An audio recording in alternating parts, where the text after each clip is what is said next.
Hello and welcome back to the Golden Fanfics. I hope you enjoyed today's very special video, What If Deku Was a Villain? Made by the mysterious banana. And the story will be linked in the description like always. So leave a like, subscribe, and comment for another part. Now let's get into the fanfic. Chapter 32. After the battle against All Might was settled, both Izuku and Katsuki were brought to the temporary infirmary, where Chio, the recovery girl, scolded All Might for going too hard against the two students. He couldn't blame her, he really went overboard this time around. According to the nurse, in fact, he had hit Izuku so hard, he would have been paralyzed from the waist down, had he gone even a 0.001% higher with One for All. With his quirk brought into subject, All Might suddenly remembered about his successor, Todoroki, and asked the nurse about him. Apparently, Shoto was successfully able to use 40% of his quirk, with the only backlash being a light concussion. Hearing this, had never felt prouder, knowing that his disciple was making much faster progress than he did back in his training days. Although, he did have Endeavor to thank for hardening him up. While All Might was gonna bring the two back to the school beds, however, Katsuki, who was still conscious, got up, slapping All Might's hand out of the way, and left the tent. "I don't need to be carried." He groaned as he left with an annoyed tone. However, as he left the tent, he heard the sound the multiple exit gates opening, as one after another, the students had completed their exams themselves. While some hugged and thanked each other, others ran to check on those who made it before them. There was only one catch, no one was going to look for him, even though some claimed they were gonna check on Izuku. Just then, Achako and Iida, followed by a few other students, ran towards him. Just when Katsuki was gonna say something, however, the students ran right past him, like he wasn't even there. "We nearly got first, I nearly got first." I blasted All Might in his face. "So why? Why won't any of them acknowledge my strength?" Thought Katsuki, these fuckers don't know what they're missing. They cannot recognize raw talent, unlike Da. Just then, Katsuki's thoughts slammed to a halt. Deku.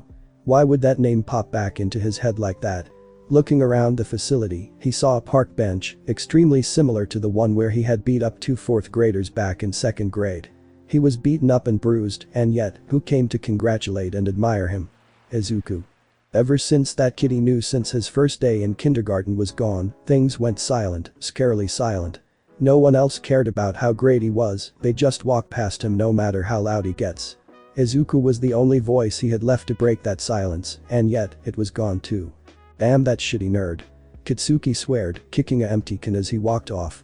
Maniacal laughs resonated through the walls of an abandoned warehouse.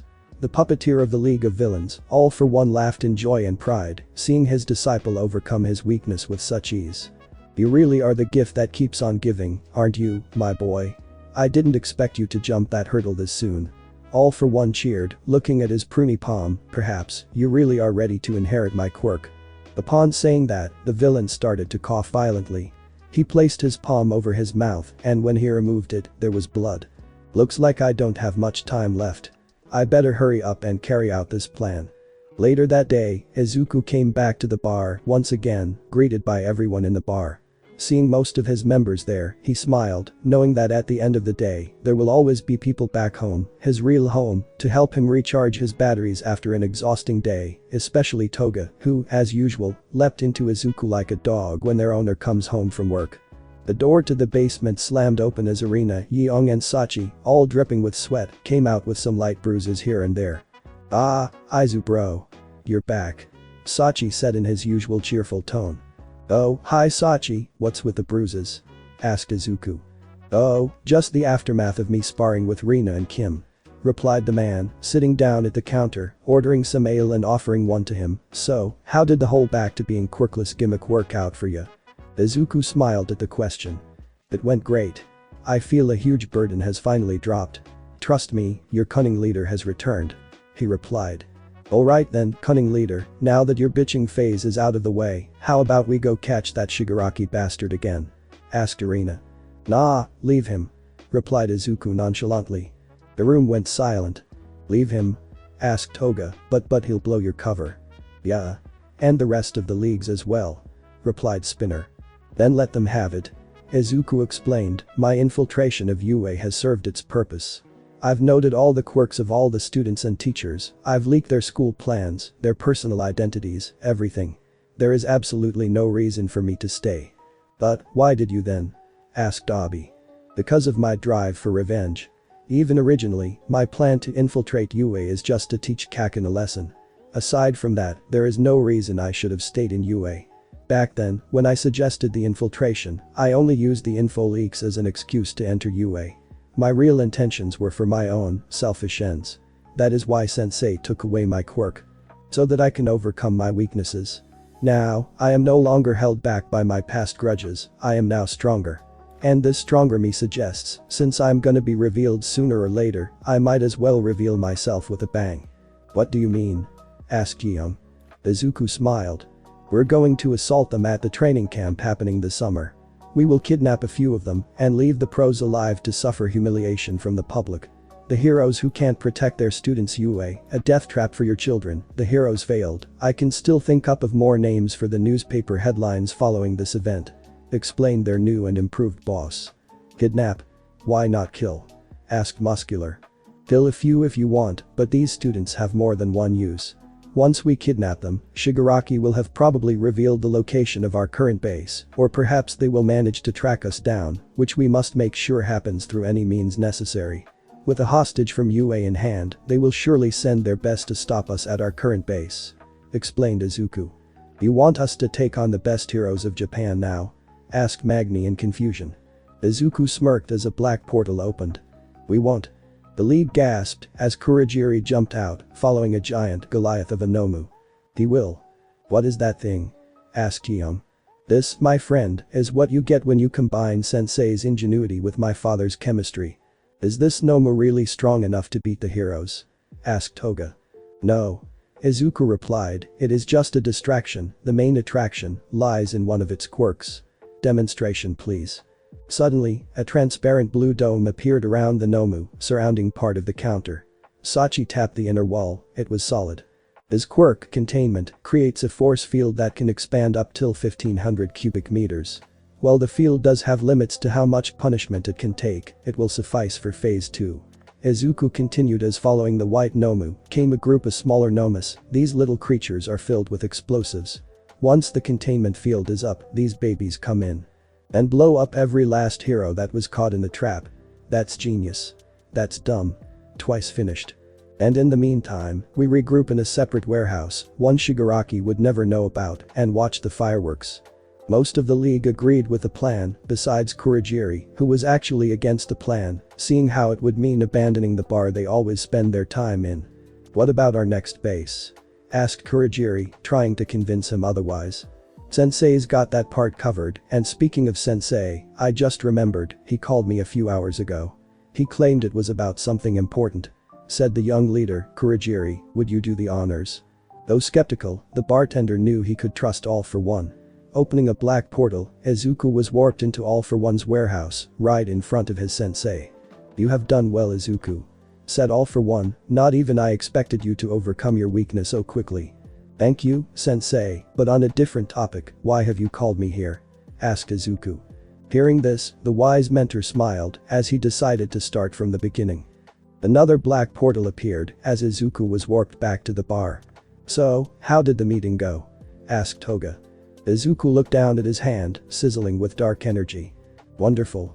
The next day, back at Yuuei, the class cheered and congratulated each other for passing the tests. Most of the students were actually flocking near Izuku, since he was able to pass with flying colors, despite being pitted against the number 1 pro hero. Even though he had a handicap with weights tied to each of his limbs, it was still an impressive feat he had done. Yeah, thanks guys, you all did great too. Izuku said with an uncomfortable, trying to come up with replies to all the praise he was getting. Suddenly, he felt a strong aura of depression behind him, as if part of the room was covered by Tokoyami's quirk. Looking behind him, he found the students who didn't make the cut. Mina, Kaminari, Sato and Kirishima all flopped over like someone stole their backbone. Whoa there. Talk about a Great Depression, what's up with them? Asked Izuku. They failed the practical, I heard. Responded Ichako, God I feel terrible for them. Everyone I'm looking forward to a bunch of awesome stories from the trip. Mina cried. Now hold on, there could still be a twist somewhere. Maybe we'll all be going. Iida responded, trying to calm his fellow classmates. Yeah right. Failing our written exams means summer school hell for us. Plus we flunked the practical. The only twist would be if your average score were less than a monkey's. No joke, that's the actual dialogue in the manga. Yelled Kaminari, poking Izuku in the eye in the process. Calm down, you're talking too much. Shiro cut in, pointing at a smug Mineta. I only passed thanks to Mineta, so I'm probably on the same boat as you guys. The door slammed open suddenly as Izawa came in, as usual, right as the bell rang. That's the bell, please be seated. He ordered as the class obediently went silent and sat down. Good morning. Now, about your finals, we had some unfortunate failure, as such the teacher stated as the 4 students who were addressed felt more humiliated than ever. You're all going to training camp. What a twist. Yelled the failures after hearing the announcement. Hell yeah. We kiss my ass summer school. Cheered Kaminari. However, as Awa cut in, freezing the 4 failures are still failures. Kaminari, Mina, Sato, Kirishima and Shiro, you 5 have failed the practical and hence will receive extra supplemental lessons, and trust me, you will wish afterwards that you had summer school instead. Hearing this, the once cheerful students returned to their slumped over, depressed selves, only this time, they have an extra member joining in. So clearing the practical doesn't guarantee a pass, Shiro mumbled, not also with a black cloud of shame looming over him. Welcome to the club, buddy. Grunted Kirishima. Wow, we have a lot to pack for a 1-week trip. Commented Iida while reading through the list. Yeah, no kidding, and look at some of these things we need, night vision goggles. Hiking gear. Scuba suit. I don't even own half the stuff on this list. Commented Ichako. I know. Since we have a day off tomorrow and the tests are over, how about we go shopping? Asked Toru. Most of the class agreed on the idea, besides Katsuki and Todoroki, both with their own reasons. Izuku turned to Ichako, who seemed very enthusiastic about the idea. Are you sure you can afford all this stuff? I heard your family was economically struggling. Especially since they are going through trial and all. Asked Izuku, as some of the students agreed with that. Don't worry. Ichako replied with a smile, a very kind man donated to us the necessary amount money we needed to get a lawyer and win the lawsuit. My family has never felt better. Hearing this, he recalled what Sachi said to him a few weeks prior. The money? I gave my share to someone who needed it more than me. Money well spent, in my opinion. You're a kind man at heart, Sachi, I appreciate that. Thought Izuku. The next day, the group met up at the Kiyashi Ward shopping mall. Right off the bat, Iida started planning things to buy, dashing off with Shoji, since he could carry more things thanks to his 6 arms. Momo and Jiro went to buy a duffel bag, while Kaminari, Toru and Mina went to buy shoes. Mineta claimed he went to look for lotion, but headed clearly in the wrong direction, passing by the Victoria's Secret for obvious reasons, leaving Izuku and Ichako alone. So, what do you need, Uraraka? I already have my things ready. Asked Izuku. Oh me? I need bug spray. Ichako said when Aoyama suddenly popped into her head. You like him, don't you? She remembered him saying during their practical, causing her to blush. Without even any warning, she just took off, leaving Izuku behind. A huge drop of sweat slid down the back of Izuku's head. What was that about? Suddenly, an uncanny presence was felt from behind him, as a man, dressed in a black hoodie despite the weather, came from behind the young student.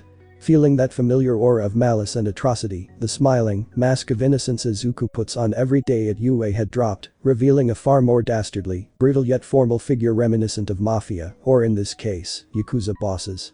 Well, this is quite unexpected of you. I never thought you were much of a shopper, Shigaraki. He said in a quiet and sarcastic tone, turning around to face him. So you did notice me, shame, and I wanted to grab you by the throat so badly. Replied his former superior. And then what? Kill me? In the middle of all these people? In a town filled with pro-heroes? You're pretty reckless, Shigaraki, I guess that's why I kicked you out. While Shigaraki normally would have lunged at him for insulting him like that, he strangely maintained his composure. You're no better. Failing to capture me twice. Having your own men turn on you and then throwing a tantrum over it. I know every last move you've made thus far, Mightless, and dare I say it, you really are the pot who calls the kettle black. Izuku smiled at his comment and comparison, almost taking it like witty banter. He then slowly walked towards his would-be attacker, passing by him. I'm sure you're here to do more than just insult me for my past failures, and I surely hope you didn't plan to fight me, so whatever you're planning to say, save it for later. I prefer discussing things sitting down over a cup margarita, or tea in this case, rather than standing in the middle of the crowd, wouldn't you agree? Sounds good. Shigaraki replied after letting out an annoyed groan. The two headed to a nearby cafe, both ordering coffee, with Shigaraki's being extra black, almost like ink. Alright, now, you were saying? Izuku asked, slowly sipping his cup of cappuccino. His chat partner downed his cup in a gulp, practically ignoring how hot it was. You know, you put me through a lot, and even though I would love to kill you where you stand, I was recently made aware that you now have All for One in your possession, so that plan's out of the window. Rather, I came to make a deal. Shigaraki said, smiling maniacally, almost as if he had a plan, which made the current head of the league uncomfortable. A deal? Yes, you see, my quirk is fully capable to bypassing any and all of Yuuei's current security. I can enter your school anytime, anywhere, to deliver hard evidence of your real identity. I can end your infiltration mission with a snap of my finger. So here's what I suggest. Of course, I'm asking for your AFO quirk, rather, I would simply like you to re-include me into the league, and I won't leak out anything. Of course, that is until I backstab you during one of his missions and have you imprisoned. Thought Shigaraki in his head, trying to hold back his chuckle. However, to his surprise, Izuku gave him last answer he expected. No thanks, leak my info if you want, replied the boy as he finished his cup. Anger drew in Shigaraki's eyes. What? You heard me, no deal. Izuku replied again, this time getting up while putting two 500 yen bills on the table. Oh, and the coffee's on me, you're welcome. As he got up however, Shigaraki's entire body trembled with rage. So you really don't care about your info getting leaked, do you, ask Shigaraki, but to no response. Answer me. Izuku turned around, now seeing a side he is far more familiar with. So there's the Shigaraki I know. Izuku clapped, as expected from sensei's greatest failure. Having heard that, Shigaraki finally snapped, lunging at him, grabbing him by the neck, leaving only one finger off to make sure he doesn't die too quickly. You shouldn't have said that, you fuck. I'll kill you. He growled. Which just proves my point. You never got over your weaknesses, only denied them. Have you ever actually admitted that you were the reasons of your failure? No. Not even when you sabotaged our assassination attempt on Izawa. Izuku grunted, trying to hold him back. Shut up. Shut up. Shut up. Yelled Shigaraki as some of the nearby crowd screamed in fear. You are still stuck on All Might, your mind set on a linear path to kill him. You never grew out of it, like a teen who never grew out of his diapers. The fact that you lead such a league for so long astounds me. But that's all thanks to Sensei, isn't it? You're nothing without him, nothing. Izuku kept on scolding, despite Shigaraki's grip tightening, you just can't accept that you are still weak. Just as Shigaraki was about to use his fifth finger to disintegrate Izuku, while he was gonna use All for One to steal his quirk, a needle flew into Shigaraki's elbow, and the stinging pain caused Shigaraki to let go. Get off of my boss, Shigara cunt. Scoffed a familiar figure. The villain turned around, meeting face to face with a familiar red beanie. You? The shooter glared at him back as the villain backed off from the two. Leave.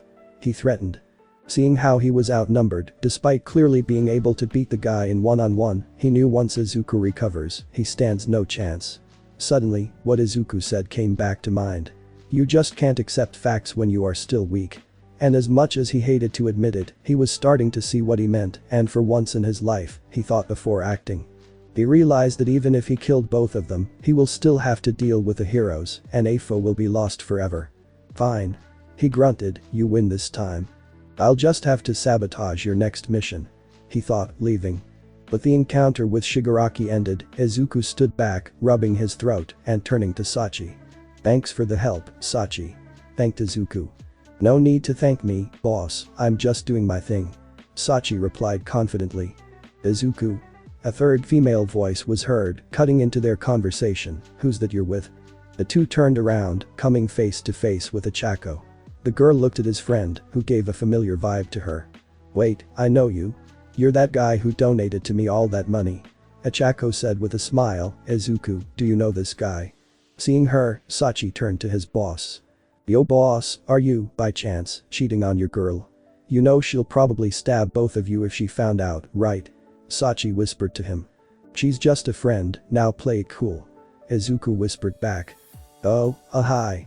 I should probably have introduced myself first, sorry for not doing that in the sports festival. My name is Sachiko Tsukiyama, a 19-year-old traveler from Kyoto. Me and Izuku, we're actually distant cousins. We are? Izuku mumbled, only to receive an elbow to the sides. Yes. Very, very distant. Hearing this, Ochako smiled. Well, a friend of Izuku's is a friend of mine, come on, let me show you around. Ochako said, grabbing Sachi by the wrist. No, that wouldn't be necessary, Sachi said, before getting dragged off. Just watched as his colleague was dragged off, dumbfounded, wondering how he ended up in the league in the first place. Chapter 33. Eyes. You'll never guess who I just ran into. Ochako called out, dragging Sachi into the group. Iida, who was helping his classmates pick out new running shoes, turned around, looking at the unfamiliar figure. Who's that? Everyone, this is Sachiko Tsukiyama, he's Izuku's cousin, he came all the way from Kyoto to visit. Replied the young brunette. Sup? Sachi greeted. I'm guessing you must be very happy that your cousin is becoming a hero, right? Asked Iida. Oh, Izu bro. Obviously. He's the raddest 15-year-old I've ever known. I'm telling ya. He's going places. Replied Sachi, trying to act natural. Oh, and there he is right now. A few feet away, the young green-haired teen ran in a sort of hurry, slowly pushing Sachi away. Listen, I know you all want to meet him and know lots about him, but we haven't seen each other in like 20 years, so we have some catching up to do. Izuku rapidly came up with an excuse. 20? Aren't you 15? Asked Iida, skeptically, causing Izuku to jump. I mean. It's fine, Izu bro, I'll stick around some more, as a traveler, it's good to interact with new people wherever you go. Sachi spoke up. But. Don't worry about it, Izu bro, I won't spill the beans, just let me have some fun for once. Sachi whispered to him. While skeptical, he knew Sachi trusted him more than anyone, so it was only right for him to give Sachi a bit of trust as well. This led to him getting bombarded with questions, something expected from these students. Geez, one at a time. My quirk isn't multiple heads. Sachi replied to all of the teen talking at once. What is it then? Asked Kaminari. Needler, I can shoot spikes from my fingertips. Sachi replied. As the day went on, Izuku trailed behind the group as Sachi was getting familiar with his classmates. Eventually, they went to the top floor's food court to have lunch. While Izuku, Iida, Mina and Kaminari went for beef katsudon, Uraraka and Sachi went for ramen, because it was cheaper. With the two waiting in line, Sachi turned to Ochako. Still trying to save money? Was my donation not enough? Sachi asked. What? No. It was plenty. We simply used it to get ourselves a lawyer to help out on our legal trouble. Ochako replied, who was grateful for having her family financially stable thanks to Izuku's cousin. You seem to hang around Izu bro a lot, do you like him? Asked Sachi suddenly, making her violently blush in embarrassment. Why would you ask me? She started to flail her arms around, making Sachi chuckle. I was just curious. I saw you ditch him while the two of you were alone, with your face red like a strawberry. I won't tell the others, so tell me, do you like him? Asked Sachi. It's complicated. I mean, he has a girlfriend outside of school. I saw her and Izuku kiss for God's sake. And yet I can't help but think about him while I'm alone, thinking about how he's doing, what he's doing. I feel so weird when I'm around him, it's scary sometimes. But it's best this way. I hope his girlfriend treats him well. He always felt out of my league anyways. Answered the brunette, trying to cover her face. Sachi smiled at her reaction. Not a sadistic smile, more of an encouraging one. Ah, young love. Wish I knew how it felt. Listen, you're a sis, you can't just give up on someone like that. You may not think it, but you'll be the perfect girl to Izuku, all you need is one thing. One thing. Confidence. You can't just walk up to your crush all blushing and mumbly, spouting gibberish trying to flatter him. You walk up to him and take the shot. You miss, you try again. You aim, you shoot, you miss, reload, aim, shot, miss. Now, I have aimed a lot in my life, and trust me, true love is the hardest bullseye you'll ever hit, but you're playing this game with a gun that uses your determination as ammo, and among the mountains of empty bullet shells, I'm still firing, trying to hit that bullseye, knowing that the day I make the shot, it will be the best day of my life. Sachi cheered. Hearing this left Ochako speechless. She couldn't believe the sheer charisma and confidence coming from this man. It almost made her jealous. Wait, Ochako suddenly realized, is there someone you like? Hearing this, Sachi closed his eyes and smiled. Yes, there is. And while I haven't hit my bullseye, I haven't given up on her. We've met on the job, as a matter of fact, and things just sort of carried on from there. And while I will admit she can get pretty bossy and annoying sometimes, I can't help but smile when we pull through together. She truly is the bullseye I'm aiming for. Sachi explained before suddenly jerking to his left. Something wrong? Asked Ichako. Nothing, I couldn't have sworn she never mind. Little did the two know, Irina actually was there, eavesdropping on Sachi's chat, and hearing him say that made her blush deeply as tears streamed down her face. It's not like I haven't tried aiming for you, Dumbus. She said to herself, crouched behind a pillar, although I appreciate your honesty. This whole time, she saw him as nothing but another victim she will eventually break. So seeing him always coming back with that same smug smile on him pissed her off to no end. No matter how much she messed with him, including nearly drowning him in her cup of beer, gigantifying his head, or just stepping on him, he always comes back like nothing ever happened, not even the least bit pissed. And yet, no matter how much she rejected it, she seemed to grow fond of his friendly attitude and found it difficult to torture him at times. Unlike anyone else she had ever met, he was the only one that still treated her as a friend, as someone he would never abandon, something not even her own parents did for her. Maybe I should tell him? She asked to herself before punching the wall, leaving a small crater and quickly walking away. No, no, no, no, no. What am I thinking? Dumbus. Dumbus. With everything said and done, it was finally time. The first semester was coming to a close and summer was rolling in. The Class A students headed for the buses leaving for camp after having a run-in with Momona from Class B, who was always quite aggressive towards Class A, calling them their rivals. On the bus, with all the students chattering, Izuku made sure no one was paying any attention to him and called on his cell phone. Is everything ready? Asked Izuku for one last time, always double-checking before starting a mission for real. We're ready to kick ass, sir, replied Spinner on the other end of the phone. Hanging up the phone, Izuku smiled. Wow. You sure look exited Midoriya, commended Kirishima. Of course I am. Izuku replied, this will be a camp worth remembering. The travel went smoothly for the most part, though to Izawa, it was kinda irritating trying to nap while everyone behind him was chattering like birds. Looking outside, trying to take his mind off the students however, he noticed something odd, the same, old red car, whom he noticed since the beginning of their departure due to its poor condition, was still behind them, steadily following, as if they were being tracked. Taking a closer look, Izawa nearly jumped when he swore he saw a familiar face, but, looking closer, the hair was off. Just my imagination, perhaps. He said to himself as he felt slightly drowsy, deciding to take a nap and not think too much about it. 1 hour later, the bus came to a supposed rest stop, which was perfect for Mineta, since he had to pee since the beginning of the departure. Odd thing was, there was no rest stop, nor was there anything as a matter of fact besides a railing, looking over the vast forest and mountains. It looked like somewhere one would stop to take pictures. Hold on, where are we? Asked Iida. And where's Class B? Asked Kaminari. We stopped here for a reason, explained Izawa. Suddenly, 2 womanly figures showed up. Rock on with these sparkling gazes, cheered one of them in a sort of introductory way. Stingingly cute and cat-like. The other one followed up before the two of them struck a pose reminiscent of old Super Sentai shows, the original Power Rangers. We're the Wild Wild Pussycats, the two exclaimed in unison. The Wild Wild Pussycats. As in that 4-man team that specializes in mountain rescue operations for 12 years. Thought Izuku as he clenched his fist, well shit. This whole area is our territory. Explained the brown-haired Catwoman, your lodging is at the foot of that mountain, over there. Some of the students, with a creeping suspicion of what was about to happen felt uneasy. Wait, then why did we stop halfway? Asked Ichako out of curiosity as Zero seemed to be in a hurry to get back to the bus. It's around 9:30 a.m, you should make it around noon at the earliest. Explained the brown-haired Catwoman.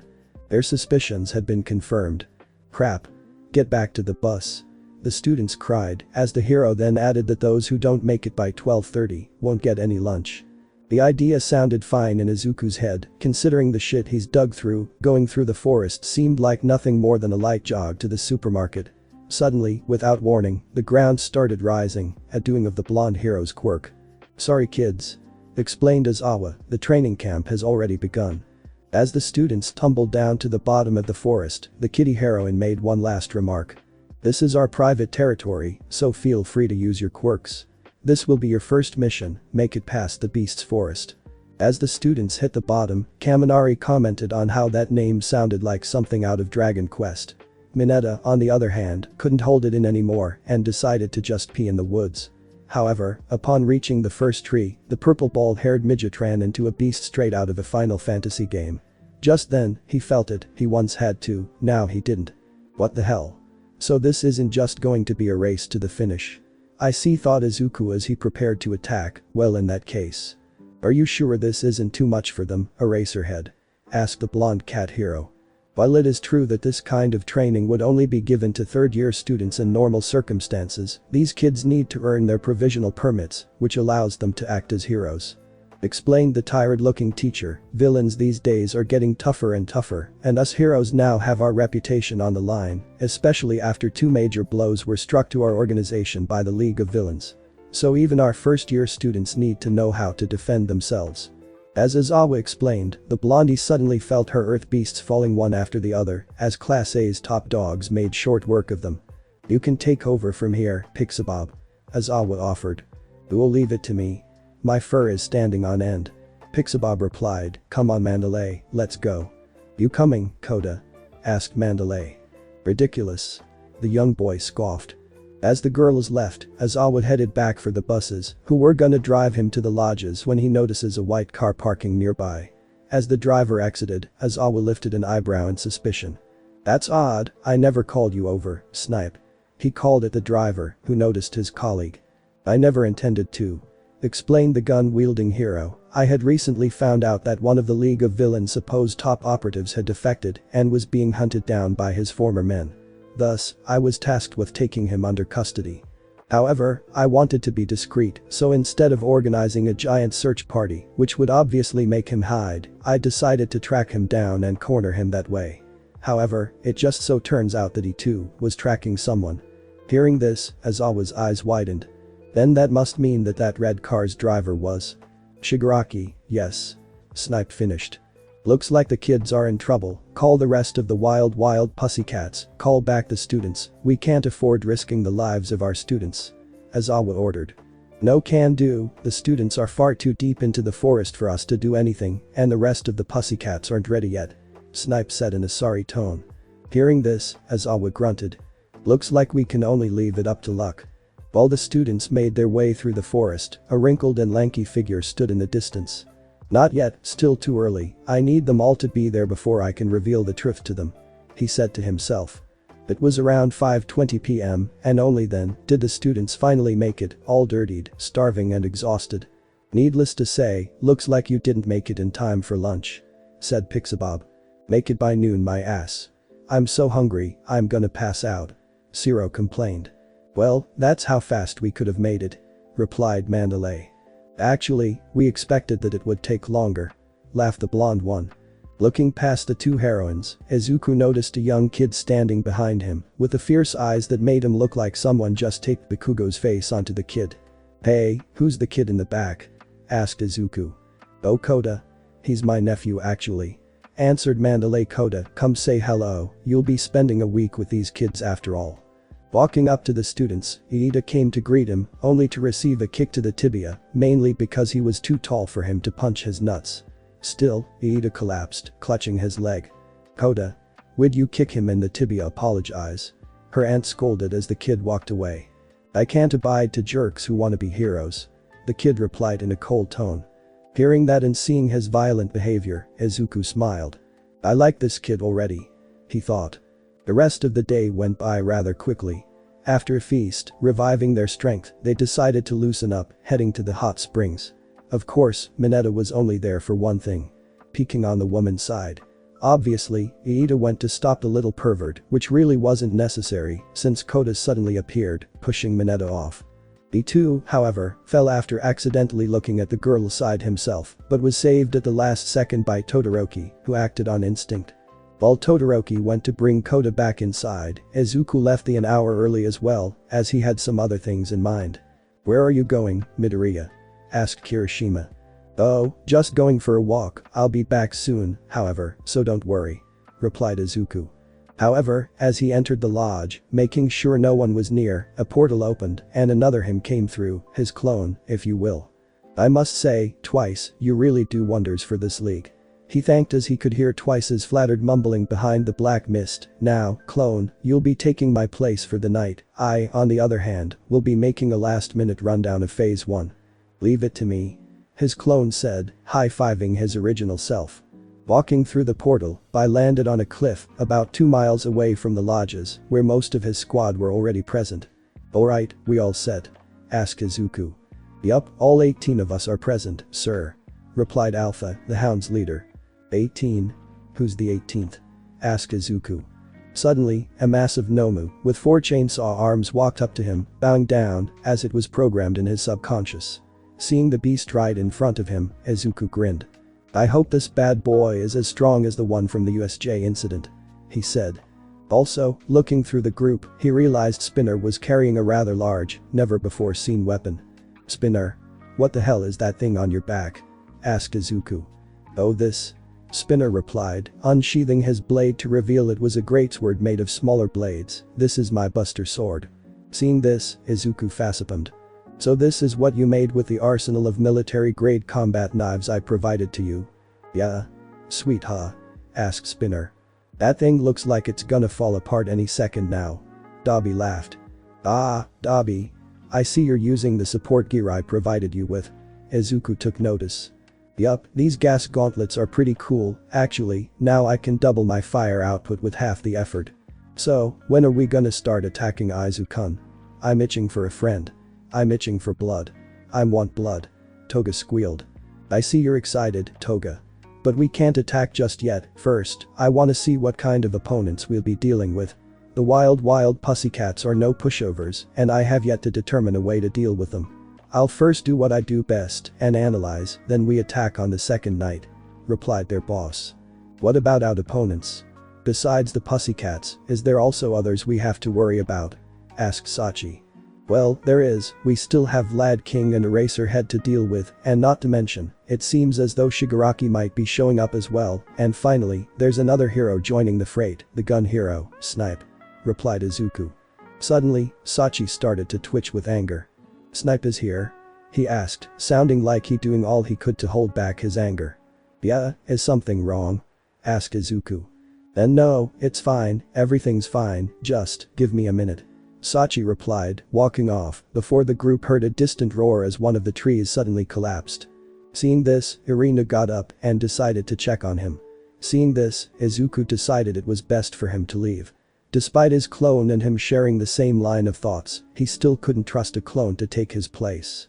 Kurogiri warped him back to where his clone was, where he immediately took him out, right before the rest of the class came back. Back from your walk, Izuku? Asked Iida. Yeah, it was enjoyable. Back with Sachi, he continuously punched his third 3 until his fist started to bleed.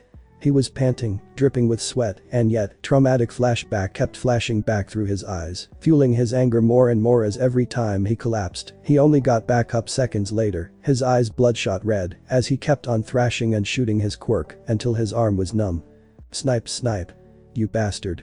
I'll never forgive you. Damn it. Just disappear. Disappear. Disappear. Disappear, he yelled to the top of his lungs, finally crumbling down for good. Sachi? A distant voice was heard. Irina? Irina finally caught up to her partner and gasped as she saw him in that state. God damn it, why am I gasping?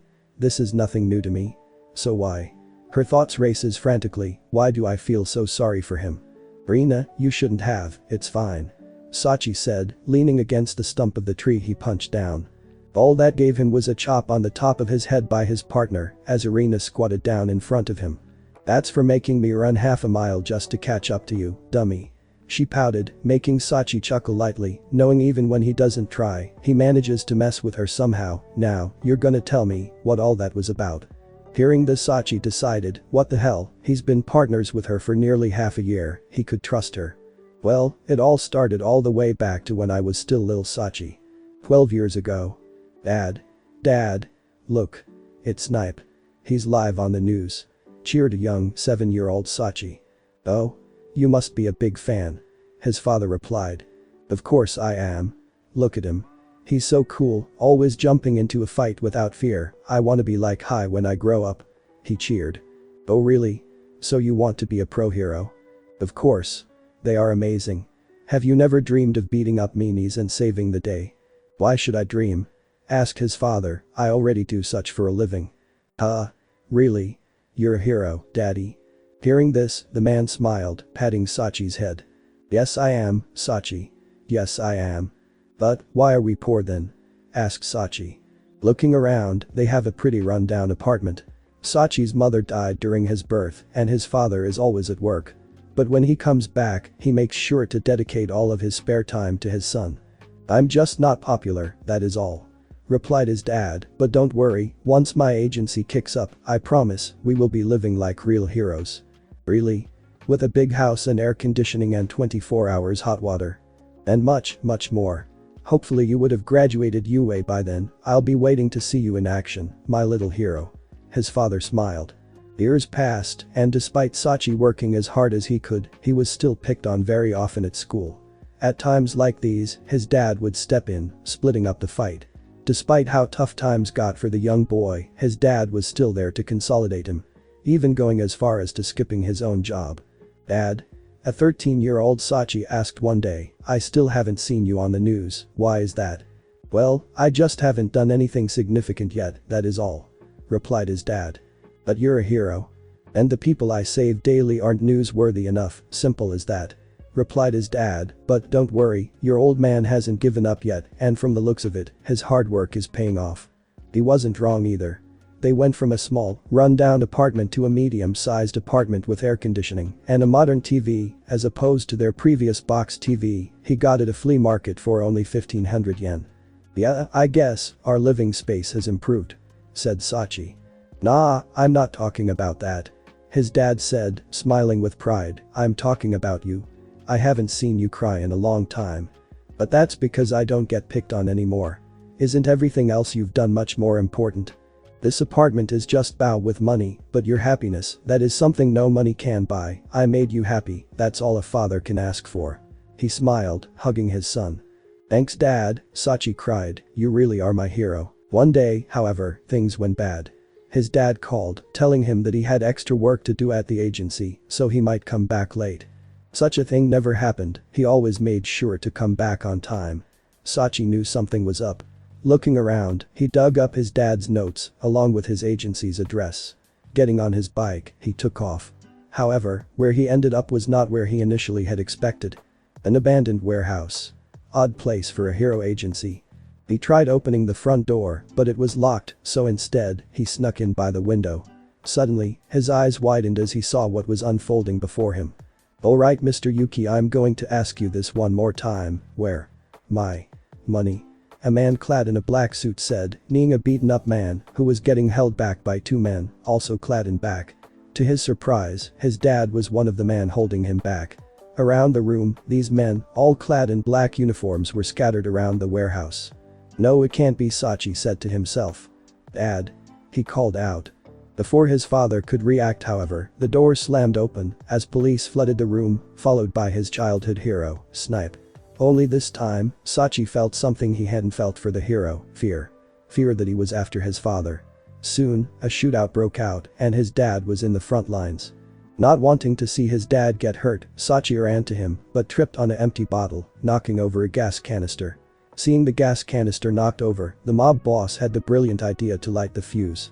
Suddenly, a huge explosion followed by a wall of flames took out most of the cops and his own men as the boss escaped through the back door. Just then, in a semi-conscious state, he saw his father, despite his injuries, saving his fellow mobsters and police alike. Though most of the cops were unconscious, his dad was doing exactly what he did in his multiple lives. Saving people. As most of the building was evacuated thanks to his dad, he then ran to his son and was about to save him. Just then, Snipe woke up and in his eyes, he saw an evil mobster approaching a young child. Get away from the kid. Snipe yelled as he shot Sachi's father in the back. Though he usually wouldn't shot to kill, he had just woken up, was panicked and acted too quickly. But to Sachi, what he saw was Snipe, his childhood hero, killing his father in cold blood. The shock made him pass out. When he woke up, he was in a hospital bed. It was there where he had learned the truth. His dad was struggling economically, so he was forced to turn to making money illegally. But he was caught in a shootout between police and killed. But what he couldn't accept was how it was described to him. You were lucky to have been saved from such an abusive family, we will find you a new one in a few weeks. It's a miracle that Snipe saved you. You should thank him. That crossed the line. Thank him. Thank him, he killed my father. That son of a bitch. Where is he? Sachi cried while trashing around. He's acting up. Quickly, sedate him. Something was injected into Sachi as he suddenly fell back into his semi-conscious state. Just then, he heard the news on TV. Apparently, Snipe took credit for all the policemen and mobsters that were saved. While his father, despite being the real hero, was not even mentioned. It disgusted him. You were the real hero, Dad. So why? Why don't they talk about you? Why? Why are they calling you a villain? As the days went on after Sachi was out of the hospital and back in school, he could hear and see the judgmental eyes of his classmates. Take that, you fucker. Some of his classmates yelled, beating up Sachi after school. This is for being the son of a villain. He's not a villain. He's not. He's a true hero, you hear me, a better person than any of you. Those same words have come out of Sachi's mouth for more times than he could count, and yet, no one listened. It was then that Sachi realized that everyone, the world even, were nothing more than puppets of society. Whatever the media says, they believe, he, who knew the truth, would be laughed at, because despite how much good his father had done, because society sees him as a villain, he will forever be a villain. Eventually, Sachi had enough. At the age of 16, he killed both of his adopted parents in a fit of rage, after one of them had pissed on his father's shrine, which Sachi had made because they didn't have the decency to bury him. He had learned that society had given all of them a mask, and people will only identify you with said mask. Heroes will be seen as heroes no matter how much wrong they commit, and villains will forever be villains, no matter how much good they commit. For the next 3 years, in order to survive, Sachi robbed, stole and scammed to get by on life, no longer abiding to the laws society made. Then came the day where he met Izuku, a talented young kid who had saved him despite having no quirks. By then, he had given up on fighting society, knowing it was an impossible push, but seeing such a young man do the impossible, his flame of determination had been reignited. Finally, came the day where he came face to face with a league of villains. At last, Sachi thought as he felt the mask society gave him tearing away, I have found my place. Father, you will be avenged. And well, I guess you know the rest of the story. Sachi finished. Wow, Rina uttered, I mean, wow, you really went through that much. Yeah. It's been tough, but the past is the past. I'm sorry about that little freak out of mine. Come on now, Rina, let's go, we have a big mission tomorrow. He said, regaining his old cheerful tone. Wait. Irina called out, hugging him before he could get up, let me have this first. Have warmth. Before Sachi could finish, Irina leaned in and kissed him. When they disconnected, both blushing, she got back up. Irina, why did you? You had to let out something, well so did I, you're welcome. She replied, walking away. Hearing that, Sachi let out a smile. Damn, I can never read that girl sometimes. Chapter 34. Day 2 of the training camp, and Izuku already has second thoughts of whether earning the right to be here was really such a good thing. His wind manipulation quirk was long gone when All for One was passed down to him, however, the condition being that Izuku can only have All for One, while his sensei keeps all the quirks he had stolen over the years, in order to keep him alive. However, he was still registered with a wind quirk, so in order to keep the deception going a little while longer, he had to constantly waterboard himself for no reason, while claiming he's increasing his lung capacity. However, with Class B now in the freight, he was finally reminded why he was still doing all of this, as with the appearance of Class B, the pussycats were finally fully assembled. Lock on with sparkling gazes. We've come to lend a paw for help. Coming out of nowhere. Stingingly cute and cat-like. Here it comes. Thought Izuku, rolling his eyes. We are the wild pussycats. The group cheered in unison. Alright, so are they gonna do that cliche thing where they for whatever reason just give away their abilities for no reason, other than so they could flash that introduction box on screen? My quirk is search. I know everything about anyone I lock my eyes with. Up to 100 people at a time. Explained the lively one known as Ragdoll. And there it is. My quirk, Earthflow, can create the perfect training ground for each of you. Pixabob followed. With my telepathy, I can give advice to each of you, all at once. Mandalay stepped in. And I am here to whip you into shape. Finished Tiger, giving off an aura so menacing, the Japanese kanji for menacing is literally floating around him. Well, my job here is 3/4 done. Izuku pat himself on the back, good enough. Hey, Spinner, have you seen Sachi and Arena? I haven't seen them all day. Young asked. Last I checked, they sent down the hill, apparently they're doing some training of their own. Replied her lizard friend. Looking over the hill, what she saw couldn't be described as training, more like plain old torture. While Arena, who looked like she was on the verge of fainting, continuously shrunk and regrew a boulder whose original size can no longer be confirmed, Sachi seemed to be going in and out of a nearby porta potty, with his face looking a different color each time. What's even weirder, the hounds were there too, but while most of the members of the four-man team seemed to be doing normal military exercises, Alpha, the leader, seemed to be playing the role of drill sergeant. Come on. I want to see some blood on the sand today. Sachi. If I see you run in that porta potty one more time, I'm gonna be giving you the title Private Mudbottoms. Arena.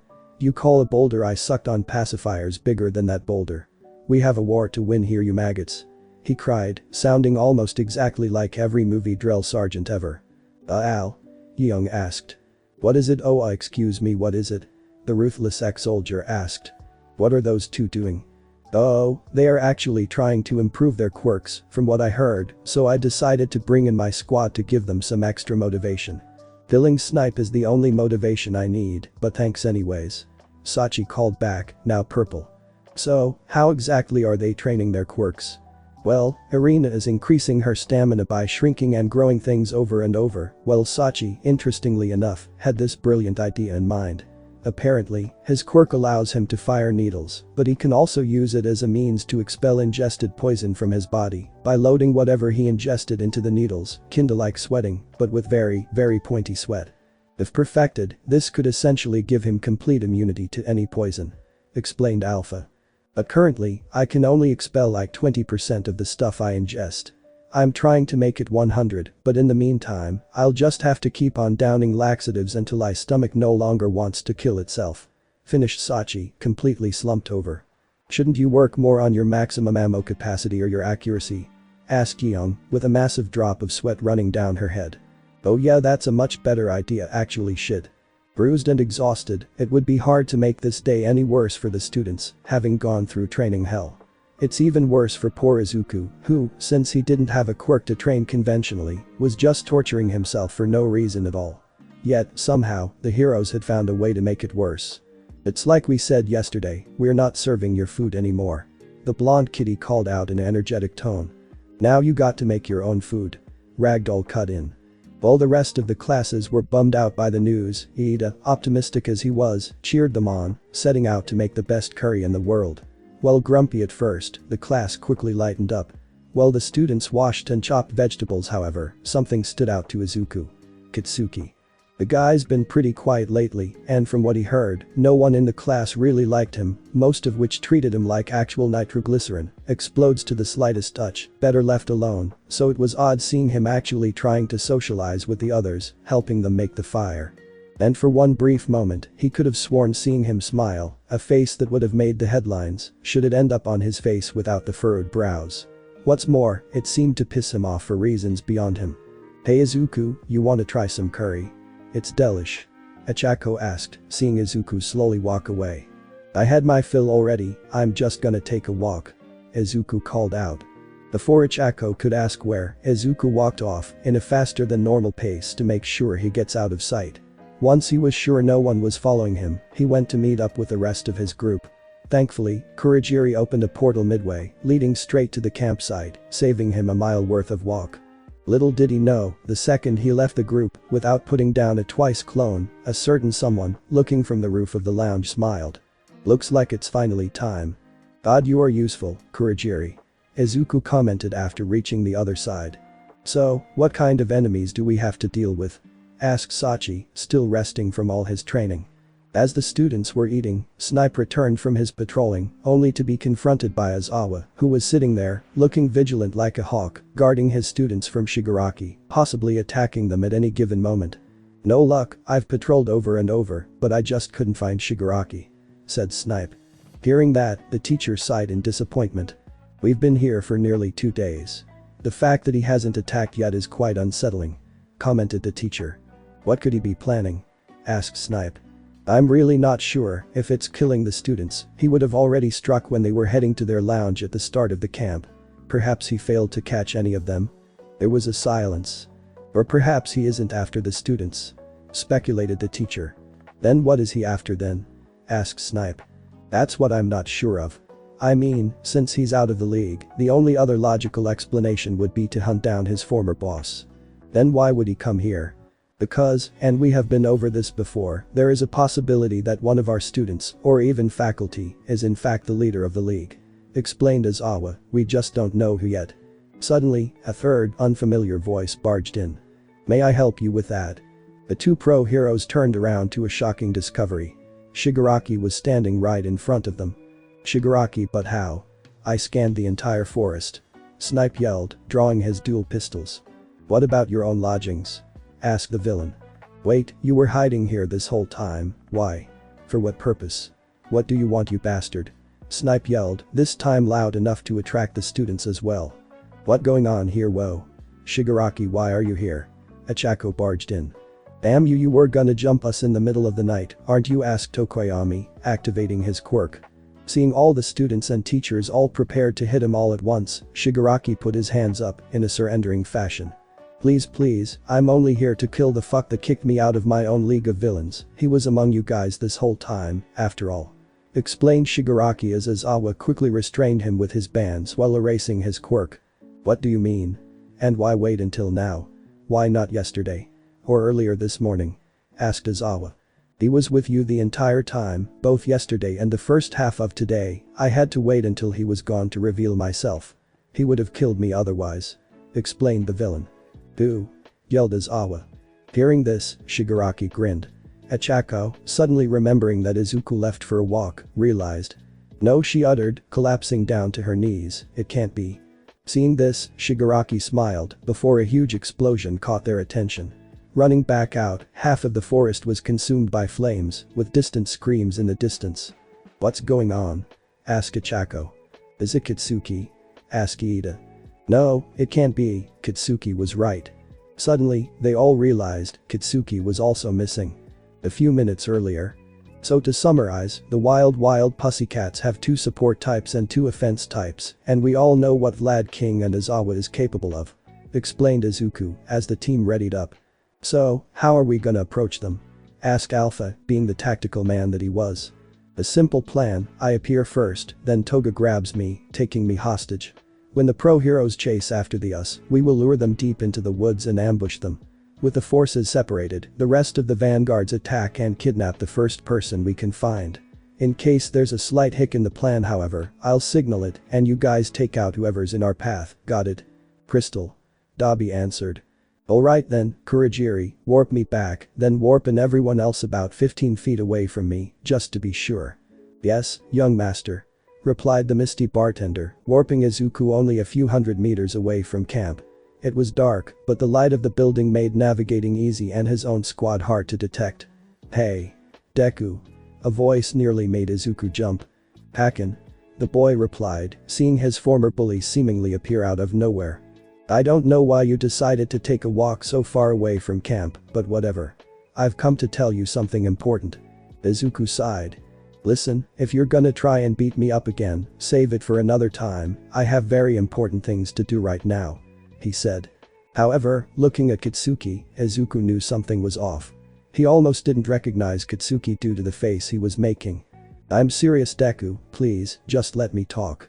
What could be so important for you to say that you chased me all the way out here to ask? Asked Izuku. Clenching his fist, like he was trying to punch him, Katsuki spoke in a soft, trembling, almost guilty voice. I'm sorry. He finally let out. Hearing that, Izuku was really confused. What? You heard me, I'm sorry.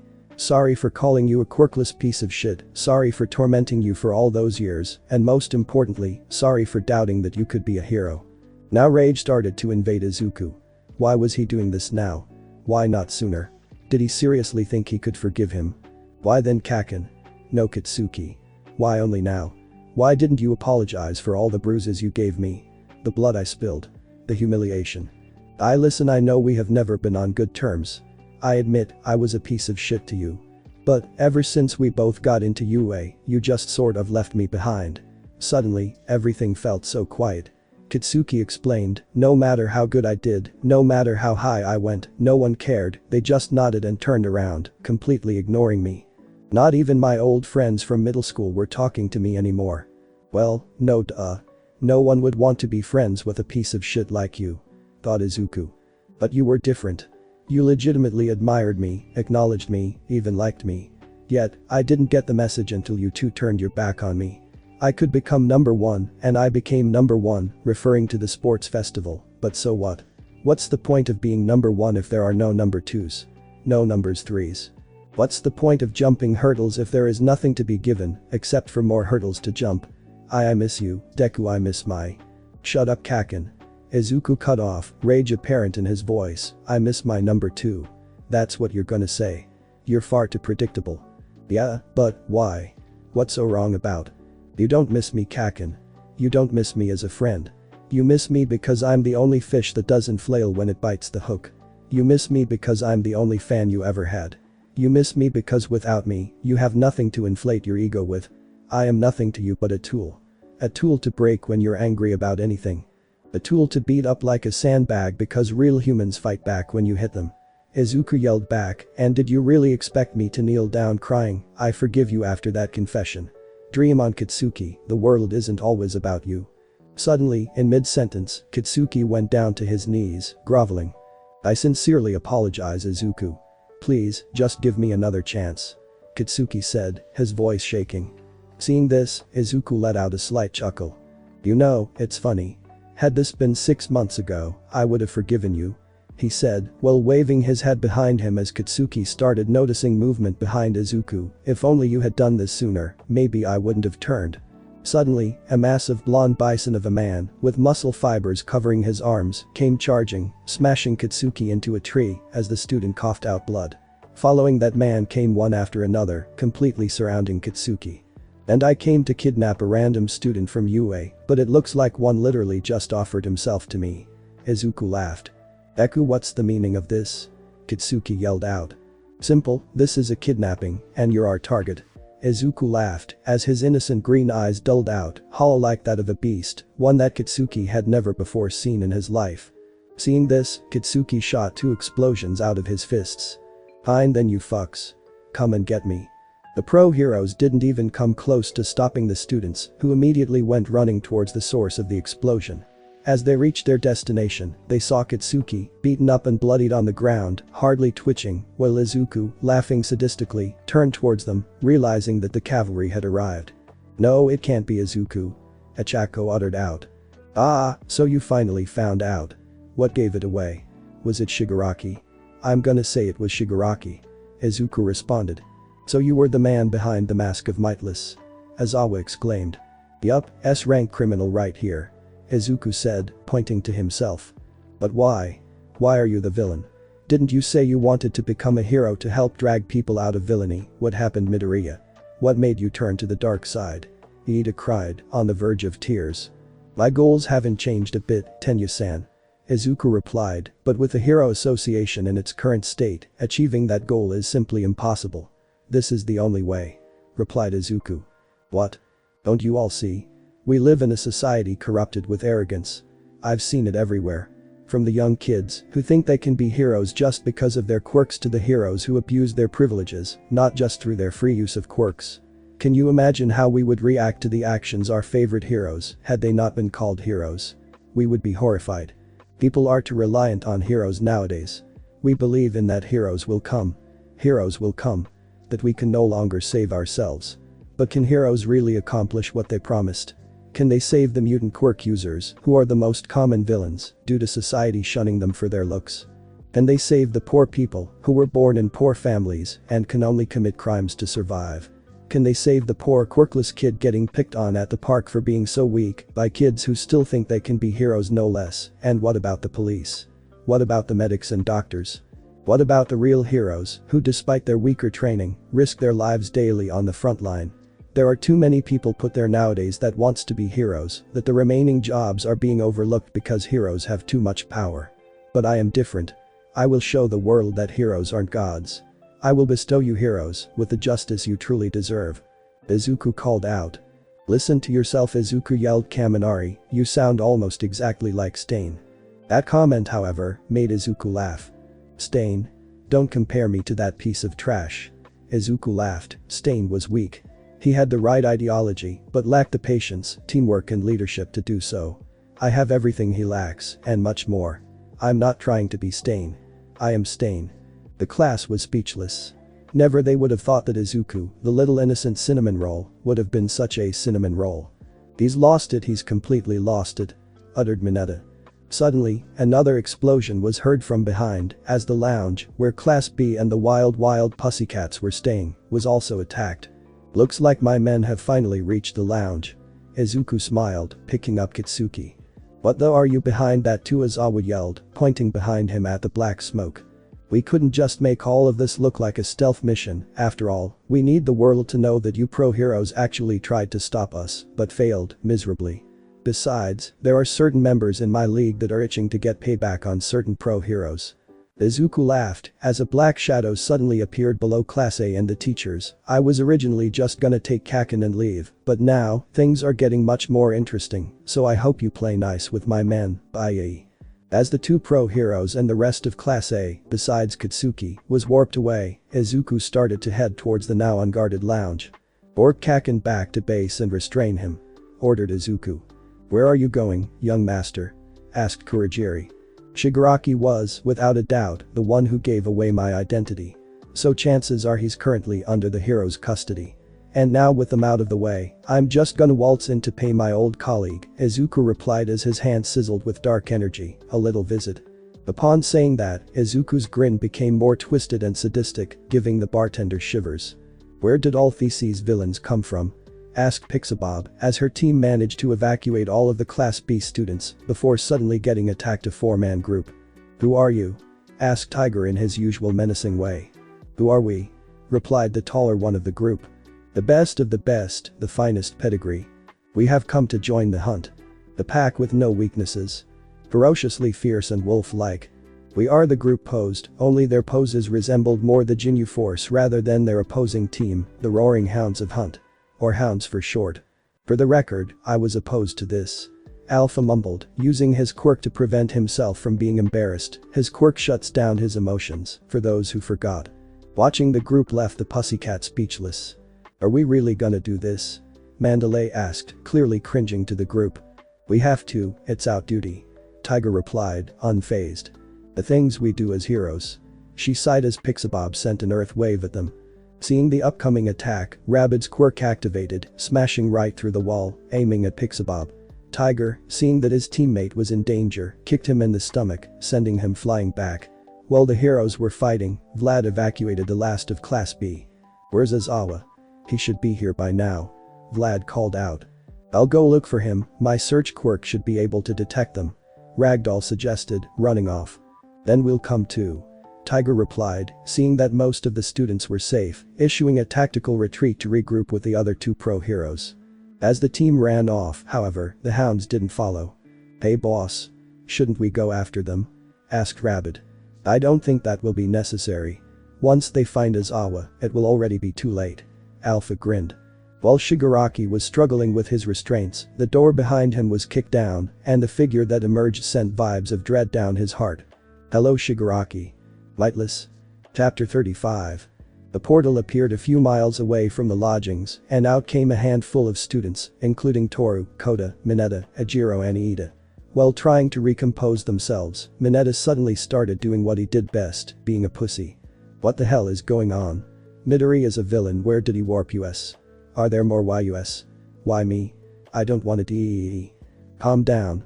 We can't think about that right now, let's just focus on getting back to camp. We need to contact the teachers too.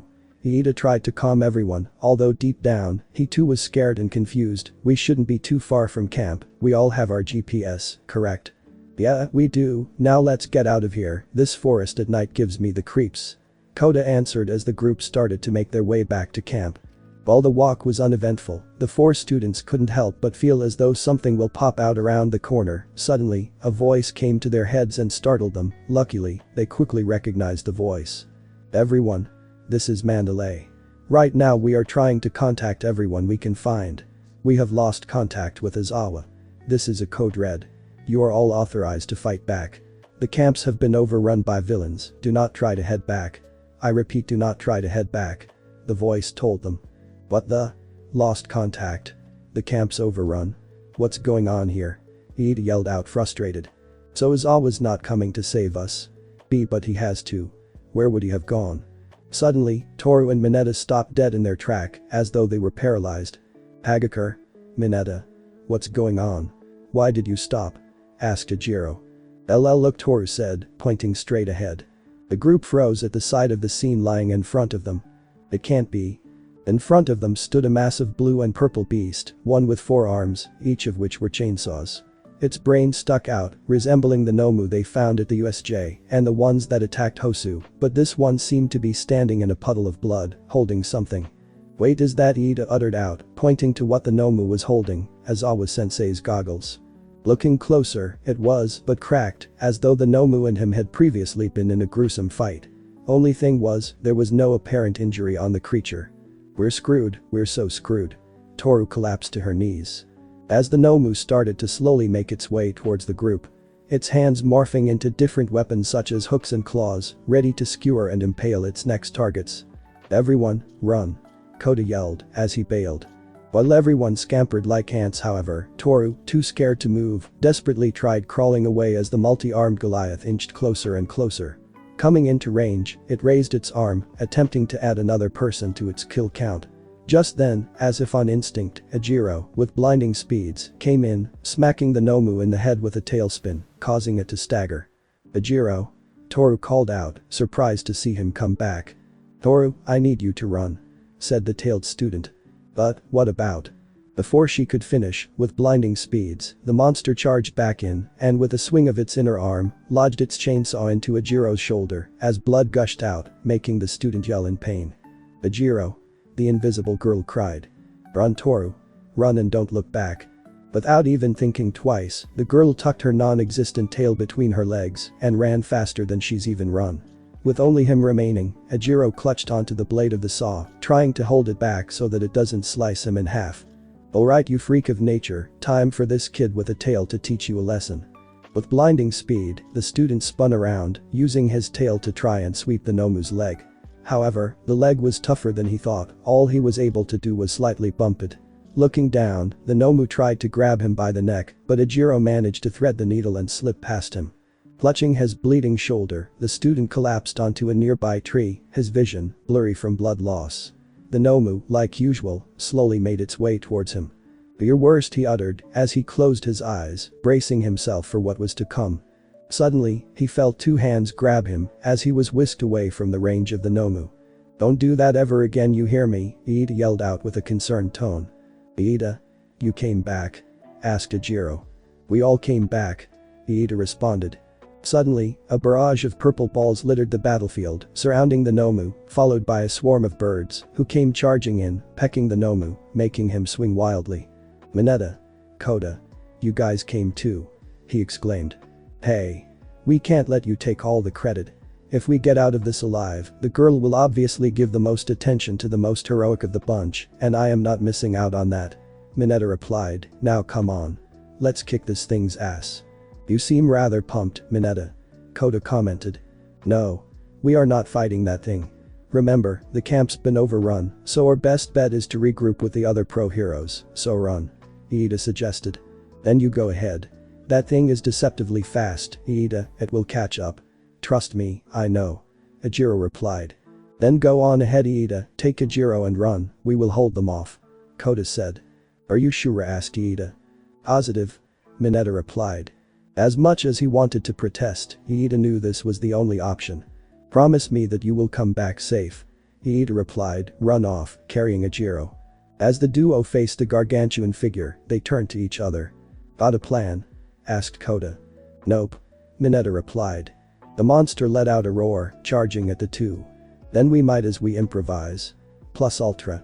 Kota roared, he ran towards the beast, while small nearby critters such as snakes, poisonous lizards and bugs followed. Just think about all the pussy you're gonna get. Just think about all the pussy you're gonna get. Just think about all the pussy you're gonna get. Mineta thought as he plucked 2 more balls from his head, following Kota. Somewhere else, the entire failure squad, including Shiro, Kirishima, Kaminari, Sato and Mina bumped into their own problems. And I was hoping we were gonna fight real heroes. Ranted Spinner, who was accompanied by Magni, Twice and Dobby. Well, it's your fault for being a lousy picker. Dobby replied. What's that supposed to mean? Asked the lizard man. This dude gave us a map hours ago, pointing down where he was gonna warp people and how many he was gonna warp. You didn't even look at who he was warping and immediately picked the one with the most people. Replied the scarred villain.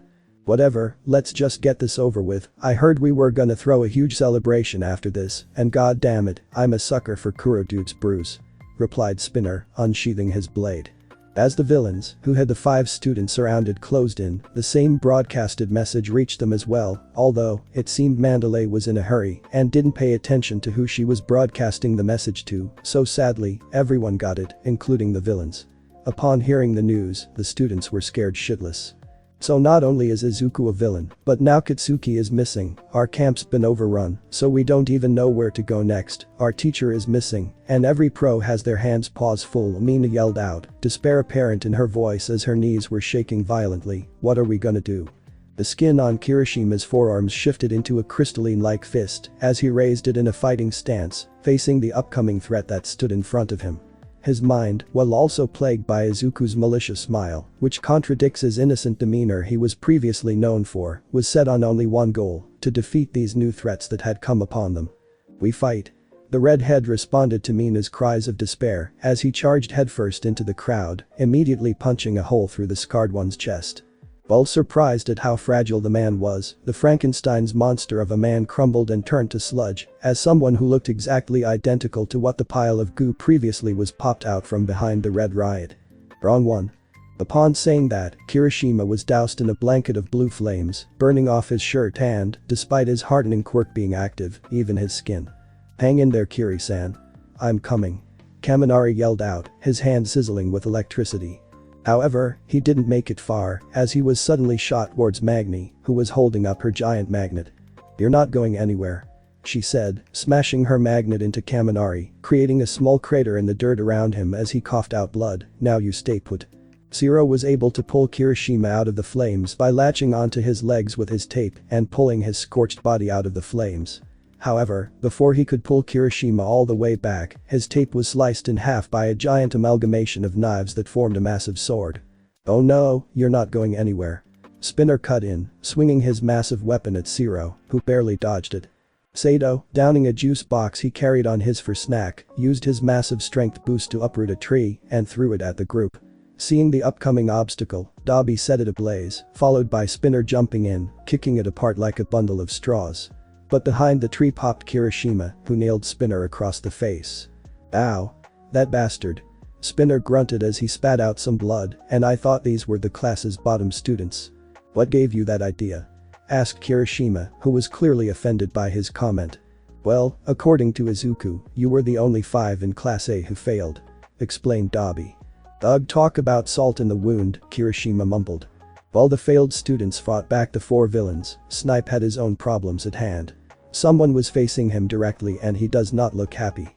So we meet at last, Snipe. Said the man, who seemed rather mad to see him. Yes Mr. Sachi. Oh yeah. Sachi have we meet? Asked Snipe. The man didn't seem too offended by his question. Of course you wouldn't know who I was, for a hero like you, I'm but another nameless villain you can riddle with bullets and send to the slammer, am I right? Snipe was confused by his comment. Who was this guy? And what did he want? There was no one in his mind that he could think of that could link back to this man. It doesn't matter, my grudge stems from a long time ago, so I wouldn't be surprised if you don't remember. What matters now is that you are here and I can finally have my revenge. Replied Sachi, raising his index, preparing to fire at him. Seeing this, Snipe drew his revolvers, firing back. Thanks to his quirk homing, he was able to shoot all the bullets Sachi fired out of the air, as well as a few toward Sachi himself. The bullets grazed his shoulder, forcing him to fall back into cover. Snipe took this opportunity to advance, while laying down suppressing fire. Good thing I was provided with some support gear. Sachi said to himself, attaching a ring to his indexes. It's a pretty unorthodox move to put a laser sight on a pistol, a finger gun, no less, but it should work just fine. Pointing into the air, he fired 2 rounds, which ricocheted off the branches toward Snipe. One of the needles was able to pierce Snipe's goggle, stopping only a centimeter away from his eye. Seeing this, Snipe flipped back, while firing 2 more homing bullets to pinpoint the exact location of where his opponent was. However, one of the bullets traveled upwards, to Snipe's confusion. "So there's 2 of you, huh?" he asked, firing at the tree Sachi was hiding behind. The bullets went upwards, as per expected, and the sound of clanking metal followed. From the tree, a young girl fell out, drawing a katana with clear bullet marks, where he supposedly hit. "Kim. What are you doing here? This is between me and Snipe," Sachi yelled out, noticing her as well. "We can't just leave you hanging. We're the 3 amigos, remember? Me, you and Irina," replied Yeong. "Wait, Rina's here too?" asked Sachi. "I've been here," a voice called from behind. Suddenly, a small figure jumped out of his hoodie, before growing to normal size. "Irina, I thought I told you to stay out of this one." What that earned him was a chop to the head as Irina pouted in annoyance. "Listen, we all heard your story, we know it's sad and all, boo-hoo, what a poor guy. But that doesn't mean you now have an excuse to run off on your own to settle some decade-old grudge. You and I started out as a team, so we are going to do this as a team," Irina replied. Hearing this made Sachi smile. "Irina, you're one crazy chick, and a pretty darn cute one at that, but you're right, come on, let's kick this guy's ass," he replied. "Hey guys. If you're done tongue-tangoing, come over here and help me. I can only deflect this guy's bullets for so long." Yeong yelled at the 2, as she was fighting for her life, dodging and deflecting every bullet that came her way. "Together?" asked Sachi. "Together." Immediately, Irina removed her hairpin, using her quirk to make it gigantic, creating a shield to block all of Snipe's bullets. After a few more rounds, Snipe reached for his belt to reload. Seeing this opportunity, Yeong jumped out to slash him, but Snipe had dropped a flashbang, blinding her. The gun hero then pointed his reloaded pistol at her leg, trying to incapacitate her, but Sachi shot the branch on top of him, dropping it on Snipe's head, causing him to fall back. Irina then ran up to him, attempting to shrink him down while he was still dazed, but Snipe, demonstrating why he was a pro hero, kicked her hand out of the way, grabbing her by the forearm, and threw her over his shoulder. Luckily, the woman landed on 2 feet, turning around, spin-kicking Snipe towards the center of the group. Yeong then came in, slashing his right leg with her katana, making him drop to his knees. Sachi then came in, kneeing him across the face, breaking through his mask in the process. Snipe, barely recovering, fired his gun at Sachi, who dodged by reading his hand movements and dodging. The bullet however boomeranged back, nearly hitting Sachi in the back, but Irina jumped in and blocked it with her wrist guard, which shattered shortly after. Yeong knew to not give her opponents even a moment to catch their breath however, so the second Snipe fired his gun. She slashed once more at Snipe, the blade breaking through his shoulder pads and lodging itself into Snipe's shoulder. The hero, clutching his shoulder, twisted right and gave her the elbow, knocking her back while snapping her sword. The young girl twirled midair, falling face first onto the dirt road. While Snipe would have tried to knock her out, in the state that he knew he was outnumbered, so they dropped a smoke bomb, hoping to distract them enough to get away. As the sound of cough was heard through the other side of the smoke screen, Snipe took the opportunity to run the other way. "Crap. He's getting away," Irina yelled. "Well, he won't get far," Sachi replied, downing a white plastic bottle of pills, pointing into the smoke screen. "Rina, make my hand big." Irina followed the order, making Sachi's hand big enough to match Itsuka's hands when her quirk is active. Killer move Cactus Gatling. Unloading all of the reserve ammo Sachi stored in his body, what followed was a stream of massive needle, piercing into the smoke screen. While Snipe was indeed injured however, he was successfully able to flip away from most of the upcoming attack, due to its decreased accuracy from the blind firing and the smoke screen, still one managed to graze him. "He's still kicking," Yeong said as Sachi suddenly collapsed. "Don't worry, he won't make it far, I already hit him," he replied, his body going practically limp. "What's with you Sachi? I didn't know you were this tired," asked Irina, resting his head on her lap. "I'm not, guess making the needles larger didn't really make too much of a difference," replied Sachi. "What do you mean? You know what I downed earlier, right?" "No, what?" In the distance, Snipe suddenly felt dizzy, his head spinning as his limbs were going numb. Before he could reach his phone to call for backup, everything went black as he collapsed, unconscious. "Sedatives," Sachi replied, nearly passing out. Hearing this, Yeong smiled. "I guess you did put that ability to good use," she replied, before giving out a perverted smile. So, how long are you two planning to stay like this? With Yeong pointing it out, Irina suddenly realized that she was basically Sachi's lap pillow at the moment, as her half-conscious partner was seemingly blushing. Oh, you know, for a while, it's actually pretty comfortable. I actually feel like taking a nap and sleeping this off," replied Sachi in a drunken tone. His lap pillow on the other hand turned 4 shades redder as she flipped the ragdoll of a body into the air, crashing it into a tree. "You dummy," she yelled, running off red like a chili pepper. "Alright, I deserved that," Sachi replied. From the top of the cliff, Kota stood, speechless at the carnage happening below. On instinct, he knew he had to run back until a massive imposing figure stood in front of him. The man was wearing a black cloak and a mask, covering his face. "Heya there, kiddo. Came up here to enjoy the view?" asked the man. "By the way, love that hat, wanna trade?" Sensing danger, Kota ran the other way. But the man, with blinding speed, dashed in front of him, his mask and cloak falling off in the process. Kota, now recognizing his face, had remembered who he was. The villain who murdered his parents years ago. Crying out tears, he froze in horror as the man reached out to grab him. "Come on, kid. Let me have some fun with you." But right before he could grab Kota, a glacier split the two of them up. Turning around, Kota saw Todoroki climbing up the cliff.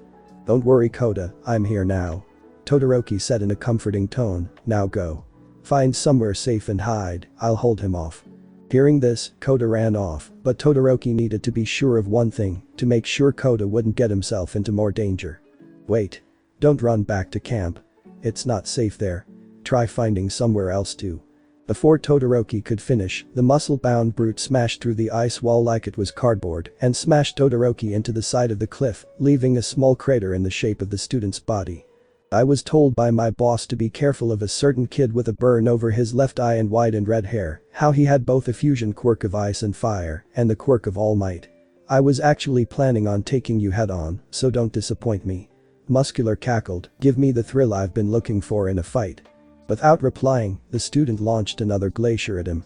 "I still can't use one for all to its full power. If I hit him, I'll just be breaking my arm," he thought to himself. However, the man he fired at seemingly vanished before appearing right in front of him, untouched by the ice the student sent. Grabbing Todoroki by the face, he pushed him deeper into the side of the cliff before scrapping him along the side of it. The vein in Todoroki's forearm started glowing as he hit Muscular in the face, making him let go. One for all 12%. Oregon smash. The hit sent the muscle man stumbling back a little as Todoroki pulled himself out of the cliff, his uniform completely scrapped off except for his pants and the skin on his back bleeding. "Not bad, kid," Muscular replied. "I actually felt that one.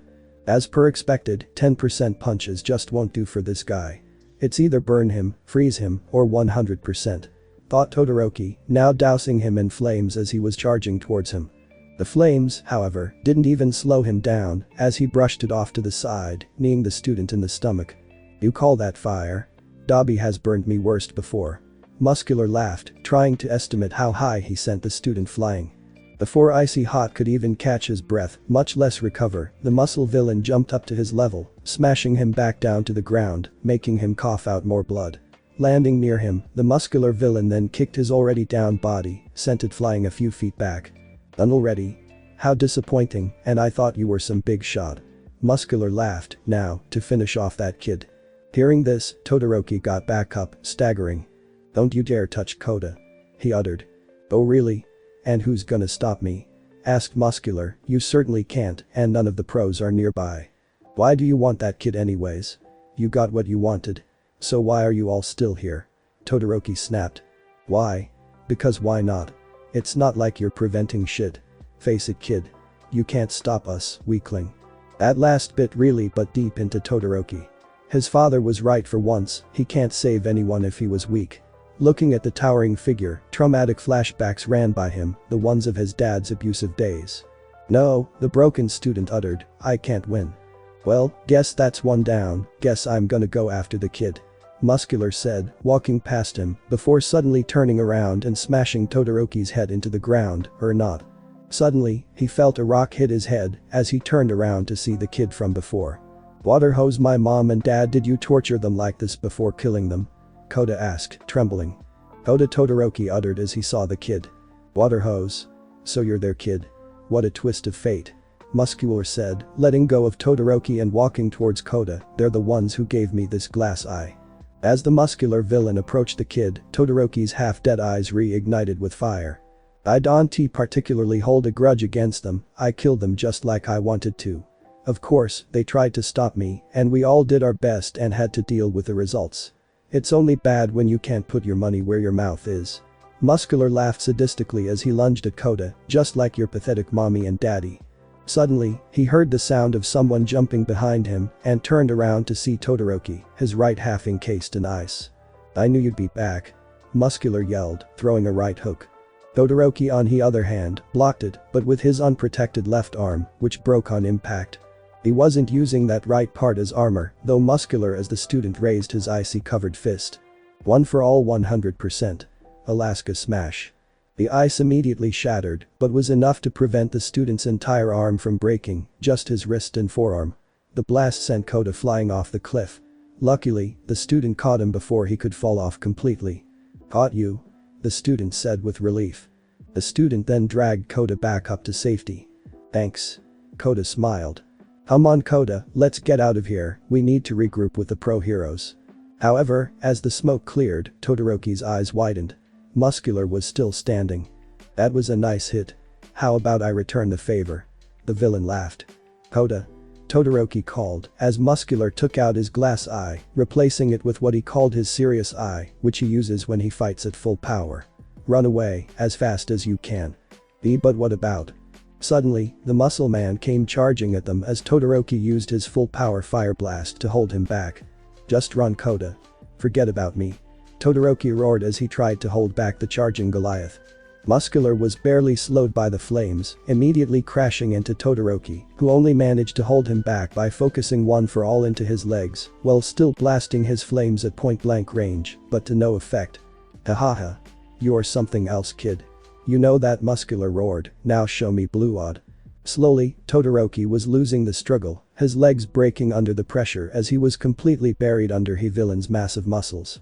Sorry mother, I couldn't make it. This flames were also taking its toll on his body, as both of his hands were also getting scorched due to how close he was firing his flames. Sorry everyone, Almighty Father. Eventually, the flames went out as the student seemingly died, either crushed to a meaty paste under Muscular or suffocated under all of his muscles. Suddenly, Muscular felt something cold splash all over him. Water? Let's him go. Cried Kota, let him go you monster. Wait your turn, okay kid. I'll kill you when I'm good and read. Before he could finish, he felt a huge amount of force below him. As if I'd let you? Todoroki roared, overpowering him. I let my guard down. One for all 1000% Washington smash. With a huge burst of power, Muscular was knocked off balance, his chest completely exposed. Is that all you got? The villain roared, trying to regain balance. Just then, a massive surge of heat erupted from Todoroki, despite from of his arms being charred black and riddled with third-degree burns. Father give me strength. Prominence burn. A massive concentrated beam of fire erupted from Todoroki, blasting into Muscular's chest. This fire, this heat, it feels so familiar, Muscular uttered, coughing out blood as his body was burning up. Endeavor. The unconscious flaming body of the villain was sent flying off into the distance as Todoroki was about to fall, but caught himself, shouting in victory. Why? Kota cried, even though you didn't know me, why did you? Todoroki turned to Kota, smiling. His smile looked so familiar to Kota, just like the one of his parents. Because that's what heroes do. He said, so calmly despite his injuries, before collapsing, unconscious. Right before he hit the ground, however, another pair of arms caught him. You did amazing, young one. Said a familiar voice, I am proud. Auntie. Kota cried as he recognized the pack that showed up. The wild pussycats. Kota. You're safe. A few other students were also seen following the pro heroes, including Jiro, Hagakure, Aoyama and Ijiro. Oh my god. Todoroki. Are you okay? Cried Iida in a concerned tone after seeing him in that state. They couldn't blame him, as Todoroki hadn't looked this messed up since his fight with Izuku during the sports festival. Both of his arms looked so charred they looked like they belonged to Anakin after his battle of Mustafar. His legs were dark purple, not to mention bending the wrong way, and the skin on his back was scrapped off. What do we do? Auntie. asked Kota, crying. Villains are everywhere, the camp isn't safe anymore, and we don't know what else to expect. We already contacted Yuuei. Backup should be arriving in an hour. Right now, we have to find the missing students, make sure everyone's safe, and hold out until the rest of the pro heroes arrive. Replied Mandalay. Ragdoll, go find the remaining students with Tiger. Me and Pixabob will stay here to tend to this kid's wounds. With his injuries, we won't be getting far. So this will be the temporary base camp then? Asked Tiger. Yes, Pixabob will set up some walls with her quirk. Once you find the rest of the students, bring them here, we will hold out until the heroes arrive. Ordered Mandalay. Roger. The two pussycats said, running off. While wailing through the woods, Uraraka and Tsuyu got another message sent to them via telepathy. To all who are still out there, we are grouped up at the cliffside near the camp. Meet up with us at the cliffside near the camp. The pro heroes will be arriving soon, so don't be alarmed. You heard that, Ichako-chan? Yeah, Tsuyu. Come on, let's go. While heading to the cliffside, however, Tsuyu noticed that her classmate was not feeling too good. Is everything alright? Asked Tsuyu. Yeah, I mean, it's just that. It's about Izuku, isn't it? What? No. It's no about that. I just. Don't lie, Ichako-chan, I've seen you around Midoriya-kun, acting all fluttery.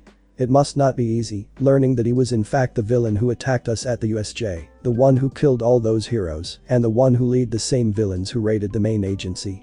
Tsuyu told her sternly, listen, whatever's on your mind, tell me, I can help. The brunette sighed. I don't know what to think. I've always admired Izuku. The fact that he is in fact a villain, it's just so much to take in. I mean, was anything he told me true? Does he really have a girlfriend? What's his cousin gonna think? His mother?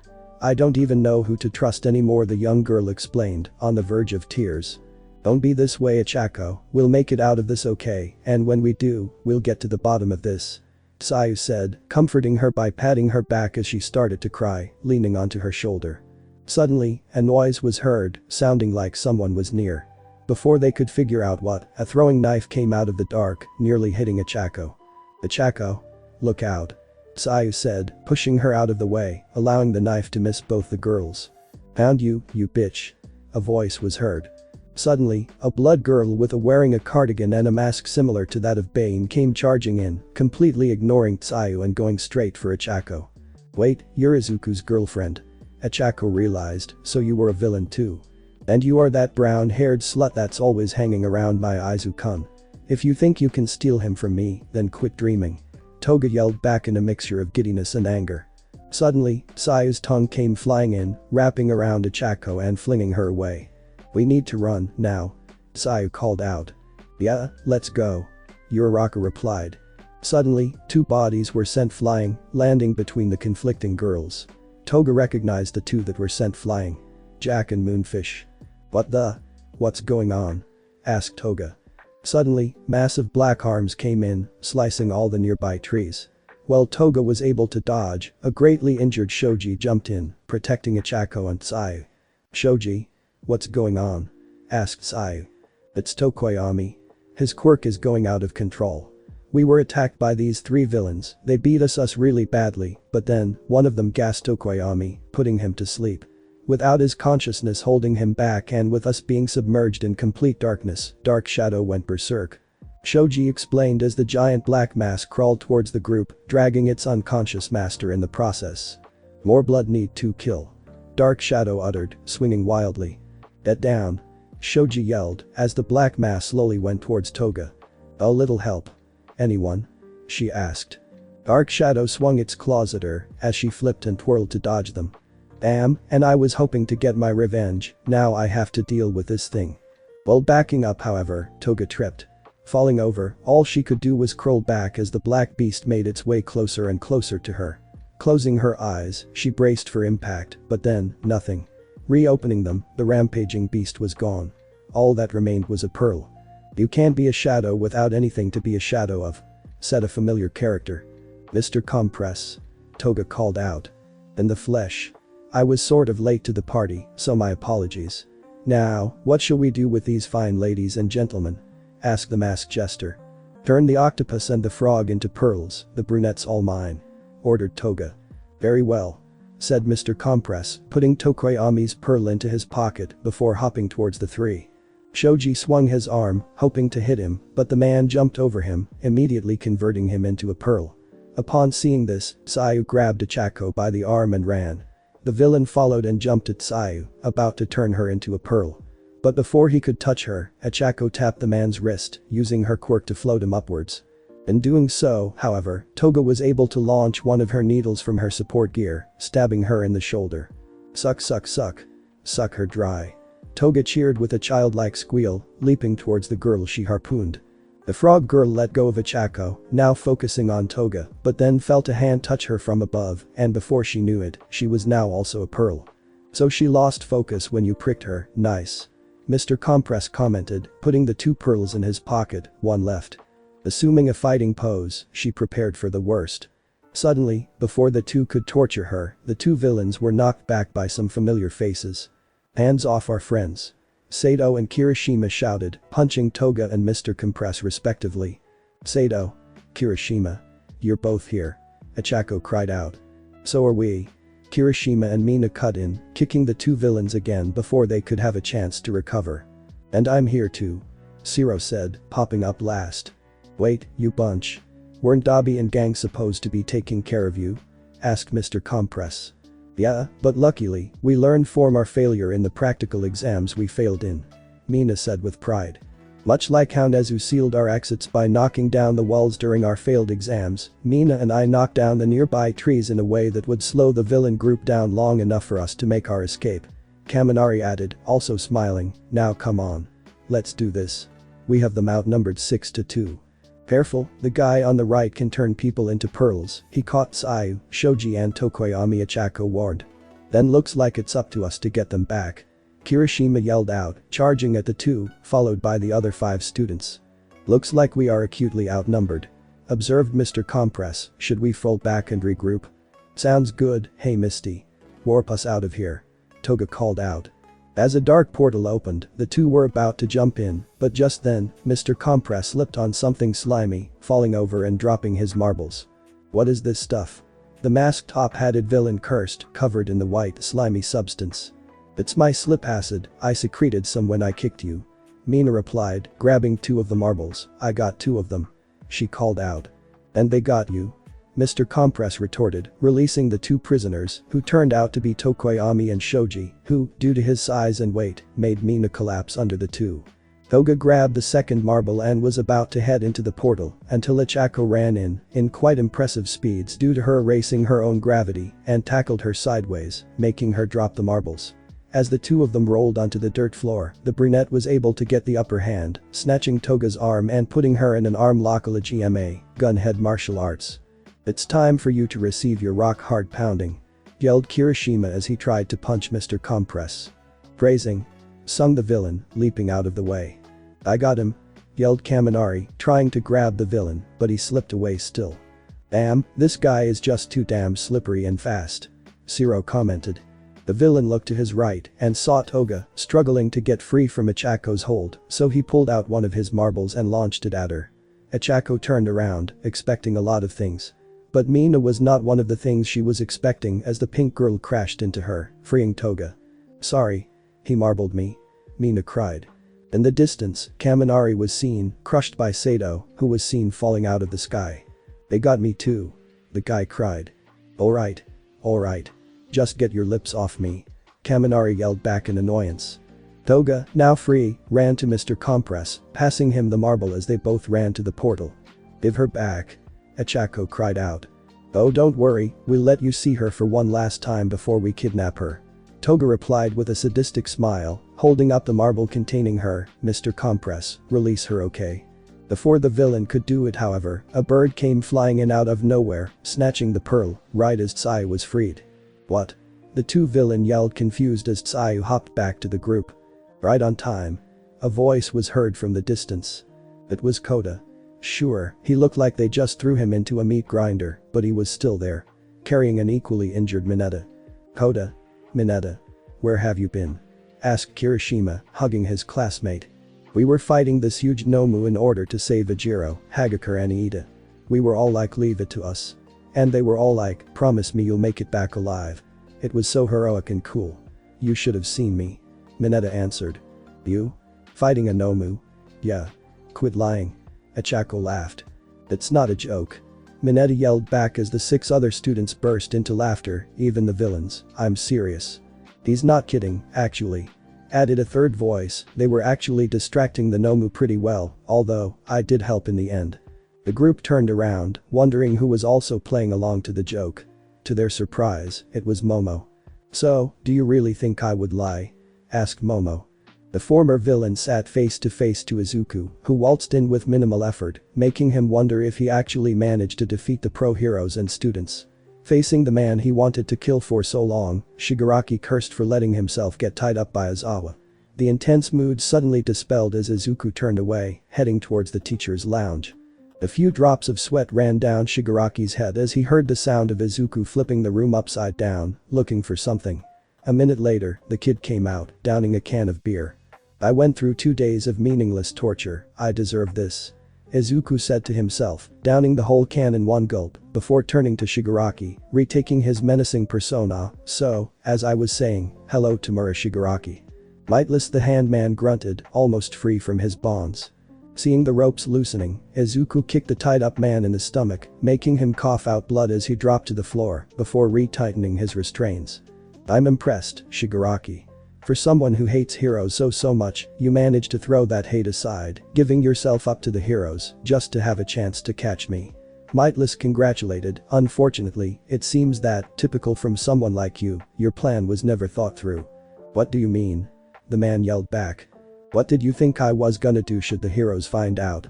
Just surrender and turn myself in while my men have the entire forest surrounded. We have you outnumbered, and most importantly, you now hold no more importance nor threat to us anymore. You have no more importance to the heroes, to the villains. Izuku said while removing his black glove, and no quirks. Before Shigaraki could rebutted, the young villain grabbed him by the neck as the latter felt a surging pain, pulsating through his body, making him yelling in agony. The world around him was going black, and he could even see the light at the distance. Not like this, Shigaraki cried, not like this. Eventually, the thrashing stopped as the former villain collapsed on the floor, limp. Izuku, seeing this, gave out a haunting smile, walking towards the counter, and picked up an apple. The fruit immediately shriveled up as Izuku laid all 5 of his fingers on it, crumbling to dust. This is quite the quirk you have, Shigaraki, I'll put it to good use. Izuku commented. Suddenly, to his surprise, he heard muttering coming from what should have been Shigaraki's comatose corpse. Help him, me help. Seeing this, Izuku raised an eyebrow in confusion. He's still conscious. Having your quirk pulled out of you would normally put you in a comatose state for at least a week. The only reason I stayed awake when Sensei removed my quirk was because it was a given quirk, not a natural one. Did his sheer willpower prevent him from succumbing to purgatory? How interesting. He said to himself, before heading towards his half-dead body. Oh well, what the hey. Squatting down, he took Shigaraki's hand mask off his face. Well, as much as I'd love to kill you, I still need you to do one more thing for me, so at least you'll be useful for once. He told him, before walking out of the lounge, where the hounds were currently. Sayonara for now, Shigaraki-san. Hey boss, I think it's time to pull out. The pro heroes are arriving. Alpha told his boss as helicopters were closing in the distance. I guess you're right. Izuku replied, pulling out his walkie-talkie. To all remaining units, retreat to base, we got our objective. Suddenly, a massive amount of black portals appeared in the current location of the villains. Dobby's group, still searching for the 5 students that got away, got the message, followed by the portal 2 seconds later. Each member walked in safely.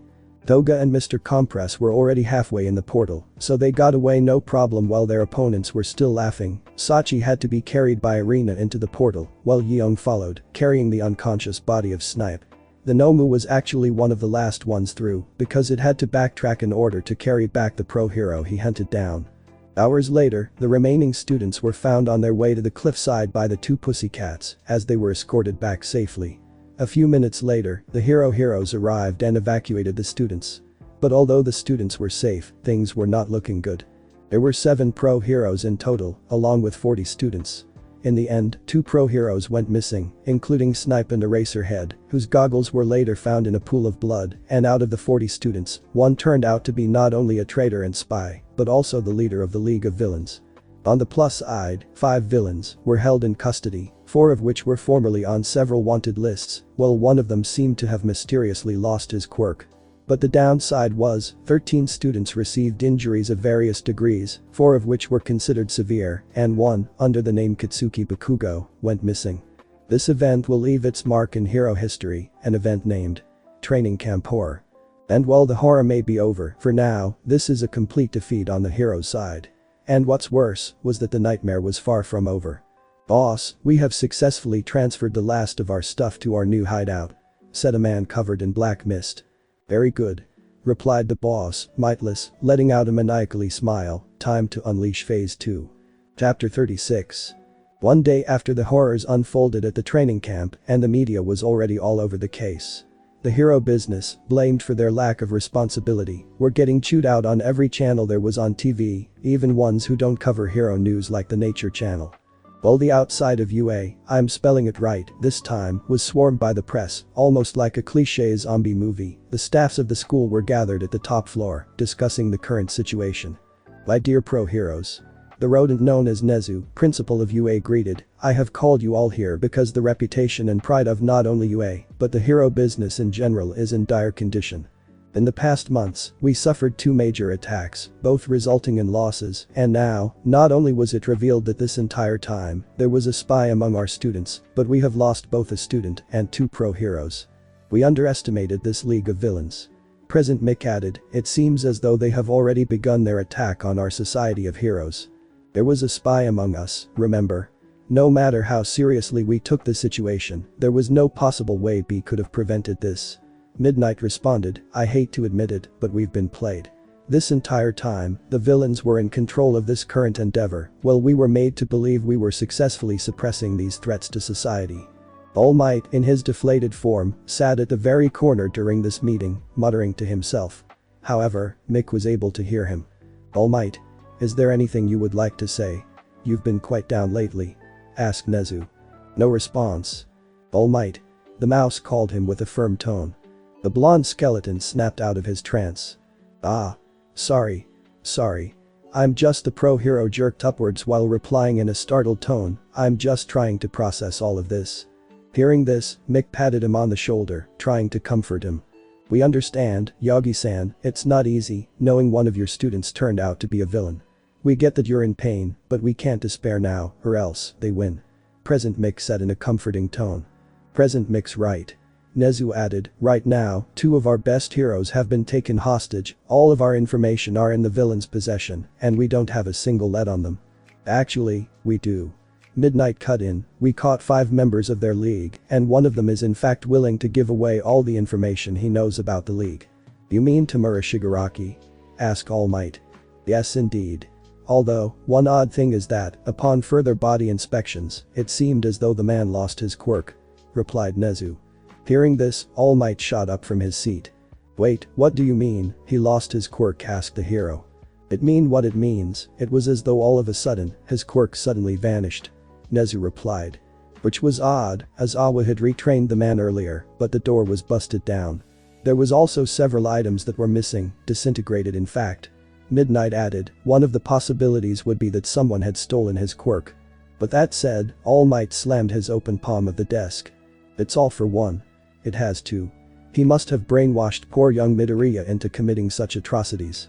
All Might yelled out in anger. The panning silence followed All Might's outburst, one that was only broken by the sound of his ringing cell phone. Excusing himself, he left the room, his hands forming a fist, squeezing very hard. What kind of symbol of peace can't even save his own student? The hero thought, some hero I turned out to be.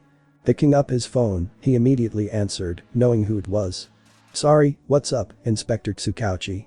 We've interrogated the villain known as Tamura Shigaraki. He has already given away all the information he knows. In fact, thanks to him, we now know where the League of Villains hideout is," answered the inspector. Hearing this, All Might went silent. "We are already assembling the pro-heroes for a search and destroy mission, now, all we are waiting on is you, All Might." "I'm in," the hero immediately replied, turning into his muscular form. "It's time we fight back and put down All for One once and for all." "And what about the boy?"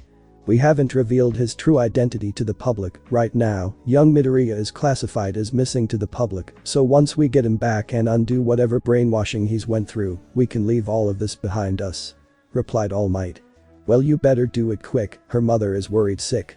Only one day in and she already stopped by the police station 7 times, hoping desperately for an update on the situation, looking more and more despaired every time, replied the inspector. "Consider it done," All Might said before hanging up and heading for the exits. "Although, one thing still confuses me, Izuku Midoriya. Why do I have a feeling I've met him somewhere? Every time I see him, I can't help but feel guilty. Just who are you, Midoriya?" 2 days in, and finally, Todoroki woke up. Apparently, he had been out of the past 2 days, racked with pain and high fever. His body was wrapped in bandages, and his 2 arms were in casts. Apparently, in his battle against Muscular, the combined abuse of One for All and his fire and ice quirk resulted in severe fractured under a layer of 3rd-degree burns. If it weren't for his father pouring almost half of his agency's worth of money into his medical bills, his arms would have been amputated. According to Recovery Girl, the fact that they were in moving condition was a miracle. Turning to his right, there was a huge box of chocolates from his father. From what he heard, Endeavor actually came to deliver the box himself, but had to leave early because the press was following him. Seeing this, the boy smiled, knowing that his father can and was changing, trying to atone for his past crimes, and actually trying to be a father. Something that he still couldn't get over, however, was the revelation that Izuku was a villain. While he didn't express it much, he was just as shocked as everyone else. Then there was Izawa and Katsuki. Both his teacher and classmate were taken hostage, by Izuku no less. Staring at the ceiling, Izuku's malicious face, radiating with sadism, kept plaguing his mind. That kid, standing over Katsuki's half-dead corpse, it couldn't have been Izuku, it couldn't have. The Izuku they knew was so pure, so innocent. Seeing him like that was gut-wrenching, terrifying, it was. "Hey Todoroki. Looks like you're awake," a voice called out, snapping him out of his trance. Turning around, the bedridden student saw his friends and classmates flooding into the room. "Did you see what's on TV? The whole media's all over the school," Kaminari continued. "It's even worse than back in spring," added Sato. Looking at the group, it seemed a lot smaller than he remembered. "Is everyone here?" asked Todoroki. "No, Tokoyami is still unconscious ever since he was knocked out by the poison gas. Mineta and Kota were badly injured in their fights. They're actually recovering in the room next door. Ajiro took a nasty blow to the shoulder, so he's also out cold, but beside all that," Iida explained. "All 14 of us are here," Achako finished. Hearing that made Todoroki's heart wrench, only this time, it was visible. "Still over the whole Izuku situation, huh?" Shiro said, "I don't blame you, it hasn't been easy for me to take, nor has it for anyone. Then there's also Izawa, Snipe and Katsuki, they are also missing," Achako added. Looking back up to the ceiling, the ice boy started to monologue.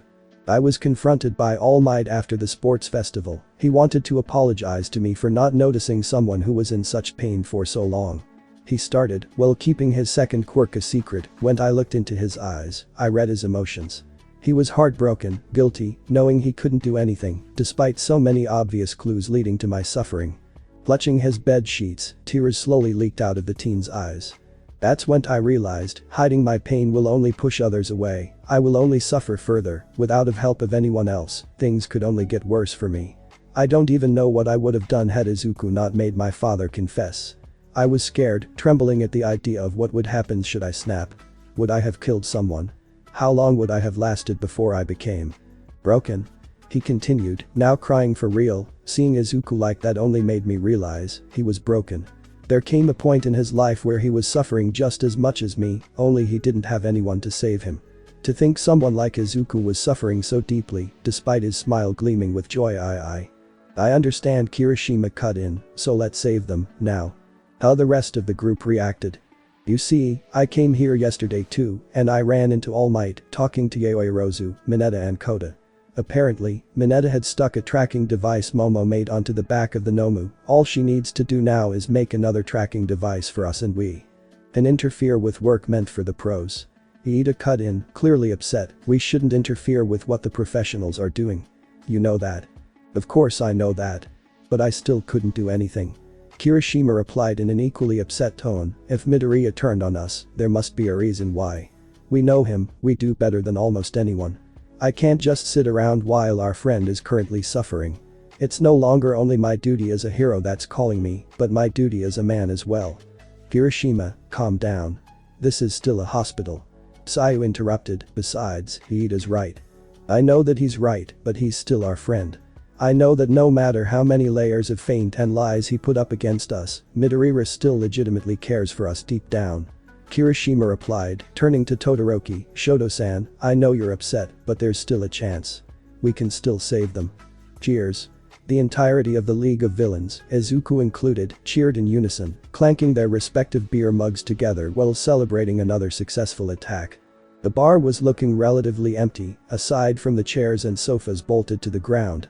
Most of the stuff in the bar was moved to the League's new hideout. So in other words, this celebration was also a goodbye party for their current hideout, as it was gonna inevitably get punched down by All Might and the other heroes. But in the other hand, the emptiness was being filled by the air of festivity and joy. You're kidding me? You three actually fought a pro hero? Spinner asked Sachi, both semi-drunk. Yeah. It was awesome. He was all like, take this. Rat-tat-tat-tat-tat-tat. And I was all like, oh yeah, how about this? Ora. And Rina was all like, wow Sachi. You're so cool and sexy. I just wanna strip down and plow you right here and now. Sachi replied. That never happened hick, you twat. Rina yelled, her face bright red, not realizing she was talking to a lamp. Yo Rina. I think you may have had one too many. Sachi laughed, seeing her stumbling around, looking the wrong way. Oh shut up. I have full control over hick, myself. Everything I do I have full control of. Like this. She replied, before turning around, kissing Toga, who was too hammered to care and rolled with it. The two villains watched in arousal and shock, before turning to Izuku. Are you just gonna let her do that? Asked Spinner. Yeah sure, why not? She'll just have to pay the price later in my new bedroom at the new hideout. I heard it was soundproofed. Izuku grinned with a hint of sadism and lust. And that's how those fucks got away. Dabi finished, telling his story to the hounds. Wow, looks like you need some more training. Rabbit laughed, punching Dabi in the shoulder, as well as some more meat on those bones. Still, we can't be too happy, after all, we did lose a few men. Tracker said in a cold tone. Aw man Tracker, why you got to be such a party pooper? Lighten up man. Have a drink. Rabbit laughed back, holding his pint up to his face. Meanwhile, at another table, a group composed of Magni, Twice and Yeong were laughing at Mr. Compress, who they all knew was at his funniest when drunk, as he danced while singing drunkenly, like a French leprechaun, leaping from table to table. So you said you actually beat a pro hero? Asked Twice. Yeah. It was awesome. He was all like, take this. Rat-tat-tat-tat-tat. And I was all like, oh yeah, how about this? Muta.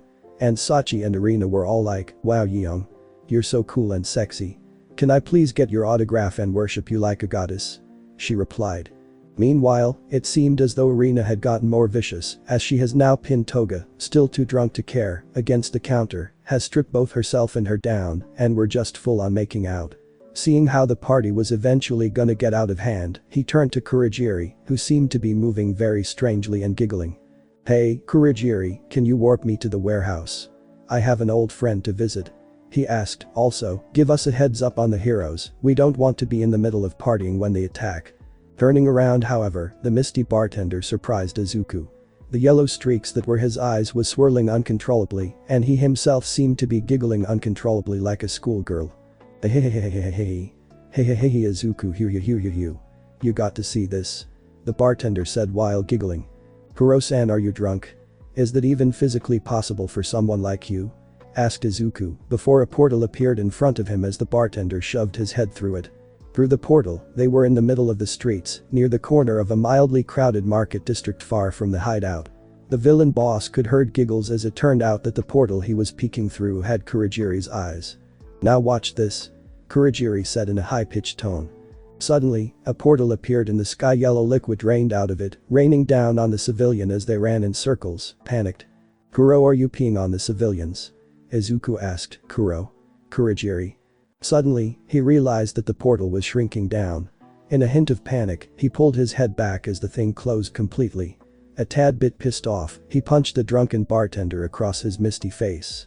You could have decapitated me, you asshole. he yelled as the bartender flew into Arena and Toga, knocking them onto Sachi, who collapsed due to their weight and fell on the ground. "Welp, three-way it is then," the man said nonchalantly. "Hahaha, sorry." The bartender laughed, opening a portal. "Here you go, son." "What was that?" Izuku asked. "Nothing, honey." Hehehe. Kurogiri laughed back, still slouched over. Note to self, never, ever, let Kurogiri get drunk.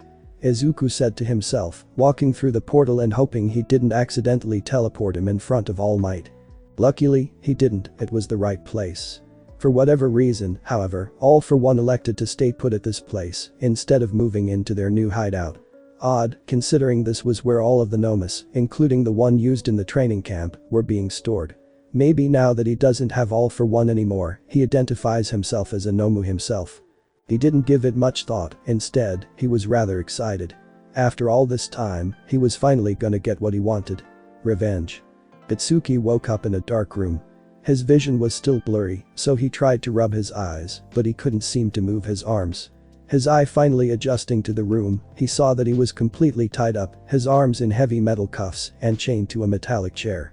While his head was left without any restraints, allowing him to talk, look around and see, it seemed to be the only part of his body that he can move. Everything else was tied up.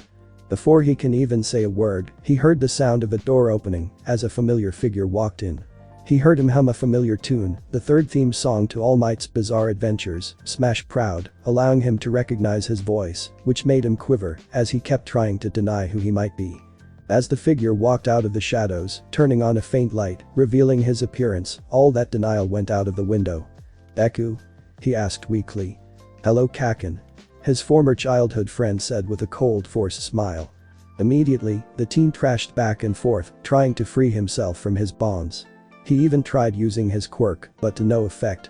"It's useless, those restraints were stolen from the Ministry of Safety when we attacked, they are meant to hold back rank S criminals. Your quirk gets nullified when these restraints are put on you," Izuku said, sitting down backwards on a chair, using the back as an armrest. "Not that it matters, since even if you were in top shape, you'd still stand no chance against me." Not his eyes nor ears could he believe. Not only was Deku, the Deku that he knew, the one that could hold his ground against him for 5 seconds without wetting himself, the one that cried at least 4 times a day, acting nothing like he once was, but he completely contrasted his previous personalities. This man, standing before him, it couldn't be Deku, it just couldn't. He was so cold, ruthless, without scrutiny. "What the fuck happened, Deku? Why are you siding with the villains? What happened to your fascination towards heroes? Towards All Might, your dreams, your passion, answer me." Katsuki yelled until his throat burned. Hearing this, Izuku laughed. "Oh, what was that? Care? You actually give a fuck now? Where were these fucks you gave when you beat me up day after day in middle school? Where were these fucks you gave when you said I should just kill myself? Where were they when you kept kicking me down when I tried to do anything?"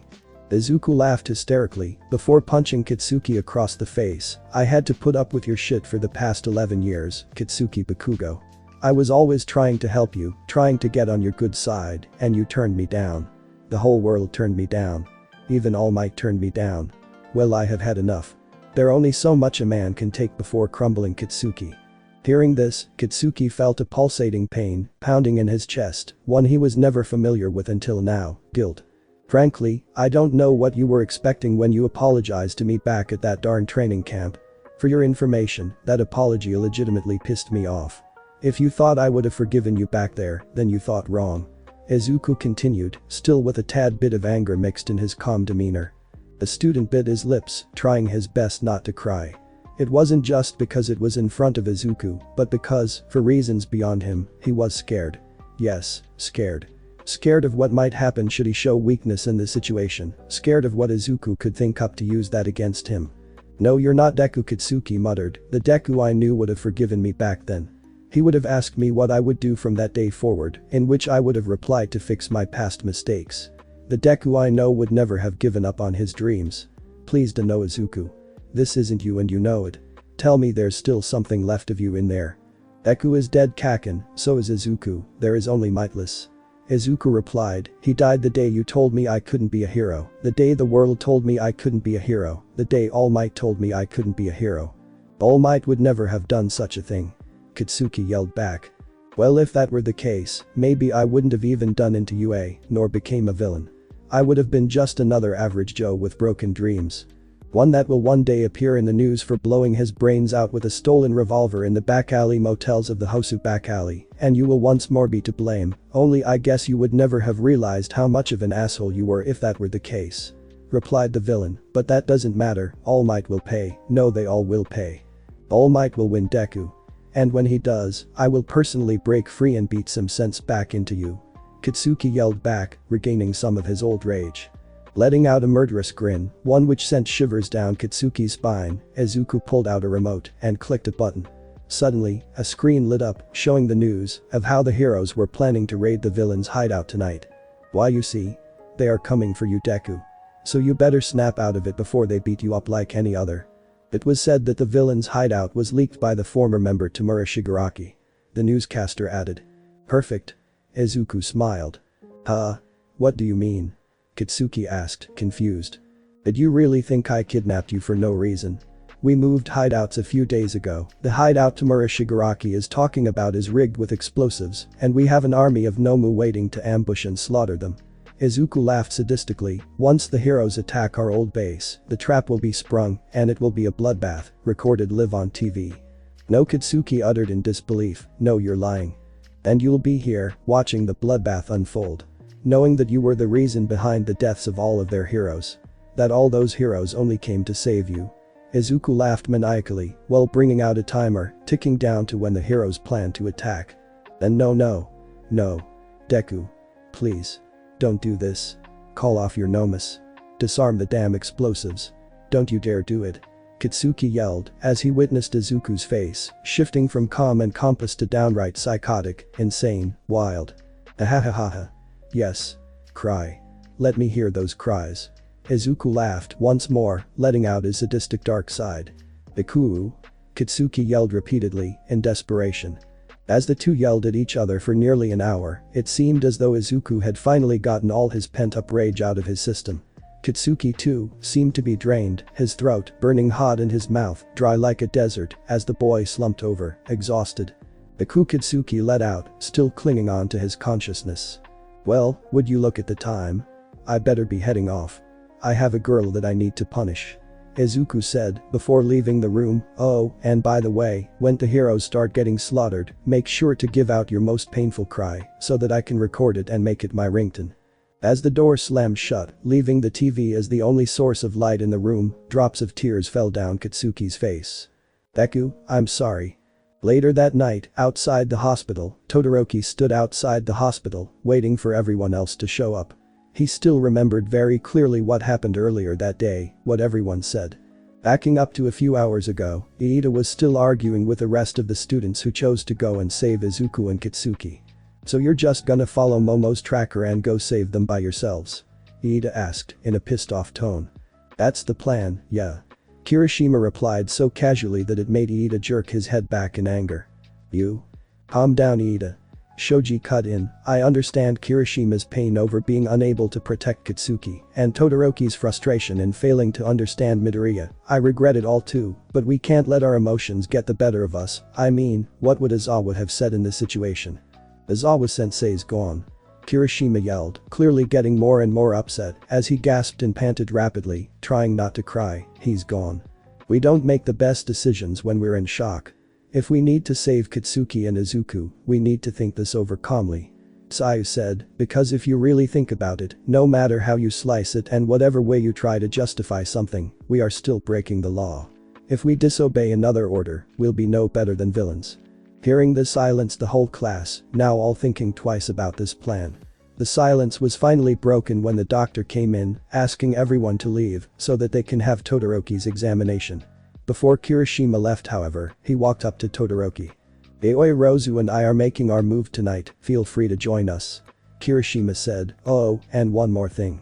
I know this may not sit well with you, but if Midoriya really is siding with the villains to his accord, then a fight will be inevitable. I don't know how well you're gonna feel, fighting one of our bestest friends, but just to give you a heads up, it will happen. Those last words swirled in Todoroki's head. He never felt anything for the villains he defeated back in the USJ, but this villain was different. He was a close friend. Could he really bring himself to hurt him? As much of a reputation he had for being cold, ready to pull the trigger on anyone, even his own friends if he had to, training with all might for these past few weeks, really thawed out his cold frozen heart, and this is one of its bigger drawbacks. His hazy thoughts were interrupted however, when he heard Kirishima and Momo call him. Turning around, they all came in. But to his biggest surprise, so did Iida. "Iida-san. You're coming too?" asked Todoroki. "Momo and I had a discussion about the plan. It seemed as though I misinterpreted some details," Iida explained, his voice racked with shame. "He initially thought we were gonna pull a Rambo and run in guns blazing, but really, we're doing this Metal Gear Solid style and sneaking in," Kirishima explained. "Well, that's good to know that Iida is joining us, but why does he look so down?" Todoroki asked, seeing Iida, who looked like Judas after betraying Jesus Christ. He ended up losing control when Momo told him she came up with the idea in the first place and he hit me hard. Momo finished, still rubbing her lightly bruised cheek. "I committed the worst possible crime as class president," Izuku handed him the position off screen. "I shall commit self-flagellation to cleanse my sins," Iida cried, practically drowning in shame. "I told you. It's fine. I forgave you hours ago," Momo replied, slapping him in the back of the head, drama queen. "If all of that is settled, then let's go," Kirishima yelled out. "Right," Todoroki replied, "we have classmates to save." Suddenly, a voice was heard as a familiar figure ran towards the four. "Wait, hold up." A woman's voice was heard. While the students didn't recognize the voice, they all recognized who it was. With that appearance, there was no mistake. "You must be Izuku's mother," Todoroki said. "Yes, I am Inko Midoriya," the worried mother replied. As the four looked at her, they couldn't help but feel sorry. Her slim figure looked like it was about to collapse from stress. She looked like she hadn't gotten any sleep in days, desperate to see her lost son once more.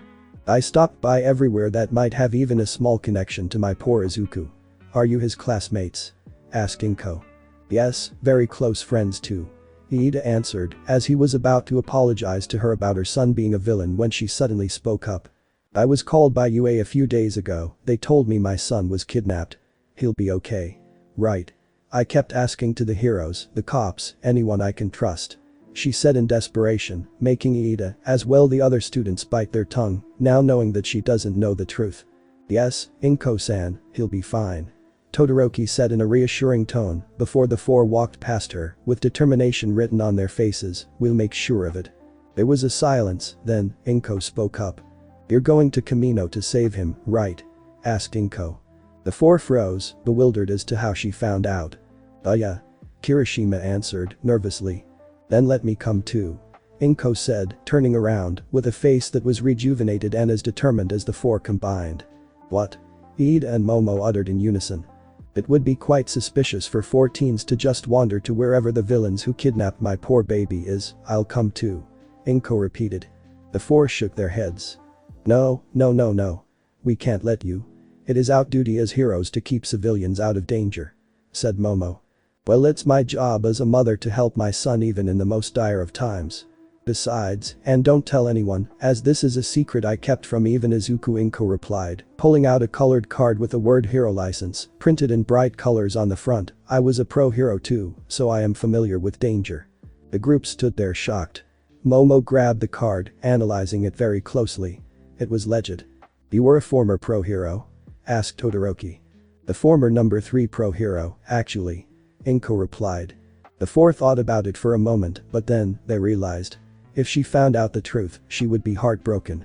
She may be familiar with danger, but this kind of danger is beyond her. So even though she made a valid argument, the group agreed to leave her out. It was for her own good. "Sorry, Inko, we simply can't let someone like you do such a dangerous stunt. Plus, even if you were a former pro hero, you're still a civilian by official standards. If we were caught dragging a civilian into this mess, we would just be in even more trouble." "I'm sorry," Todoroki told her. The woman thought for a moment, trying to process those words. "It's alright, I understand," Inko said as the four walked off. "Good luck then." As Inko's figure slowly disappeared in the distance, the four all thought the same thing. "We have to bring Midoriya back to the light, for her mother's sake." At the main police building, the same one that was recently raided by the League of Villains, the pro heroes grouped up as Detective Tsukauchi entered the room. "Gentlemen, it is time we discuss our plan of attack. The detective begun, looking at the room of heroes. First, we need to discuss what kind of firepower we're looking at here. Started Best Jeanist. Hearing this, the inspector started to explain. The participating heroes were by the dozens, including most of the top 10, including Gang Orca, Edshot, Best Jeanist, Endeavor and All Might. Besides these top dogs, there were also many other powerful pro heroes, including the entire Tiger Montana Lady, Kamui Wood, Gran Torino, who was dragged straight out of retirement, and even a few Yuuei staffs like Midnight and 13. Even some new debuting heroes were willing to participate. Guess who's gonna die this arc, including Vaseline, a debuting graduate from Shiketsu High School, who possesses a lubricating quirk, Bookworm, a former sidekick of Ingenium, who pursued his own hero career after Ingenium was forced into retirement by Stain, and who possesses a quirk that can make him react and think super quickly. As if everything was in slow-mo, and finally Banana Mysterio. If this doesn't scream self-insert, I dunno what does. A former book author with the quirk peel, which can allow him to peel off up to a 1 cm layer, the average thickness of a banana peel, off any surface. Aside from the heroes, both the police force and special force is said to be joining the fight. Hearing this, All Might stood up, giving his signature smile. "It is time, let's end this war once and for all," he said. Meanwhile, Kurogiri, recovering from all the partying, had evacuated the last member. While that was going on, Izuku stood on the roof of the building, looking down at the beautifully lit city. Lifting his cup of martini into the air, he dumped it down the roof. "Here is to the brave heroes who will come tonight. We shall meet at last properly, All Might, and this battle will be one for the history books." Chapter 37. The bullet train stopped at Yokohama City at around 10 p.m. While late at night, the streets of the Kamino ward were still bustling with people, as do many shopping districts do around Japan. The 4 undercover students got off the train, getting a good look at their destination. "This place is huge. Are you sure these jerks are hiding here?" asked Kirishima. "According to my GPS, yes," replied Momo.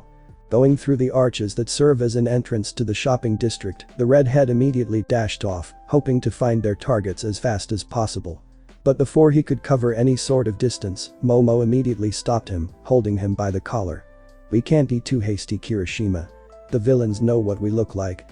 Running like this would only attract their attention," said the intellect of the group. "Iorozu's right," Iida added, "we'll be sitting ducks if we expose ourselves like this, we need some sort of cover."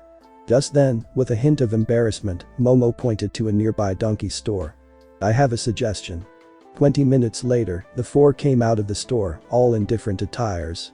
Iida opted for a more bartender look, while Momo chose a date outfit. While Kirishima's outfit came with 2 horns, the student was still recognizable, and was, despite the added appendages, the least disguised of the group. Todoroki, on the other hand, with a black hair wig that covers one of his eyes, was the most disguised.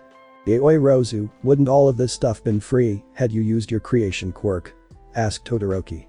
"Well, it wouldn't have been legal and you know, it could tip our fragile economy and Miss Moneybags just wanted to experience a donkey store, I bet," Kirishima thought while the girl nervously uttered out excuses. "Look. It's Yuuei," said a random bystander, causing the 4 to turn around, surprised by the sudden claim. However, the bystander wasn't talking about them, and was instead referring to the big screen, where they were airing the segment of Yuuei's apology press conference, which took place earlier that night. The 4 stood silently, watching their homeroom teachers, except for Izawa, who were all dressed in formal clothing. "We regret to announce that our lack of preparation was responsible for the harm that came to 27 of our first-year students. Although our institution is made for training heroes, our negligence and our defenses against villains were nonetheless apparent, and we understand that this made many of you uneasy and unsure about our liability," said Nezu in an apologetic tone. "There is no excuse for what has happened, and we sincerely apologize. This is the 3rd time your students were confronted by villains, all in 1 year, mind you." One of the reporters asked, "How would you explain such events to understandably concerned families, given that you've actually failed to protect 2 of them, not to mention one of your own staffs?" But the way Yuuei is being questioned, it almost seems as if Todoroki thought, as he could feel drops of sweat running down his neck, they are being treated like the bad guys.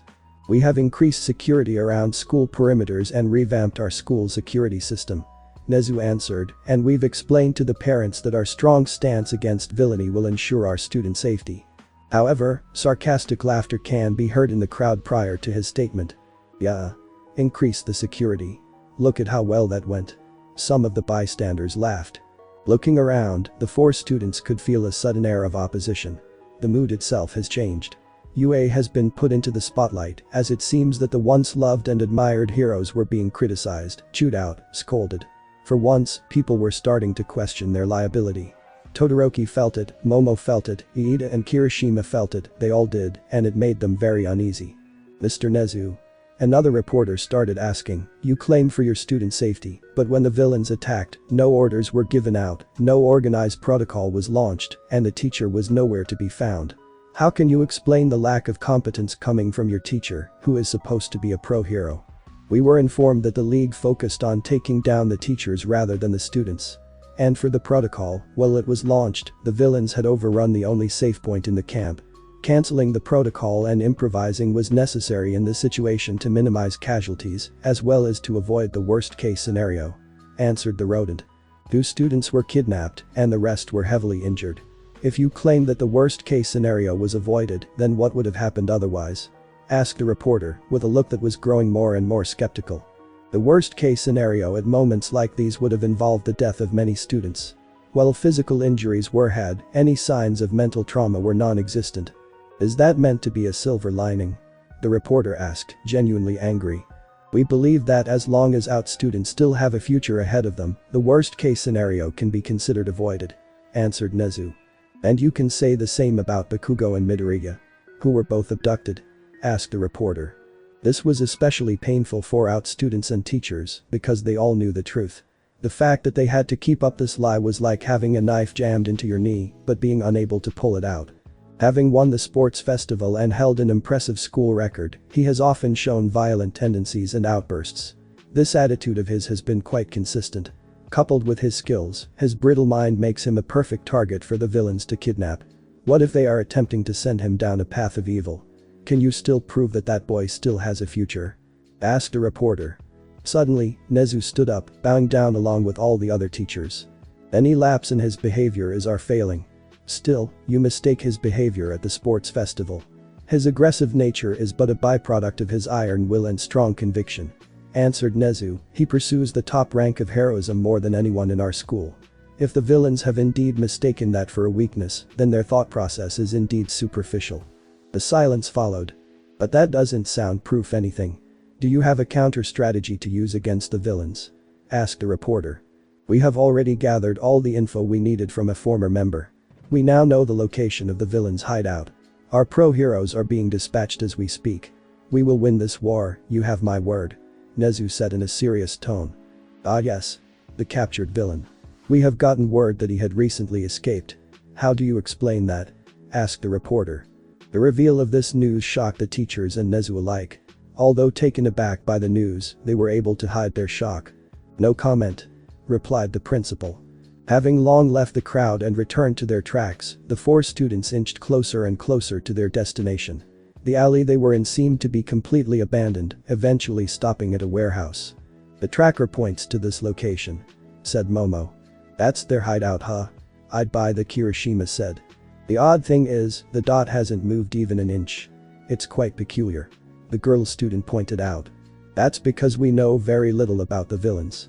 Remember, just because the villains are in here doesn't mean Katsuki is. Remember, what we are doing here is a total gamble due to our limited information, and we don't have Jiro nor Hagakure for stealth either," Iida pointed out, "so I'm stopping this at any hint of danger because you're my friends. I won't hesitate to notify the authorities for you guys' safety. And we have to remember about Midoriya. He might be our biggest challenge yet," Todoroki added. "I know," Iida replied. "You have helped me once, Midoriya," thought Todoroki as the 4 started to devise their plan. "Now, it's time we help you." At a run-down bar that was the League of Villains hideout, several SWAT van pulled in. Out of it came the pro-heroes and the heavy-duty police forces. As the number 1, 2, and 5 hero, as well as Kamui Wood, Vaseline, Bookworm and Banana Mysterio, got out the armored vans, they looked up, staring at the hideout.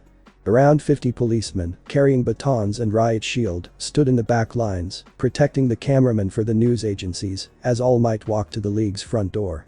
Meanwhile, at a nearby warehouse, a second row of armored vehicles pulled over, with Montana Lady, Tiger, Midnight, Gang Orcas and Best Jeanist, walked up to their front door. It's time to turn the tables, villains. All Might said with his signature smile. As the raid was happening live, Katsuki was sitting there, tied to his chair, watching the event unfold. You can do it, All Might. You can break out of any tough situation. He cheered, rattling his chains. Meanwhile, All For One sat on his chair, watching the student from his monitor until he felt a presence. Looks like your plan was not perfect, Izuku, just as I suspected, you have much to learn. All For One smiled, but lucky for you, your sensei is here to take one for the team.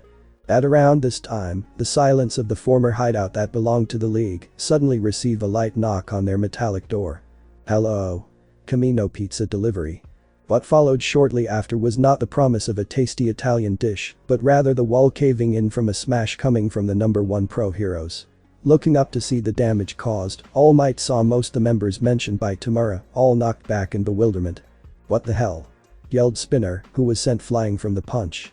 In the middle of all of this, they found Izuku, dressed in formal attire, with a white dress shirt, black tie and dark dress pants, and holding a butterfly knife up to a restrained Katsuki's neck. Seeing that the heroes had arrived, he dropped his weapon, looking very confused. All Might. How did you find us? Asked a confused villain. It's over, Izuku, or should I say Mightless, there's no escape for you, because we are here. All Might cheered triumphantly. Looking around, all of his subordinates were tied up in Kamui Wood's wooden ropes, unable to move. Dabi tried to burn off his ropes, but was taken out in a flash by Gran Torino. It's All Might. Who knew that the heroes would attack this soon? Asked Mr. Compress. From the back door, Ed Shot came out, securing any possible emergency exits, accompanied by a few policemen. Endeavor, on the other hand, stood outside along with Vaseline and Banana Mysterio, serving as bodyguards. It must have been scary, holding out for so long. Don't worry, young Bakugo, you're safe now. All Might said in a reassuring tone, before turning to Izuku, who had panic drawn all over his face. Now, young Midoriya, come with us, you have some explaining to do. How? How did you find us? Asked Izuku. We had a former associate of yours leak your hideout's information. We know all about your league, including who you all really are. Gran Torino answered, turning to the restrained villains, Kenji Hikiishi, Atsuhiro Seiko, Shuchi Iguchi, Himiko Toga, Irina von Tuscularius, Sachiko Tsukiyama, Yeon Kim and Suddenly, they realized Jin Bubegawara, otherwise known as Twice, was nowhere to be found. Where's Jin? Asked Gran Torino. Suddenly, a smile drew on Izuku's face. A malicious one that sent shivers down All Might's spine. I'm sorry, but sadly, no matter how much I tried, I couldn't get Twice to clone himself. He answered with a Cheshire cat-like grin. Suddenly, all of the restrained villains, including Katsuki, dissolved into grey puddles. The hero's eyes widened in horror as suddenly, the room once full of people was gone, replaced with a room covered in grey sludge, with Izuku being the only one standing. Sorry, heroes. Izuku smiled, but your Bakugo is in another hideout. Meanwhile, in the actual hideout. The Mario reference. Nice. The real Spinner cheered, watching the recording with the rest of the league. Back in the original base, All Might stood there, bewildered that they got played. Snap out of it, All Might. We can still capture Izuku. Kamui Wood said, as his branches extended towards him. Suddenly, with a murderous glare from Izuku, the branches stopped moving. What's wrong? Having trouble using your quirk? Asked Izuku, his eyes now bright red. Seeing this, Gran Torino tried to knock him out, but Izuku threw his butterfly knife at him. While the old man dodged, the knife suddenly boomeranged back, stabbing him in the back as the man fell out of the air, coughing blood. Gran Torino? All Might cried out, before turning to Izuku. How are you doing this? Simple, erasure plus homing. It doesn't get any simpler than that. Izuku replied. But those are Izawa and Snipe's quirks, yes. I simply stole it from them. After all I need to do is touch them. Izuku laughed sadistically. No, it can't be, All Might uttered out, dropping to his knees. Yes indeed. The one called All For One that you once knew have lost his name. If you came to defeat All For One, he's standing right in front of you. Izuku laughed, pointing at himself, so come on. Hit me. In a roar of anger, All Might came charging in. All For One? Right as his fist was about to connect, however, a dark portal appeared in front of Izuku, warping away his fist, as several portals also started to appear in various locations, including outside. Suddenly, a white one came walking in, letting out a roar as a blue beam shot out its back, piercing the roof and going 100 feet upwards before slowly creating a portal. I hope you have fun inside this mousetrap I made for you all, heroes, Izuku laughed as he walked through a portal, while several Nomus attacked the heroes. Have a blast. Suddenly, the heroes heard a ticking noise. They understood what that meant and, in a split second, grabbed everyone in the room and threw them out, right as the building ignited in a ball of flame.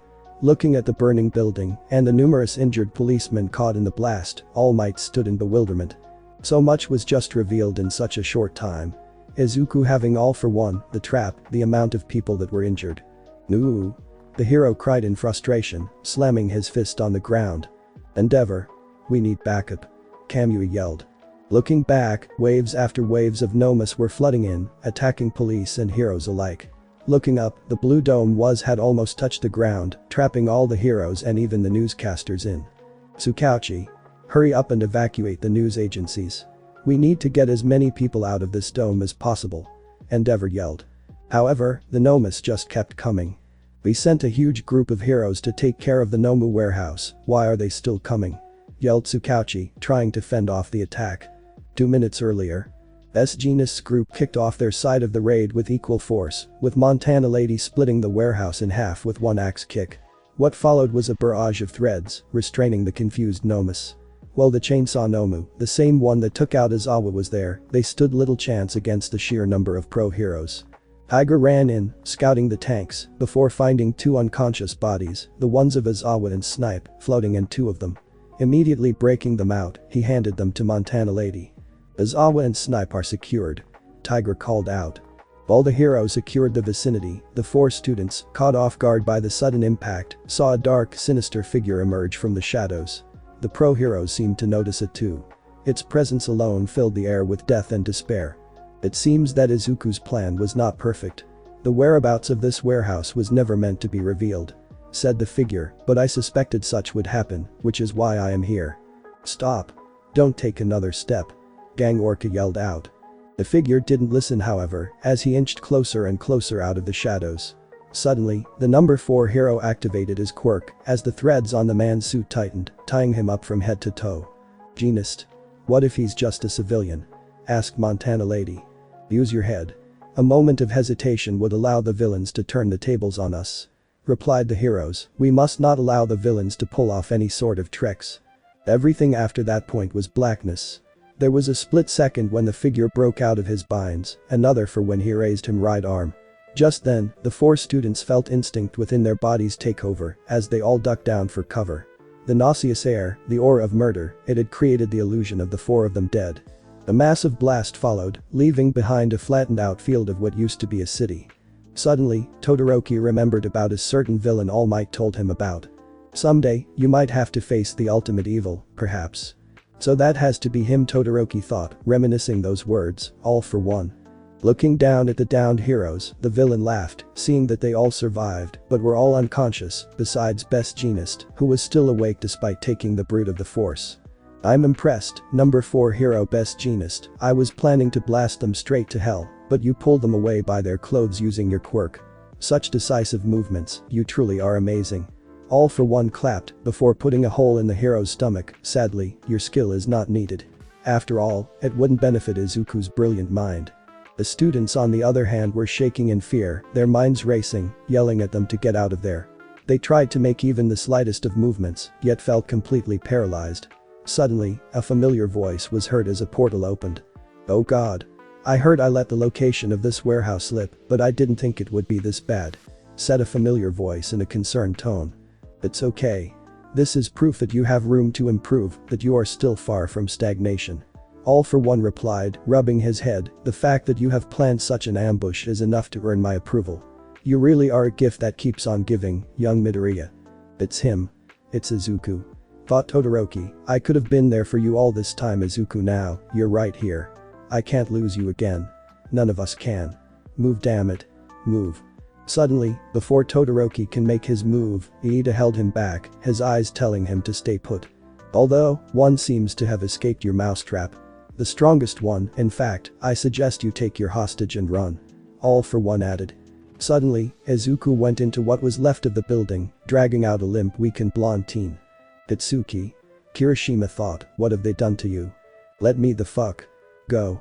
Katsuki roared, thrashing at Izuku with the remnants of his strength. Feisty as always, huh? Kakin.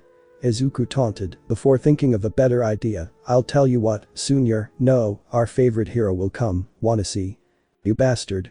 You murdered them. Katsuki kept on yelling, so many of them are dead. What happened to the Deku who fanboyed over every hero he met? Answer me. Murdered them, what does he mean? Whispered Momo. Suddenly, a small figure came flying in the distance. He's here. Said All For One.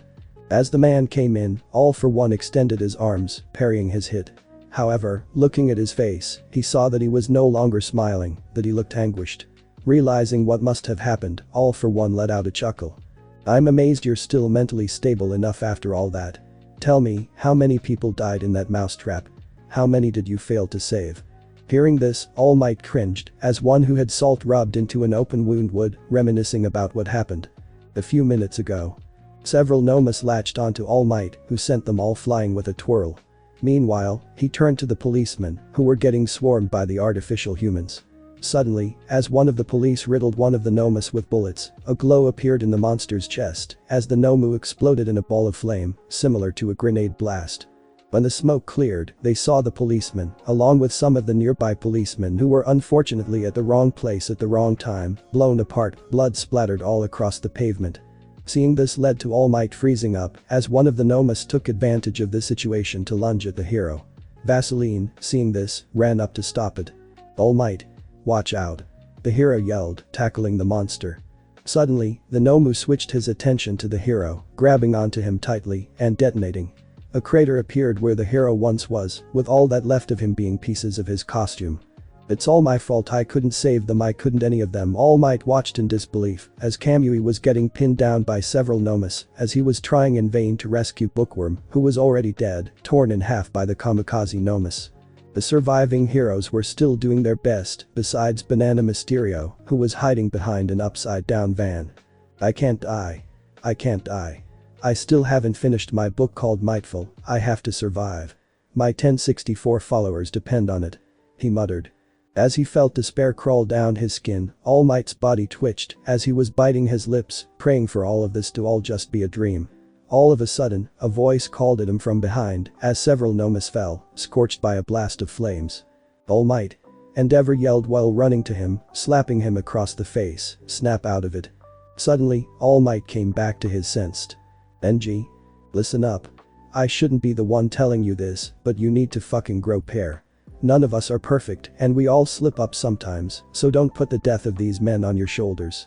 Endeavor yelled out, him too, upset at the number of dead heroes and police. I know it's a lot to bear, but you can't let all of this get to you. We need you, All Might. The world needs you. Hearing this, All Might had to take a moment to wipe the tears running down his cheek from his speech. Right. I can't let these unanswered cried for help go unattended. All Might replied. Hearing this, the number 2 hero smiled before lifting him up and using his fire to rocket the two towards the force field that was keeping them imprisoned. Then get out there and finish this. He yelled as he used his full power, blasting a hole through the force field and throwing him out before the gap closed. NG. Wait. All Might called back, seeing that Endeavor did not follow him. You need to get to the second hideout and make sure everyone is okay over there. Finish this war for us, All Might, we are counting on you. Endeavor said, with a reassuring smile that made All Might wonder if he was still talking to the same Endeavor. Now go. We'll hold them off. Just go. As All Might jumped away, the remaining pro heroes and policemen, totaling at around 23 people in total, as opposed to their initial 60, huddled up, trying to fight off waves of Nomas who, although the portals stopped appearing, were still very numerous, as the bulk of them gathered in the wreckage of what's left of the car, protecting the force field generator Nomu. Back with All Might, he pushed back the boss as the two disconnected, pushing themselves back. Not bad, All Might, it seems you haven't lost your touch. All For One commented. Same goes for you, All For One. All Might chuckled, noticing that Izuku and Katsuki were behind the villain boss. Now how about you tell me what you did to brainwash young Midoriya? Hearing this made All For One laugh. Brainwash? That is your conclusion. My dear All Might, you are mistaking.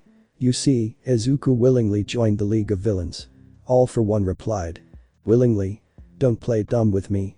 All Might replied, angered, charging in to throw a punch. He was one of Yuuei top students.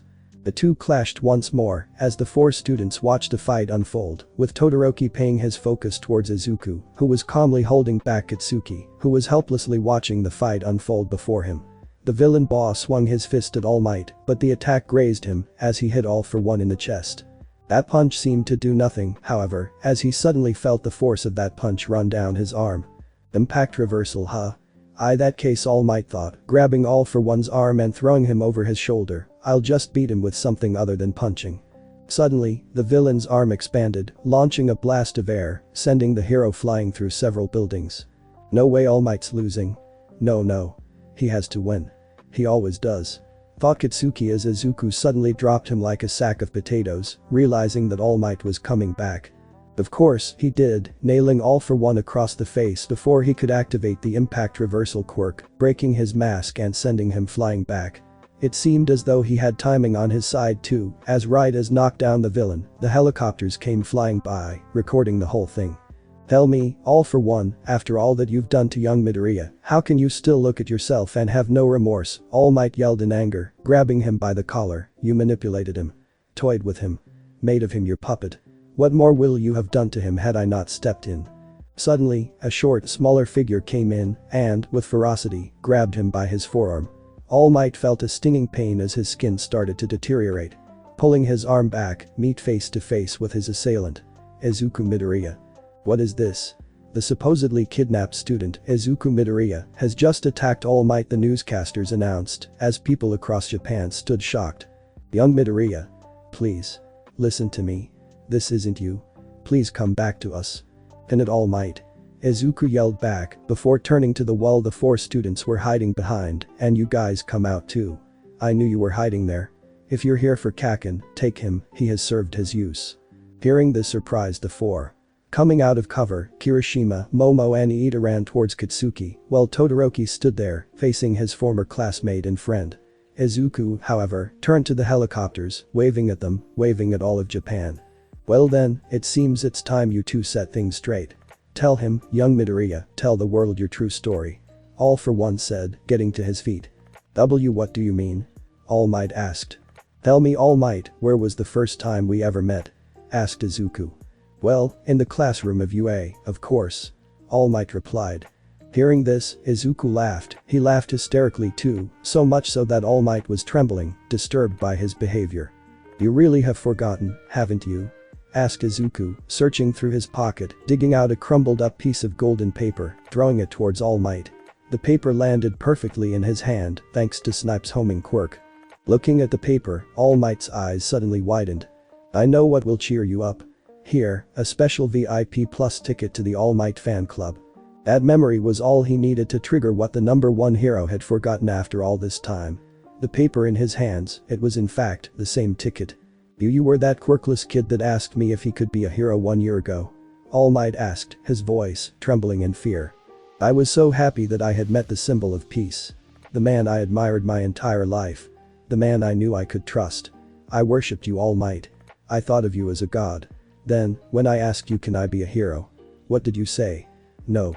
No, you cannot. Some symbol of hope you turned out to be. What were those words you once said were? Become who you decide to become? Yeah. Look at how great that turned out. Izuku yelled, letting out all of his repressed emotions. You spat my trust in my face. You left me in the dust. And still you carry that smile, as though you have won every battle. How does Sensei look at himself with no remorse? How can you look at yourself with no remorse, knowing that you broke the dreams of one of your most dedicated fans?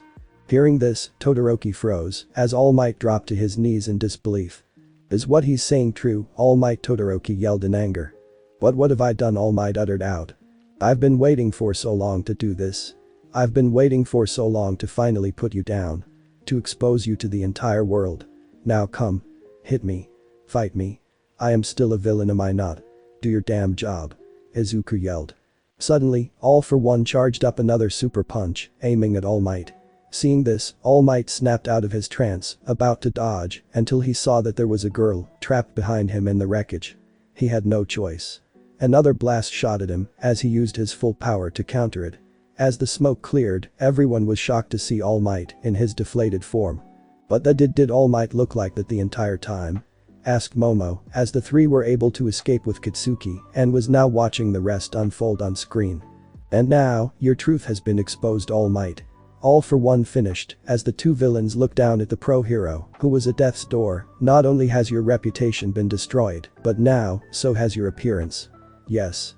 Ladies and gentlemen who are watching. This is All Might's true form. This is the hero you've been relying on. Can any of you still trust him? He who has shown you his true self. Quite a show you put up there, sensei. Izuku smiled. All Might, on the other hand, had completely given up. Not because of the pain or his injuries, rather, the news of what truly happened to Izuku was revealed to him. What he was seeing in front of him was his own fault and it had completely shattered him. I'm no hero. You can win, All Might. The girl he saved cheered, you can still beat him. Suddenly, following the girl, people from all across Japan started to cheer him on, telling him that he can still win. Suddenly, Todoroki came flying out of nowhere, punching Izuku across the face. All Might.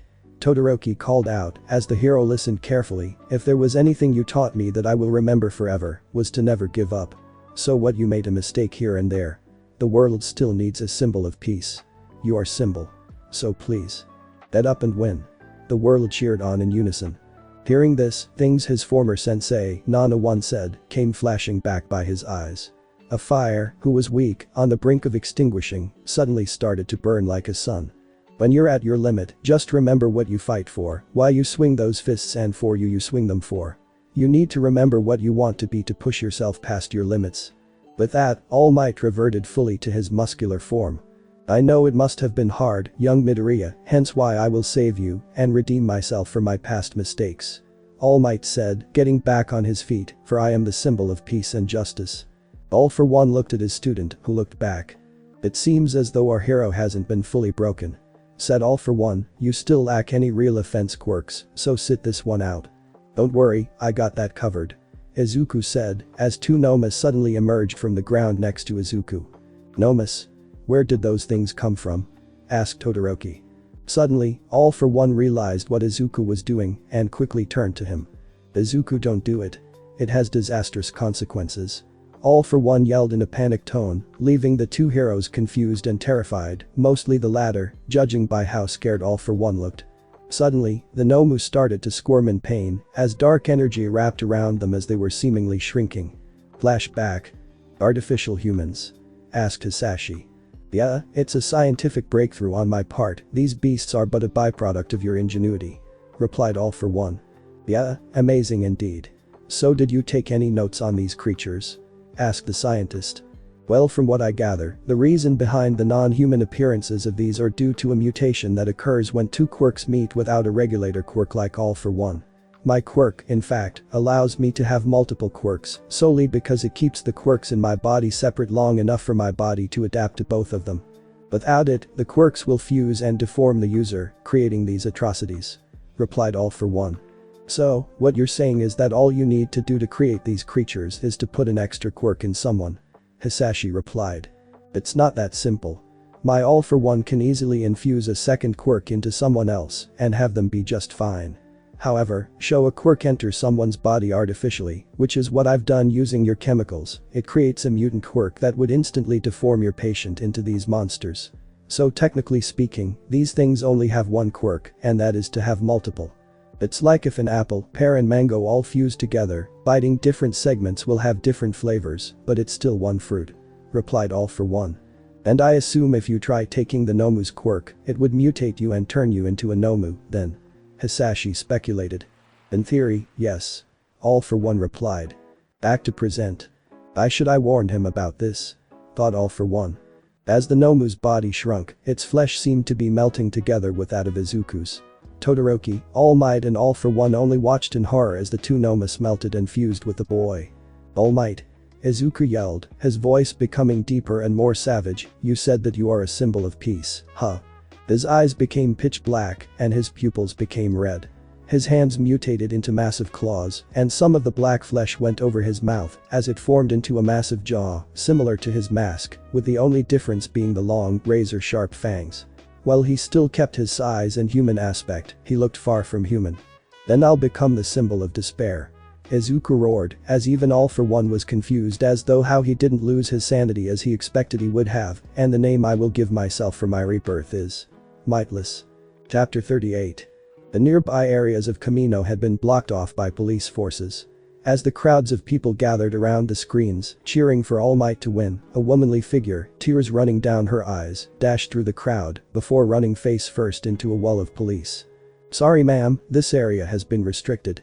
Please let me through. My son is in there. I have to save him. It's my duty as a mother," said the woman with a worried tone. "No can do, the only people allowed past this point are the police and pro-heroes," replied the policeman. Suddenly, the woman pulled a license out of her purse. "What about former pro-heroes?" she asked. Looking at the license, the policeman's eyes widened. "You're Inko Midoriya? As in, Storm Inko Midoriya, the psychic hero?" asked the policeman. "Please, if I can't go and fulfill my duty as a mother, let me fulfill my duty as a hero," she asked. The police thought about it for a moment before opening the barrier while no one was looking. "Stay out of trouble, please," he said, "now go." As the mother ran past the police barrier and towards the battlefield, she reached into her purse, taking out a vial of dark green liquid. "I'll save you Izuku, no matter what," she said, "even if it kills me." Two figures moved faster than the naked eye across the desolate wastelands that used to be the bustling shopping district of Yokohama City, clashing with each other every few seconds as the news helicopters recorded the battle from above, forced to switch to the high shutter cameras so that the viewers across all of Japan can keep up with the action. Meanwhile, massive glaciers erupted from the ground as a massive black humanoid beast, similar to the ones during the Hosu attack, chased a young boy who was jumping backwards at impressive speeds, trying to avoid the monster. "You can't run forever, Todoroki," Mightless yelled, smashing through the glaciers like they were cardboard. The young student kept his distance while erecting multiple layers of ice walls, blocking the monster's path, each one thicker than the last. His felt frostbites covering his body, but knew that regulating body heat would be suicide in the heat of battle. He needed to distract Midoriya long enough to do so, but due to his now feral fighting style, finding such opening would be impossible. Not even 3 seconds in, and Mightless had already dug through Todoroki's ice barrier, his claws, ready to gut him alive. Just then, All Might ran in, nailing Mightless across the face, sending him flying back several meters. "Are you okay, Shoto-san?" asked All Might. "I'm fine." Todoroki smiled, heating up his body with his fire quirk. "Good, now get up, we need to keep your guard you." Before All Might could finish, All for One flew in, grabbing All Might by the face and dragging him across the entire battlefield, throwing him into a collapsed building. Seeing this, Todoroki got up, firing a blast of flames at All for One. The villain boss, feeling the upcoming attack, turned around and deflected the attack with a wave, sending towards Mightless. The beast saw the upcoming attack and smiled, triggering one of his new quirks. Heat containment. The beast opened its maw, swallowing the fire whole, and then charged at the student. Just then, All Might jumped out of the building, trying to get Mightless away from his student. The head of the monster however did a full 180 turn, releasing the fire he ate directly onto All Might before the rest of his body spun around to match his head, spin kicking him in the process, sending him flying back and coughing out a bit of blood.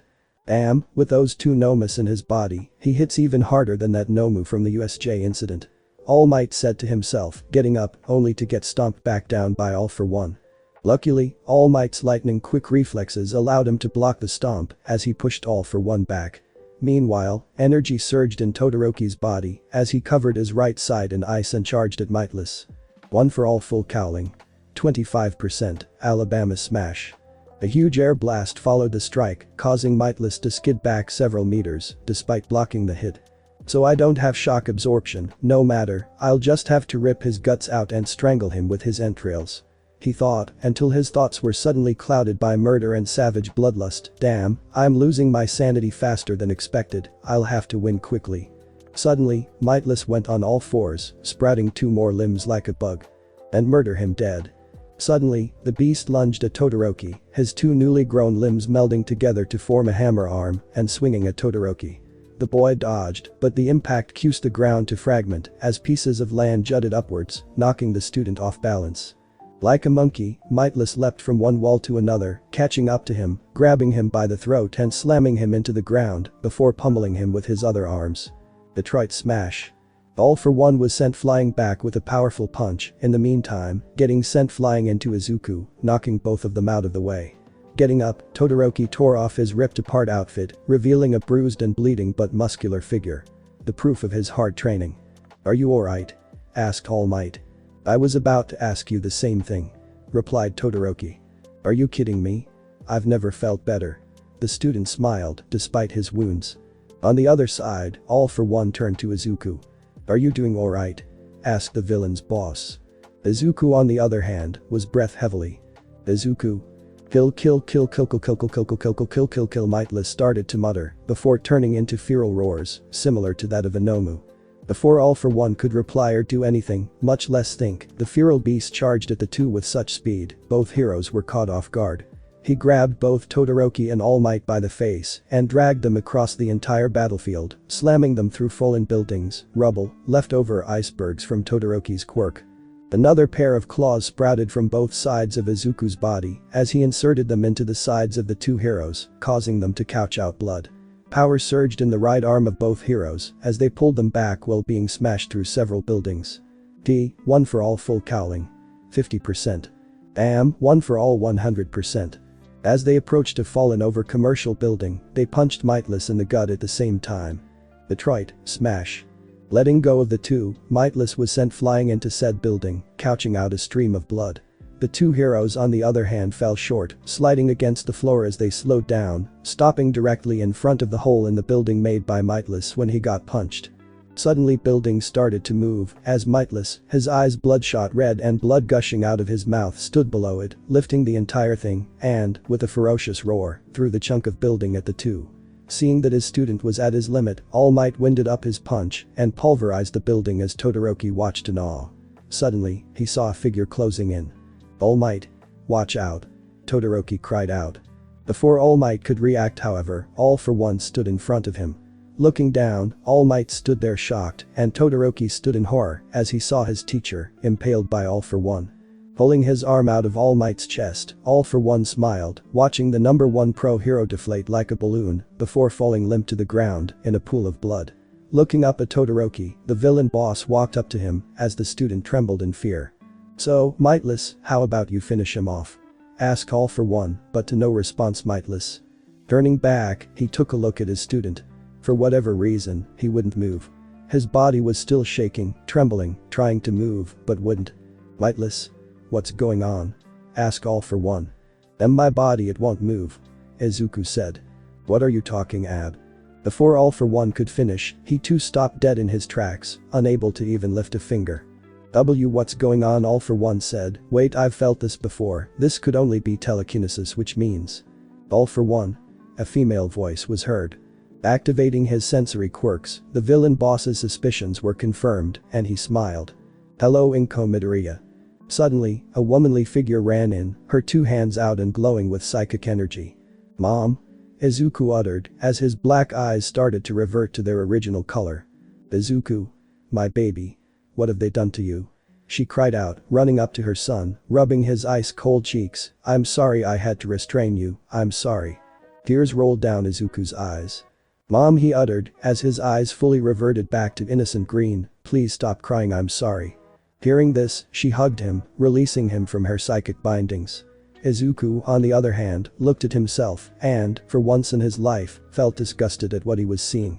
Slowly, his darkened flesh melted off as his body was slowly reverting to its normal form. Impressive. The overflow of raw, intense emotion combined with All for One allowed his body to reject its mutation. All for One said to himself, still unable to move a finger. Then, something hit him.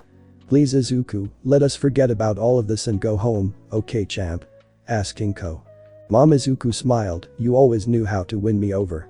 Suddenly, Todoroki's eyes widened, All Might's eyes widened, the whole world stood, silenced, as All for One smiled. "Hence, you are my biggest burden." Izuku finished, as his right hand transformed into a claw, impaling his mother, "Thus I must rid myself of you." Standing there, Todoroki watched as his childhood friend, the Izuku he knew, kill his own mother in front of his eyes. Memories of his own bedridden mother clouded his mind as he was speechless as the thought of someone who could have done that to their own mother existed. Rage overtook him as he charged in at full force towards his former classmate. "Mightless? Todoroki yelled, nailing him in the guts as he was sent flying several meters in the air. All for One tried to intervene, but suddenly, a blast of flames interrupted him. "Looks like we were late to the party," said a familiar voice. "So, All Might, how's it going?" "Could cough have been better, NG," All Might uttered weakly. "You pro heroes escaped?" asked All for One. "How?"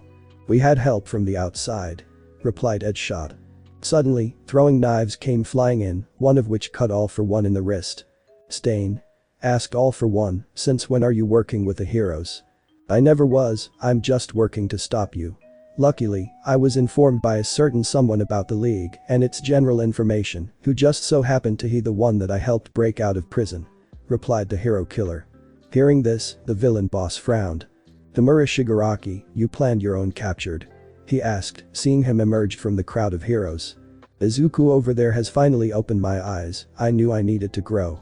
So I sat down and planned everything out, from contacting Stain to break me out of prison. Once I turned myself into stealing a blood sample from the force field Nomu so that Stain can shut it down, allowing the heroes to escape," replied Shigaraki. Hearing this, All for One gritted his teeth. "Izuku, you have to retreat. I'll hold them off." But turning around, he saw Izuku getting kicked around like a beach ball. As the villain fell for the nth time, he got up as his hand morphed into a drill, lunging at Todoroki. The student ducked under the drill, nailing Izuku in the guts with 3% punches, sending him flying back while coughing out blood. He then froze Izuku's feet in place before dropkicking him with 15% of his power. Izuku fell to the ground before spinning around and trying to sweep Todoroki's leg. The student dodged, however, and hit Izuku square in the head with an axe kick. "I cannot believe you. Your mother cared for you. How can you just kill her?" the student yelled, grabbing Izuku by the throat. "I had prepared for this scenario since the beginning. It's a necessary sacrifice," yelled Izuku. Hearing this, Todoroki headbutted Izuku, making him fall back. "There is no necessary sacrifices. Especially not your own mother," Todoroki yelled back, charging up his fist. "She cared so much for you. The League cared more," Izuku replied, charging up his own punch as his fist grew gigantic. As the two clashed, it released an air blast, sending Izuku flying back but breaking Todoroki's arm. He didn't care though, as he stomped the floor, shooting out an iceberg from below, hitting Izuku towards him as he ran up to him, trying to hit him with his other arm. "They are villains. We are heroes. How can you have turned to their side? Tell us. We are here for you," Todoroki asked as he nailed Izuku in the face, smashing him into the ground. Izuku, however, grabbed Todoroki by the wrist, triggered by what he said. "You are here for me. The heroes are here for me," he said, his voice racked with rage and grief. "Where were you when Katsuki nearly beat me to death on several occasions?" he yelled out, grabbing Todoroki by his wrist and swinging him back and forth into the ground, creating several craters. He then threw him into the air as he sprouted wings and flew up to him. "Where were you when I was picked on at the park?" he yelled, kicking him around like a ragdoll, each hit breaking another bone. "Where were you when I was told to just jump off the roof and hopefully be reborn with a quirk?" he yelled, both his fists growing huge and smashing Todoroki to the ground as the student coughed out blood. Izuku then landed near him, picking him up by the neck himself. "My entire life was torture. No one answered my prayers. Then when I was met with All Might, he too rejected me," Izuku yelled before knocking Todoroki out with a headbutt. All Might, hearing this, felt as though 1,000 needles were stabbing his heart, feeling guilty for his sins. "But you know who did answer my prayers, finally? Who picked me up from the mud and cared for me? Do you know who was there for me?" asked Izuku as a portal appeared behind him as members of the League came running out, standing behind Izuku. "Them. These people you call villains were the ones who saved me. These are the people who answered my cries for help." Dropping Todoroki's beaten up body, he then turned to All Might. "You always smile triumphantly, saying I am here. So where were you then? Because the only people I want to be here now are these guys," Izuku said, pointing at his League, "my real family." Hearing this, everyone from the League let out a flattered smile. "Hey. Don't be like that. You helped us out too," said Sachi, "especially me." "Yeah. Recruiting you to the League was the best choice we ever made," said Toga. "We are so proud of you, young master. You have finally grown into a fine villain," Kurogiri added. "Also damn. I can finally have someone to laugh at my pop culture references. Man, this guy is awesome. You guys missed out, heroes. Spinner laughed, making a face at the pro heroes.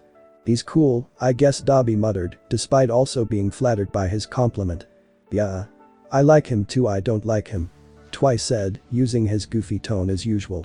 In the distance, All for One was holding off both Stain, Shigaraki and the rest of the pro heroes, rendering him unable to reach the portal. It seems this is where you and your master must say goodbye, said Kurogiri.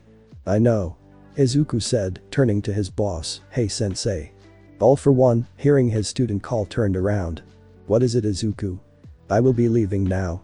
The league must survive, so I will be going. Izuku explained, but before I go, I just want to say one thing. Hearing this, All for One tried predicting what he was about to say and reply. No, Izuku. If you're asking me to escape with you, I won't make it. Go on. Without me. All for One was about to say, until Izuku said. Thank you. Suddenly, Izuku, along with the entire league, made one final bow. Seeing this, All for One felt something warm in his chest. If he had eyes right now, he'd be bawling them out. Touched by this final goodbye, All for One yelled back. Good luck, new leader of the League of Villains. Even if I don't make it, I'll be with you in spirit, always. All for One cried back, his voice cracking from the amount of crying he would be doing if he could. Goodbye, sensei. Izuku said. As the pro heroes All for One knocked over got back up, All for One turned away from them and towards Izuku, giving him one final salute before the portal finally closed, with everyone leaving. Izuku, I'm glad I met you, cared for you and trained you. Those were the best days I had in my life. Now go, the fate of the league rests in your hands, my friend, thought All for One, as the heroes slowly overwhelmed him. Nevertheless, he grabbed Edge Shot in midair, slamming him into Kamui Wood. He was then hit from behind with Endeavor's flames, but he powered through, punching him in the guts. Suddenly, Gran Torino flew in, hitting him multiple times.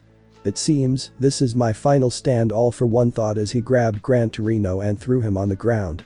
Just then, Kamui Wood came in and tied him up with his wood, while Midnight tried putting him to sleep.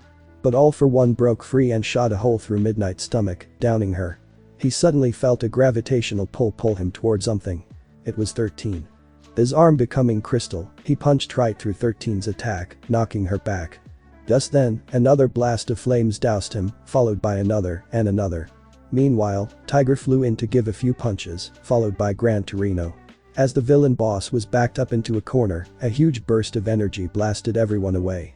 I'll pour every last drop of my energy into this attack. All for One yelled. Suddenly, he turned towards the downed All Might. Cause if I'm going down, I'm taking you with me, All Might. One for all, full cowling. 100%, Alaska smash. Todoroki, having waken up, saw the upcoming attack and ran up to block it with all of his might, as it was his duty as a hero. All Might. Run. Todoroki yelled, as his attack was only barely stopping All for One's massive fist. Seeing this, All Might gritted his teeth. No, he said, I won't lose 2 students today. Suddenly, reverting to his muscle form, he joined in with Todoroki. Detroit, smash. As another fist was added to the attack, All for One was slowly getting pushed back. You think 2 half-assed punches will stop me? All for One laughed, you're wrong. Suddenly, the arm grew, pushing the 2 back even further. As Todoroki reached his limit, he slowly started to lose conscious, leaving only All Might to defend against the attack, despite the pro heroes pelting him with attacks to try and stop him. My ember is going out, the last vestige of One for All, thought All Might. Suddenly, memories of his past flashed before his eyes. When you're at your limit, just remember. I'm more than just a symbol. All Might added, just as my master was before me, I got to raise him right. You've done well, young Todoroki. All Might smiled, now, let me take the wheel. Goodbye, All for One. United States. Goodbye, One for All. Of smash.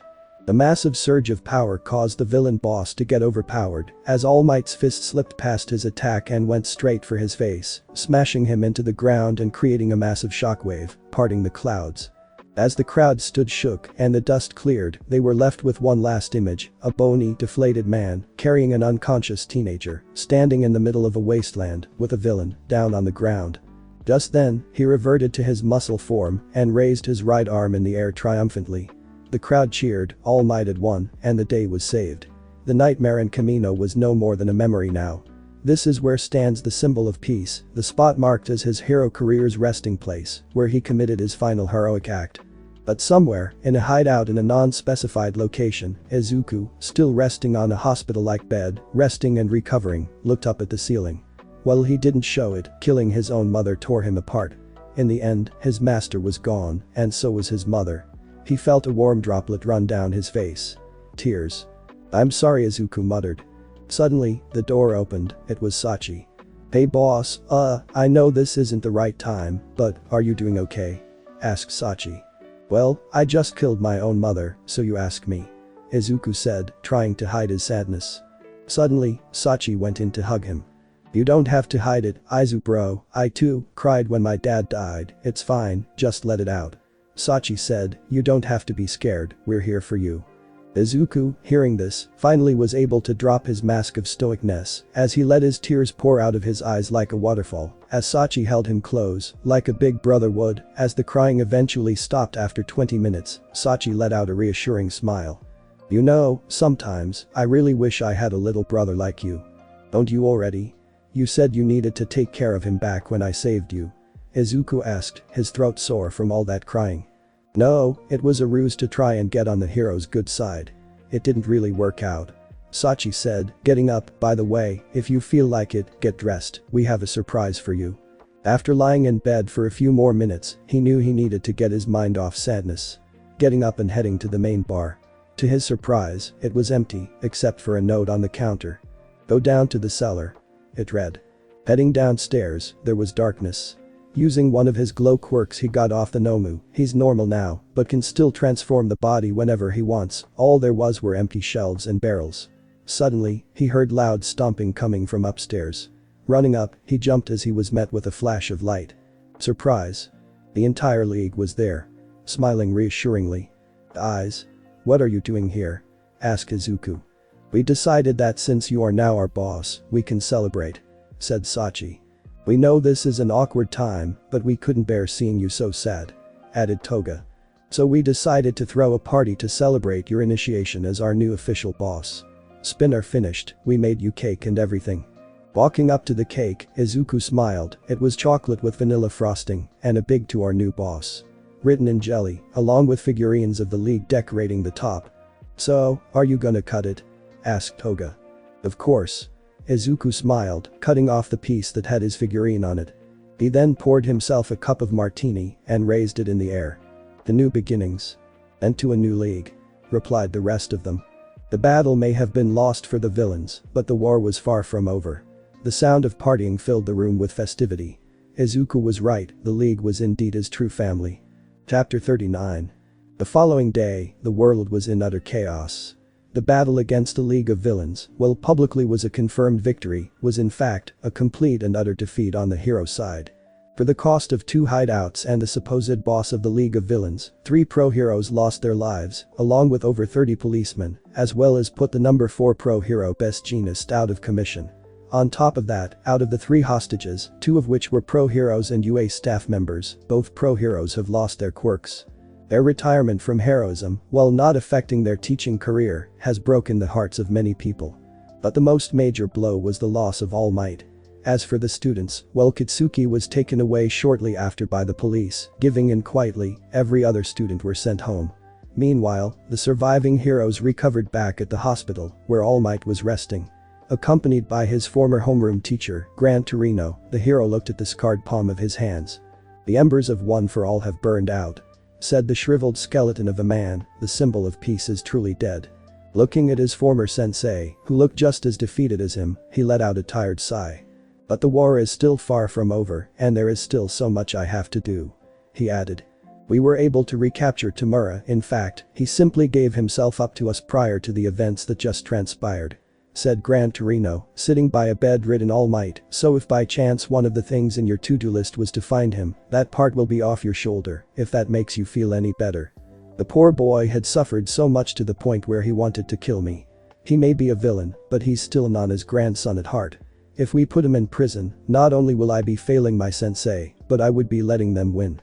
Yagi, All Might's real name, said, to shaken to bring up Mightless. "The most logical course of action will be to send him to rehab," suggested Tsukauchi. "But there is a problem with that," Gran Torino added, the best villain rehab center we have was located in Yokohama, near the Camino Ward, and was destroyed during the villain attack. Then we just have to send him to the second best, said the detective. The two heroes shook their head at the idea. Is something wrong? Asked the detective. Do you have any idea where most of our villain rehab centers are located at? Asked Yagi. Where? Yuuei. Gran Torino answered, the following three are located within a minute walking distance from Yuuei, one of which is actually located in Yuuei, used for those from the psychology department. So if we were to send this guy to rehab, he would be literally next to the dorms we are planning to house the students in. Finished All Might. The two thought about it for a bit. But, what other options do we have? Asked the detective. I don't know, detective, I don't know. You are watching the Hero Billboard Chart JP, where we keep you updated in what's happening in the world of heroes. On today's story, All Might retiring. The end for Snipe and Eraserhead. Will Best Jeanist pull through and survive? Yuuei, can we still trust them? More of that coming after these commercials. The announcer's voice cuts out as the channel was switched by Izuku, casually resting at the bar of their new hideout, one that was nearly twice the size of their previous bar, as well as clean and renewed. While downing a cup of coffee, he heard the door open from behind him. Yo. What's up, Izu bro? Asked Sachi, coming through the door. Oh? You're here? I thought I made it clear that I was giving all of you a vacation to do whatever you wanted. For someone who has a girlfriend, you sure do like hanging around here a lot, said Izuku. I do have a date planned with Rina this afternoon, although I had nothing to do in the meantime, so I decided to chill here for a bit, answered Sachi. So, what about you? How are you gonna spend this little break of yours? Turning to face his friend, Izuku looked at him as though he was presenting his body. I still haven't fully stabilized my body yet. While I was able to suppress my Nomu mutations, my body still has some noticeable changes. Izuku answered, for one, my eyes may have returned to normal, but my pupils are still red instead of green, my hair is now white instead of dark green, though its original color is slowly returning, and the most important part of all, this. He then took a knife out of his pocket, cutting his palm, as a black liquid oozed out. My blood is now black, and what's even more interesting, Izuku said as the black goo started to move, before morphing into a black lizard with a face similar to the Nomus. When left out in the air long enough, they become Nomus of their own, Nomus whose lifespan are shorter, the least blood I draw, and who listens to me like I'm their father, or mother, in this case. Since it is me who gave life to them. Wow, that's actually pretty cool. Sachi commented, petting the small lizard, only to have it bite his finger. Aside from me stabilizing my body, I also need to plan our next move. As of right now, the heroes are weakened, having lost their symbol of peace. While we are still going strong, however, we lost the means to make Nomus, who have been our main infantry, so we can't just attack them head on either. I've actually been doing some digging, as a matter of fact, seeing how Sensei and my dad have worked together a lot in the past, trying to see if Sensei has left any of my dad's research. Izuku added. How is it going so far? Asked Sachi. Not bad, but could have gone smoother.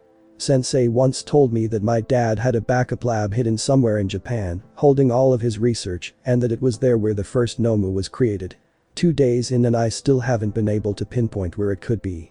Izuku said, I feel as though I'm close, however, but I heard the place is heavily guarded despite being abandoned, so I need my league to be in tip-top shape before attempting to raid it.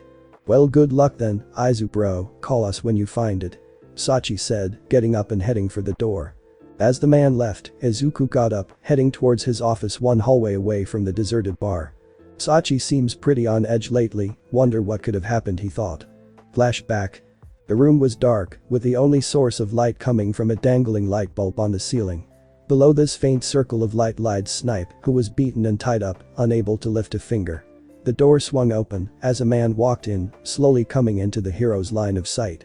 You have no idea how long I wanted to do this, Snipe, how long I wanted to have you pay for your crimes. The man said. The hero looked up with his eyes, his vision cloudy from blood loss. I don't know what you want with me, nor what kind of grudge you hold, but whatever it is, I apologize. Snipe said, hoping to calm him. That only resulted in the poor hero getting punched across the face, hard too, causing the chair he was tied to fall over with him on it. His tormentor then threw a newspaper on the ground, an old one, hardly readable, dating back nearly 12 years ago. Does this ring any bells?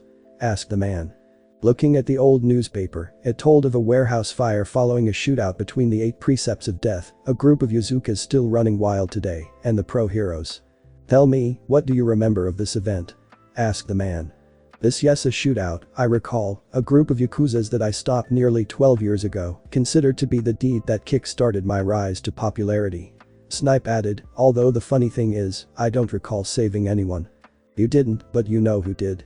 asked Sachi. "Does Mayudo Tsukiyama ring a bell?" Mayudo Snipe thought for a bit. The casualty list, no one died, except for one. Oh dear god. Suddenly, memories flooded his mind as he remembered a certain Ma he accidentally shot and killed years ago, during that same fire, one who said something that was burned deep inside of his memory. "Please take care of my son."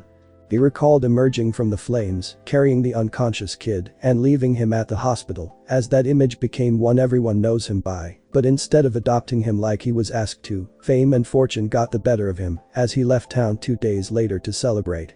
You were that kid that, oh my god. The name's Sachi, by the way, Sachiko Tsukiyama," the villain said, bringing the hero back upright. "My father was seen like a villain while you took all of the credit. My father, who joined that group after his company was ravaged by debt and forced him to earn money illegally, all just for me. Who, despite clearly being able to run, chose to stay and save his fellow colleagues and even his enemies. And I was the next target once my father died. I was bullied at school, and the couple that adopted me were scared of me because I was the son of a supposed villain. You made my life a living hell, Snipe. Listen, I'm sorry. I've done some horrible things in my life, ones that I regret. But you must understand that I only moved on because I knew that this mistake can no longer be fixed. I had to move on for my own sake." The hero heard the man's breathing. It was heavy, fast, ragged, and filled with rage and sorrow. Sachi then jammed his index finger up the hero's throat. "I should just kill you right here and right now. I should just get rid of you right now," Sachi yelled, his voice shaking, his throat burning and his vision blurred by tears. "And what will that accomplish?" asked the hero suddenly, making Sachi freeze. "What's done is done. If you killed me, what would that change? Would your father come back once I die? Will you magically be happy again? We all make mistakes in life, Sachi, but we can't be stuck on them. Please, don't do this, Sachi, it will only hurt you even more." Pointing at his legs, Sachi unloaded 2 needles, shooting 2 holes in his right kneecap. "I'm not doing this for my father, I'm doing this for myself, to get closure, finally. I heard the saying, those who are out on revenge should dig 2 graves before, but I'm not just gonna sit around and do nothing," Sachi replied angrily. "Then do something else with your life. How old are you?" 19. "You dedicated 7 years of your life just to hunt me down, but what will come after? What are you gonna do next? Once I die, what will you have left?" asked Snipe. Suddenly, Sachi stood up, silenced. The two stared at each other for 2 more minutes before Sachi left the room, slamming the door behind him. Back to present. "What else do I have?" thought Sachi. Suddenly, he felt his phone buzzing in his pocket. Pulling it out, he found out that he received a text from Marina. "Hey. I've been waiting here for 15 minutes. Are you coming?" the text read. "Yeah, I'm on my way," replied Sachi, texting her back. "Well then hurry up. It's getting kinda lonely here." Seeing this, the villain smiled. "I still have you."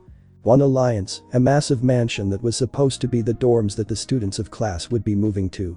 As the students showed up one by one, they were met with Aizawa, who, despite now being quirkless, still seemingly hasn't changed one bit. "Wow. It's huge," said Mina, "we're some lucky kids. Just wish Izuku could be with us right now," Achako said, in a slightly depressed, but still lively tone. "Hey. Put that behind us, okay? I'm sure the pro heroes will eventually catch him and bring him back to his senses. Right now, let's focus on the stuff ahead, okay?" asked Kirishima. "Besides, I don't think it's a good idea to bring him up while Katsuki is still here." "Speaking of Katsuki, he's been awfully quiet ever since he was rescued. I hope he's okay," said the brunette. "I hope so too, although, it seems he's not the only one," Kaminari added, pointing to Todoroki. "Now then, Class A, it's time I give you all a quick overview of your new dorms, but before that, I would like to address a big issue I'm sure is plaguing all of your minds, one involving a certain student of his class not being with us anymore, one who just so happens to be not only a traitor and spy, but also the current leader of the League of Villains," explained Aizawa. Hearing this, an air of dread hung over the heads of the students. Butterflies fluttered in their stomachs as some felt uneasy, relearning the news like pouring salt into an open wound. While Izuku is no longer with us, we will be trying our hardest to bring him back. However, he has already moved up from being a low-level Class D criminal to SS rank criminal, the third of its kind next to All for One and Destro, and thus, is classified a national-level threat. Hence, should we ever encounter him again, it is highly possible that we will be trying to kill him. The teacher continued. Hearing this, most of the students were shaking anxiously. To kill. As in, actually death. These were words none of the students thought could come out of a pro-hero, Aizawa no less. While I find this decision highly irrational, I still do agree with it in parts. When a villain rank passes B, they can be legally executed, the higher in rank they go, the worse. Having a villain go above S rank, and they are just one step away from involvement with the national and even international army, so a shot to kill operation is highly probable. Aizawa continued, why am I telling you all of this? Well. Aizawa then glared at Kirishima, Iida, Momo and Todoroki. On the night we attacked, you four went rogue, heading out alone to rescue Izuku and Bakugo. The rest of the class froze at the reveal, appalled from what they heard. I hope you all understand the consequences of your action. Heck, if All Might hadn't retired, I would have expelled everyone standing in front of me. But that's not my point is, with Izuku still at large, we can't have another unauthorized rescue party. This is a SS rank situation, so be warned, if any of you students ever attempt to try and save Izuku on your own again, not only will you be expelled, but you will be officially documented as vigilantes and detained. I hope you all understand this time around that when we say, leave this to the pros, we mean it. That is all. Aizawa finished. As Aizawa left, the four felt as though the entire class was eyeing them down.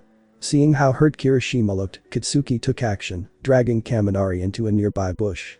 A huge discharge of electricity followed as brain-dead Kaminari emerged, causing most students, mostly Jiro, to burst into uncontrollable laughter. Here. Katsuki said, handing Kirishima some money, that night vision binocular you bought must have cost you a lot, I hope this makes up for it. Shortly after that, he walked off quietly as well. After being introduced to their dorm rooms, in which your rocket passed out at almost every room from the luxury, they grabbed their crates and started to renovate. The air of cheerfulness that Class A was known for had returned. Before they knew it, the sun had already set and everyone, besides Katsuki, met up in the common area. You guys finished with your rooms? Asked Mina, joining in with the other girls. Yup, we're just chilling right now. Replied Kirishima. Besides Bakugo, he still seems pretty upset. He left for a walk half an hour ago. Added Zero. Well, we kinda had an idea. Said Mina. Meanwhile, at the League of Villains. Moving in? Asked Izuku. Yeah, this place actually has a living quarter on the second and third floor, with a total of 11 empty rooms, bathroom and all. We figured it was better than our previous living spaces. Said Sachi. I used to just live out at dirty and cheap motels, where half of the time I can't sleep because there's constantly some couple having sex on the floor above, it's so not irritating. Twice added. Besides, it's not like you use too much of this new hideout anyways, the only rooms we've ever seen you in were your bedroom, the bar, your office and occasionally the washroom. Said Mr. Compress. Sure, why not? Izuku answered. A few hours later however, while Izuku was passing by his bedroom, he saw Spinner left his door open and decided to go close it. Upon doing it though, the lizard man charged in, his face red in embarrassment. Wait no. Don't look. He yelled. His yelling however, attracted the attention of the other villains who came to see what was happening. What followed was a huge burst of laughter. Spinner's room was patched in red wallpapers, the same shade as Stain's mask, and was covered with Stain posters, pictures, and had a red desk filled with Stain merchandises over a TV and Stain-themed game console. Stains everywhere. This is literally what I imagined a fanboy's room looked like. Dobby laughed. Oh yeah, I bet your room isn't much better. Spinner yelled, pointing at Dobby. Oh really? Dobby said, leading everyone to his room. His room on the other hand was a lot more plain as one would expect. A simple desk with a simple lamp and a simple bed with black sheets. Next to it a metallic closet and next to that was just a brown couch. See? Nothing out of the ordinary. Dobby said. However, Toga walked up to his closet, looking at it suspiciously. You never seem to change clothes whenever I see you, yet how does that jacket stay so clean? Asked Toga, grabbing the handle. No. Wait a sec. Before Dobby could stop her, the closet was opened as everyone let out a chuckle. Inside the closet was rows after rows after rows of the exact same jacket, white shirt and jeans. Do you wear nothing else? What about at the pool? Is one of those jackets waterproof and you just bathe? Fully clothed Spinner laughed. Oh whatever. At least I'm not some fanboy like you. Dobby pointed out. Yeah, whatever. Sachi laughed. Oh really? Well. Since we showed you guys our rooms. Then let's make this fair. Everyone shows their rooms. Dobby yelled at the rest of them. Fine then, could be fun. Sachi said. What? No. You're not supposed to agree. Dobby protested. But it was too late, Mr. Compress's room was next. Mystical. The group commented, as it was like walking into the office of a fortune teller, crystal ball and everything. I used to be a street magician, so I decorated my room to reflect my past work. The man said, sitting down in front of his crystal ball. Now, let me tell you your future in marriage. The group left immediately after he did that though, heading to Twice's room. There's two of everything. The group commented. The room had 2 windows, 2 desks with 2 chairs, a bed with 2 sheets and pillows, with 2 carpets and 2 pairs of slippers on the floor. I'm kinda split on everything, especially when I'm sleeping, so I keep 2 pillows, cause I constantly alternate from one side to the other. Twice explained. Well, from the looks of it, it looks like you're sharing this room with someone. Commented Izuku. I am, with me. Following Twice was Magni's room. Wow. How girly. They commented. They weren't wrong. The place was covered with pink. Pink bed, pink bookshelves with fairy tale books, a pink stuffed rabbit, pink cushions, it was all so pink. As the group left Magni's room, Izuku looked around. Alright, so whose room is left on this floor? Asked Izuku. Suddenly, they saw Toga peeking through her room's door with a perverted look shot right towards Izuku. Hey Izuku-kun, come on in, I have something awesome to show you. She said with intensity. Okay. Onto the next floor. Izuku said as the group left for upstairs. Sachi's room. So many targets. They cried out. The room's walls were decorated with dartboards, most of which were riddled with holes. There was also a small shrine for his deceased father, in which Izuku thought was sweet, but was making him uneasy, thinking about his dead mother. I wanted to stand out in a way, but I guess I couldn't think up of anything. Said Sachi. Irina's room. So many plushies. They pointed out. The room was literally 50% plush toys, dolls decorating the shelves, giant stuffed bunnies on the bed and on the desks. Hey, how come some of these plush toys are hollowed out? Asked Young. Oh, those are for when I shrink down my victims. I then stuff them in there, so I have keep them as pets. Irina said sadistically, giving everyone chills. Young's room. Punch bags, weapon racks, yoga mat stained with sweat, Shia LaBeouf posters saying just do it. It looked like the room of a real workout fanatic. I don't really have a quirk, so I have to keep my physique up to keep up with the rest. Care to spar? I don't mind if this room gets wrecked. Yeong explained. We're good. The Hound's room. What is this? The inside of a barrack. The group yelled.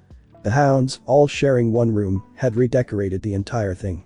The walls were military green, and most of the room space was taken up by metallic bunk beds, each of them decorated like their own little room. How did you guys get all of this done? Asked Sachi. Teamwork. The group answered in unison. Finally, there was Izuku's room. What are you, a conspiracy theorist? They asked, looking at their leader's room.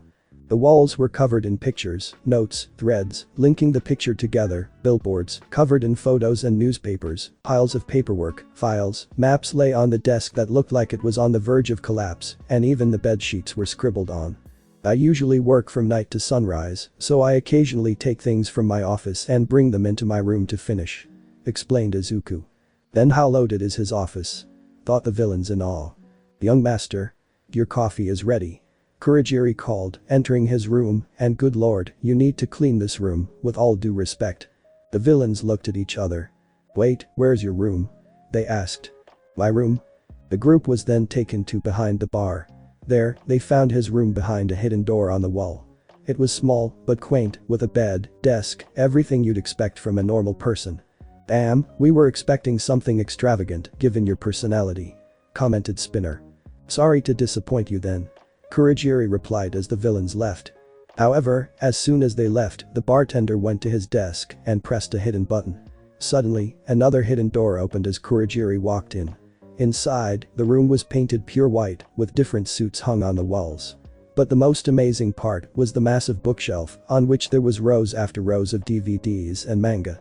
Black Butler HD, Black Butler OVA, Black Butler Blu-ray, Black Butler mangas, Black Butler posters, decorating the walls, Black Butler cups, figurines, toys, shirts, fanfictions shipping Sebastian with seal, and even a Black Butler Sebastian body pillow, with seal on the other side. Thank God young master ordered a break.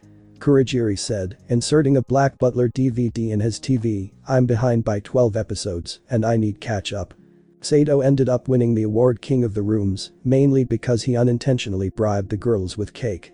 While most of the guys attacked Sato in jealousy, Uraraka took a look outside and saw Katsuki sitting on the park bench. As she went outside, only getting noticed by Todoroki, Momo, Iida and Kirishima, she ran up to the guy. Hey, Chako greeted. Oh? You're here. Why aren't you hanging out with those other idiots? Asked Katsuki in an annoyed tone. Why me? Why are you always isolating yourself? We did that whole King of the Rooms thing to open ourselves up, to have fun. You literally have no reason not to join us. Achako said. Why should I care? All you guys are just turtles to me, much like that fucker Deku. Katsuki grunted. That however, tipped the girl off. Especially you, I can't believe someone like you would obsess over that loser. That little piece of shit. Thank God he's a villain now, I was getting tired of seeing him in the same class as me. Upon hearing that, Achako slapped the boy across the face, enraged. Izuku is a great friend. I don't think I can go a day without thinking about him. Do you have any idea what it's like to find out he's been lying to us this whole time? She cried. Why the fuck should I care? Deku can go and die for all I care. Katsuki spat back at her, I'm just surprised a quirkless piece of shit like him was even capable of becoming a villain. Why you? Achako? A distant voice called out as the four caught up. Oh great. Hey you fucks over there, how about you put your bitch on a leash next time? Katsuki barked at them. You? It's okay Achako. Don't lose your temper. Iida called out, holding her back, just leave him, if he wants to be alone, he'll stay that way. As they pulled the two apart, with Achako now crying, trailing behind them. It must be nice. Achako said, to not feel any pain for your friends. Hearing this however seemed to have triggered something in Katsuki, as the boy walked up to Achako, slapping her back. Seeing this, the four other students froze in shock, with Iida stomping at Katsuki, also enraged. Who do you think I am? Katsuki yelled, silencing everyone, not because he was intimidating, rather, because they could hear a distinct change in his voice, it was trembling, coarse, distorted. They looked at the student, he was breathing heavily. I knew Deku longer than any of you, all of you combined, in fact, and if there is one thing I can learn from him after all these years, is what kind of person he is. Katsuki said, trembling, he is kind, pure, sweet, forgiving, smart, brilliant even. He was the only one to have ever legitimately cared about me. I've seen that part of him time and time again, so much so that I know what he might say next, what he might do next, I know him perfectly. Suddenly, the five gasped in shock as Katsuki raised his head. He was crying, and hard, tears were running down his anguished face like a leaking bottle of water. So how do you think I feel, knowing I was responsible for him changing? How do you think I feel, know that Deku, my Deku, is gone, and that I was the one to have killed him? Katsuki yelled out, his voice cracking, as he couched, choking on his own tears. I looked at him in the eyes when I was kidnapped, but I didn't see the Deku I grew up with. The Deku I grew up with was long gone. And this new one stared at me, with a piercing glare that felt like he was gazing into my soul. The way he talked, acted, thought, it scared me, terrified me. Not because of it was scary, but because I could no longer be sure if this Deku was the same one as the one I knew for 11 years. Covering his face in shame, the five others looked at the guy who was previously known in their class for being tough and impossible to crack, shriveled up and scared. And yet I just can't show these feelings in front of you.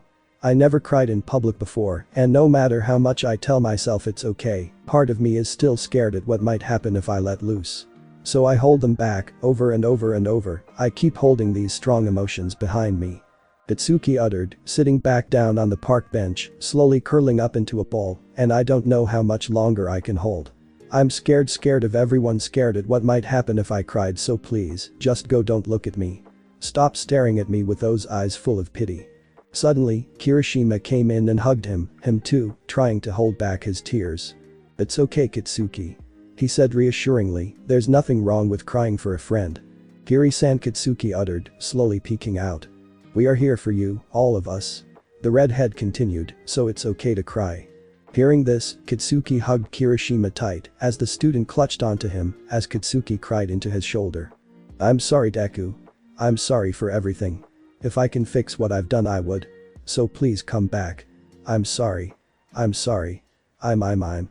Katsuki opened his eyes, still blurry from all of his tears, to see everyone else joined in. Seeing this, the boy let out a smile, one of the rare ones that isn't mixed in with anger. Thanks guys, he said, wiping off some of his tears. Back at the hideout. Hey Izuku, are you okay? Dabi asked. Yeah, why? Asked Izuku. You're crying, said the villain. Touching his left eyes, he noticed the eye fluid leaking out. Odd, it seemed as though my body just sorta did it on its own. Chapter 40. Kurogiri. Call the league. I found it. Izuku yelled as Kurogiri rushed to assemble the rest of the league. Shortly after, one after another, the members came down to the bar one after another. Alright Izuku, it's 3:25 in the goddamn morning, what in the world did you wake us up for, asked Spinner, still half asleep, and seriously, how many days has it been since you last left your damn office? You reek of ink and sweat. Never mind all that, prepare the equipments. I have found it. Izuku answered, nearly falling over. Found it? Found what? Asked Dabi, pouring himself a cup of coffee. My father's secondary lab. Izuku replied, showing them the map. Was that what you were working on for all this time, asked Dabi. Yeah, why? Asked Izuku. Aizu bro, we checked your room a week ago, it looked the exact same. Have you literally been working 1 week straight without sleep? Asked Sachi, yawning. Looking at himself in the mirror, he turned to Kurogiri. Kuro, how many hours has it been since I have last slept? He asked. 3 hours, 54 minutes, 32 seconds, and still counting. Kurogiri responded, unless you exclude the times you blacked out on your desk, in which case, yes, it has been a week. Wow, Izuku said to himself, I need a damn break. Alright, but before that, how about you explain to us what's so damn important about this hidden lab of yours? Asked Spinner. Well, according to Sensei, this lab was the one where he and my dad did most of their research, where the first Nomu was created, where Trigger was born, and where all of his research is stored. Izuku explained, right now, we have lost our Nomu making warehouse, our main source of infantry, which significantly cuts the strength of our league. On top of that, we've lost the means to create the quirk-influencing drugs, despite having the necessary equipment to make them. Right now, we just need to get to this lab and raid it for supplies to rebuild and get stronger. The villains looked at each other, agreeing with what their leader had in mind. On top of that, the world is still mourning over the loss of their symbol of peace. They are vulnerable now that their source of hope is extinguished, but we still lack the means to vanquish them. If we can mount another large-scale attack during this opening, it will permanently shatter the pride and reputation of the heroes. This is our chance, everybody. This next attack will decide the outcome of this war. So we need to prepare and take them out as quickly as possible. Izuku continued. But, how are you so certain they will remain in despair for such a long time? Even when our league worked at its fastest, directing an attack of such scale requires at least a month of preparation. Toga asked. It took All Might twice as long to establish himself as the symbol of peace, being a former fanboy of him, I would know. Besides, villain attacks have nearly doubled since that failed raid on the hero's part, as people from the criminal underworld have heard of our exploits and are now wreaking havoc in our name. Our followers should be more than enough to keep the pressure high. Answered Izuku, but we have to hurry. Time is of the essence, so let's go and win this war. Right. The villains cheered in unison until they saw their boss get up, only to pass out. You should get some rest before this, young master. Kurogiri said. I'm not really used to doing this kind of stuff, as apologies are not my forte, so I'm just gonna come in clean, I'm sorry Tenko Shimura. Said All Might, currently talking to Shigaraki, who was sitting on a metallic chair across the small room. The two were currently in a rehab center, located 1 block away from the Yuuei dormitories. This rehab center, unlike most others, was special, as it was designed to recreate an ordinary life of a citizen as closely as possible.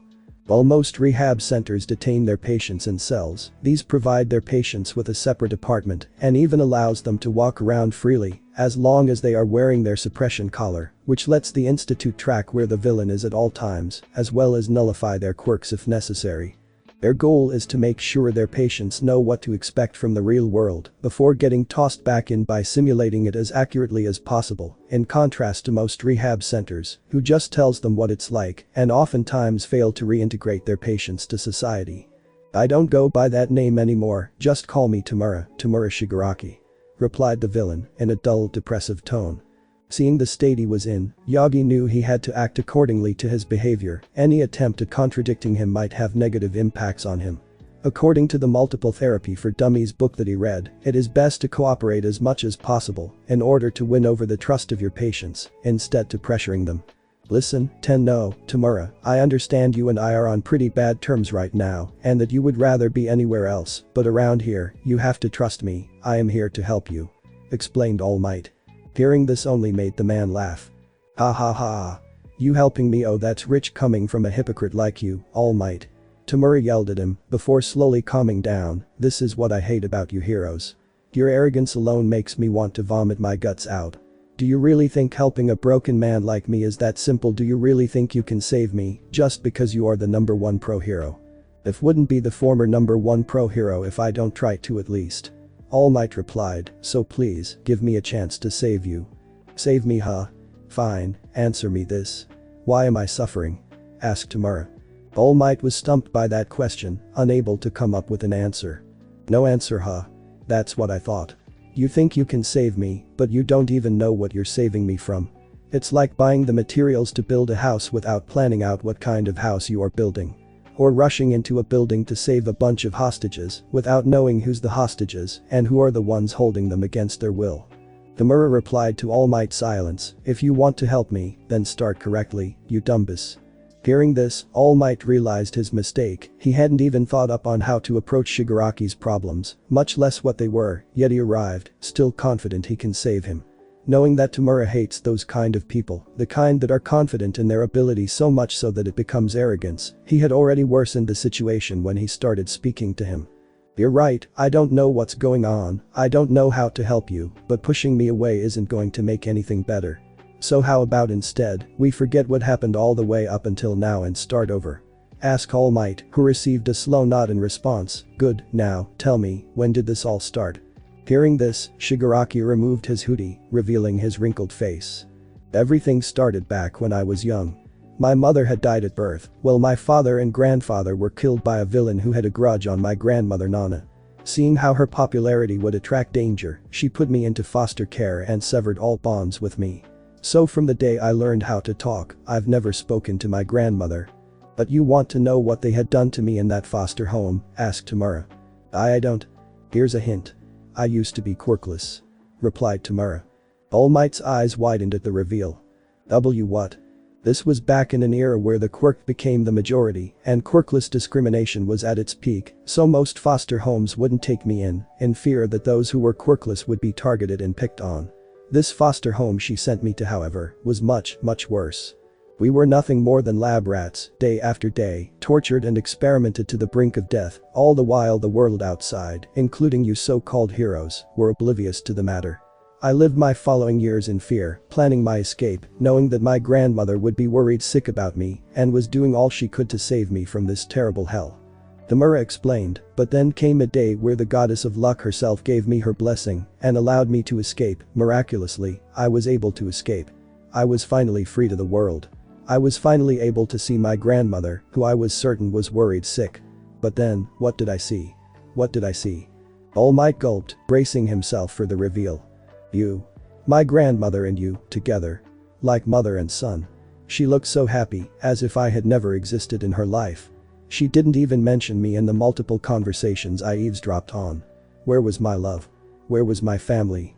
Why? Why was all this care and attention brought to you? Tamura cried out. No answers were given. All Might was too shaken by all of that to give him anything. So I returned to my messed up home and their torturous experimentations, and what's more, I embraced them. Their experimental drugs and surgeries, until eventually they had succeeded and given me a quirk that can decay all of those I touch. I used that power to kill and slaughter everyone in the institute.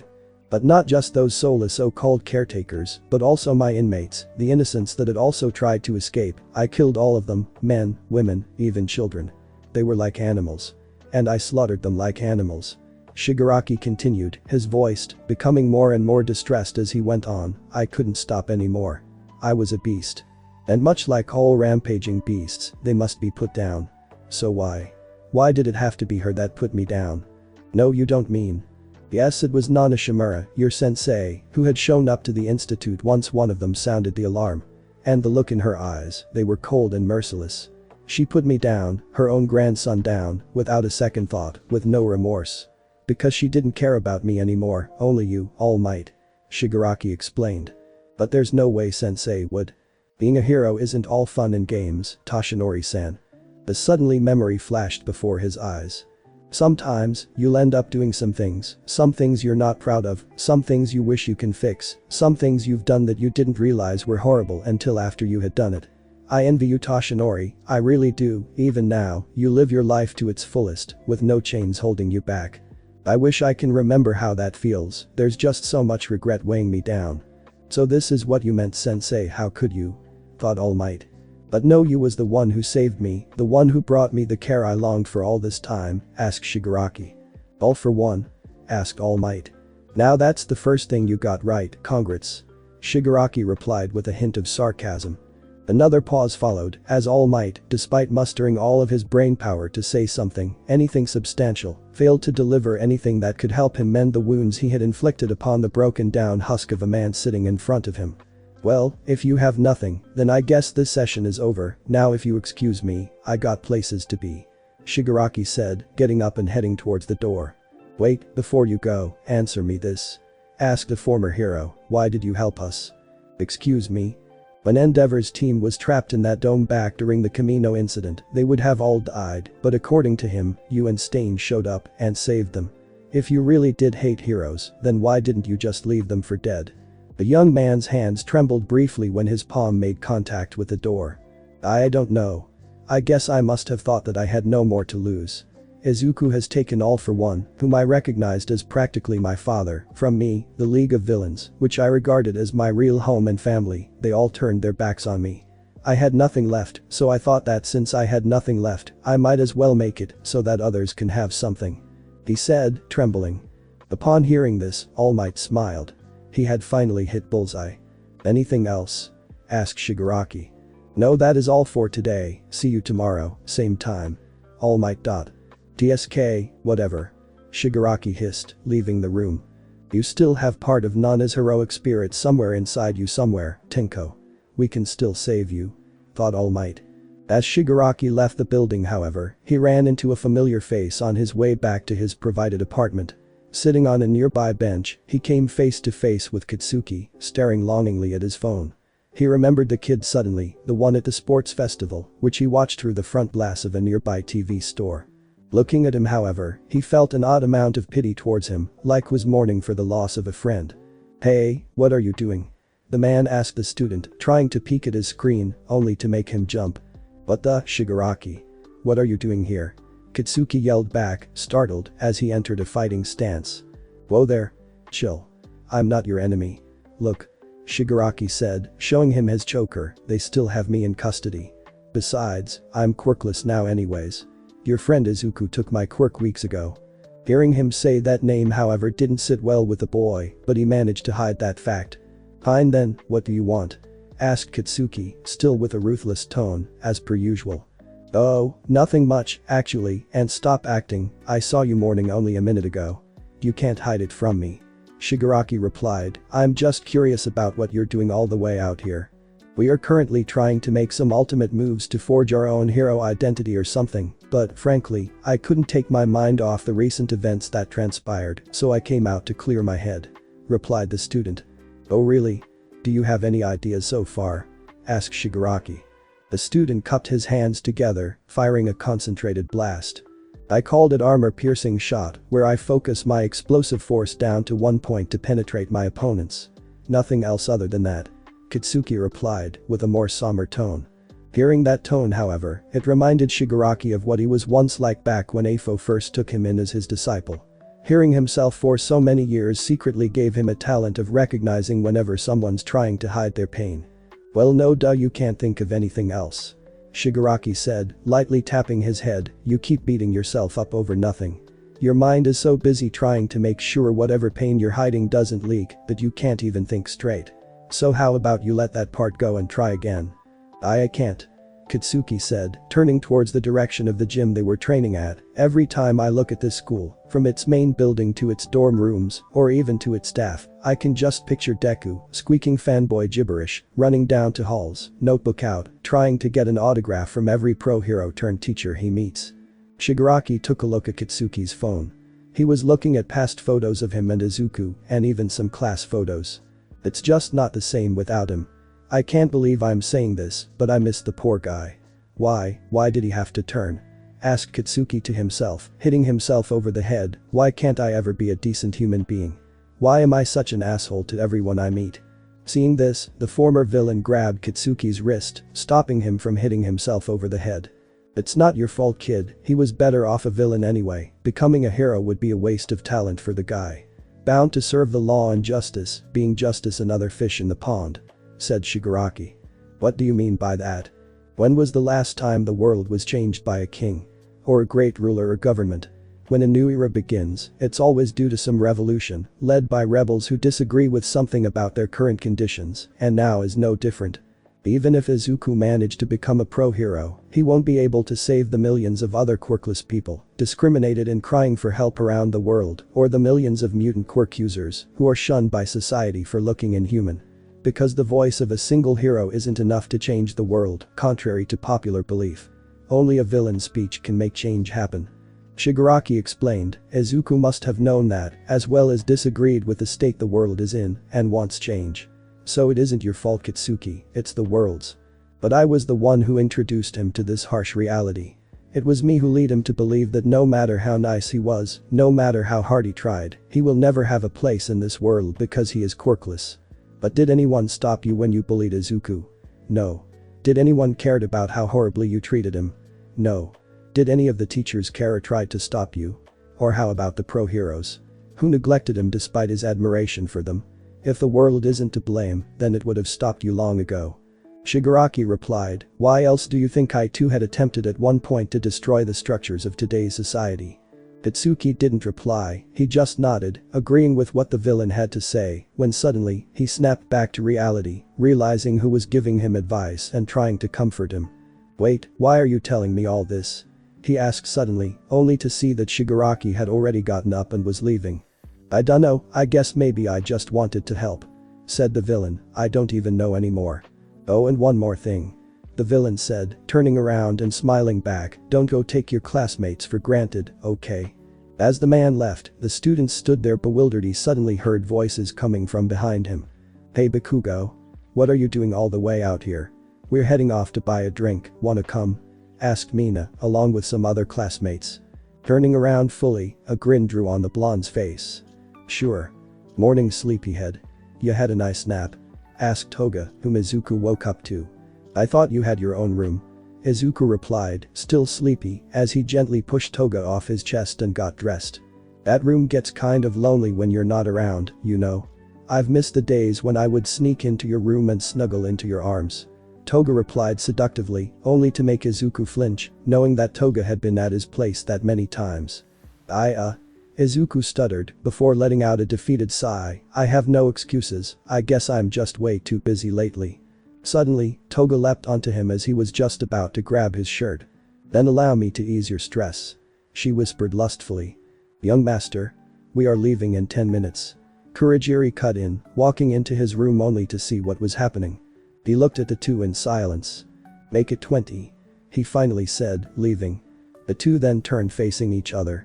Well, that's 20 free minutes, how are we gonna spend it? Izuku said with a smug smile. I dunno. Toga said, leaning in to kiss him, we'll just have to improvise. In a forest somewhere in rural Japan, where trees and mountains are all that's visible for miles, hidden between two mountains stood a tall 12-story metallic structure, decrepit and ravaged by time. A dark purple portal opened a few meters below its doorstep as the group trickled out one by one, standing before the former laboratory. Seriously, how did no one, not even hikers, even notice that? Asked Sachi in confusion. I'm more curious as though how they built it. A structure this size would require a full team of construction workers with vehicles and power tools, and yet it's in such an isolated area. Yeong speculated. You shouldn't underestimate All for One's capabilities. Kurogiri answered, now, shall we begin this raid? Yes, but brace yourselves. From the notes I saw, my dad was a prodigy and a genius, one that sensei described as the child of Albert Einstein and Stephen Hawking, with the mind of Da Vinci and the ingenuity of the Wright brothers. As such, it is highly possible this building's security is beyond anything we've faced so far, so stay on guard. Izuku said, walking up to the door. He rubbed his hand on the metallic door, feeling material, and deducing how to open it. He saw a broken down print reader next to the door, but the screen was cracked and vines were growing out of the console.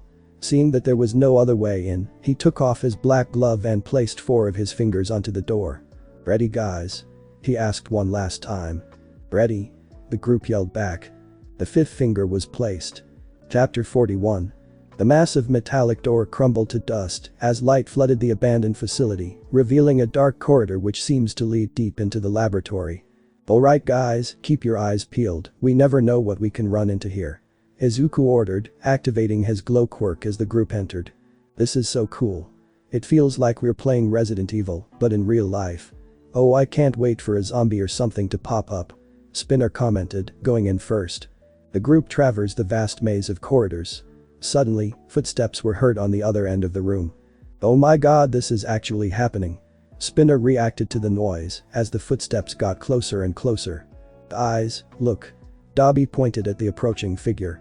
Seeing this, Izuku shone his light towards the direction of the potential threat, revealing a metallic robot, similar looking to the ones he fought during the Yuuei entrance exam, only this one was wider and had 4 arms instead of 2. The bipedal walker looked at the group with its singular red dotted eye, as if it was scanning them, until a voice came out of its speakers. Breach detected. Objective update. Contain the escapee. Threat level. High. While the group tried to deduce what it meant, the machine charged at Izuku, raising its arm and trying to smash him.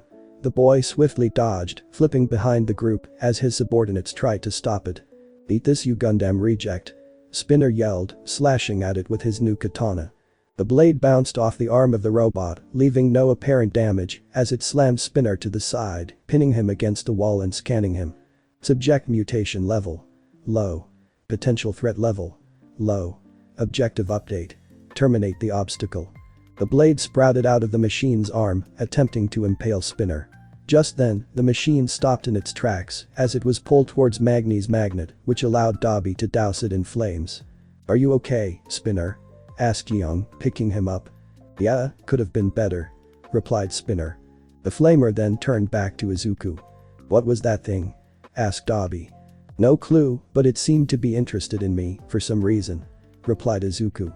Yeah, when it scanned you, it said something about containing you, but then tried to kill Spinner. It almost seems as though that thing wants you alive. Deduced Arena. Guys? Asked Alpha, pointing towards the raging flames as the machine walked out, seemingly unharmed. How is that thing still standing? Asked Toga. The machine then looked at the entire group, scanning them one after another, as it seemed to be calculating something. Scan complete. Total enemy count. 14. Potential threat level.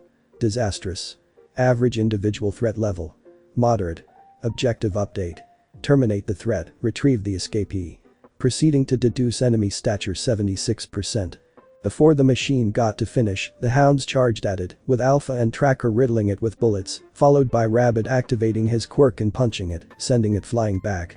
The machine, however, got back up like nothing happened and continued its calculations.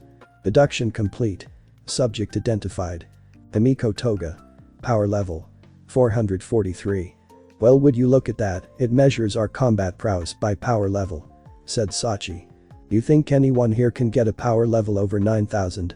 Spinner chuckled. Spinner, I swear, you make another reference, and we're all getting sued. Dobby replied in an annoyed tone, so let's hurry up and finish this thing off. As he said that, he fired another blast of fire at the machine, only to have it charging through the fire. Dobby. Power level. 579. It's still standing. Dobby yelled as the robot swung at him, only for Magni to pull Dobby back with her quirk.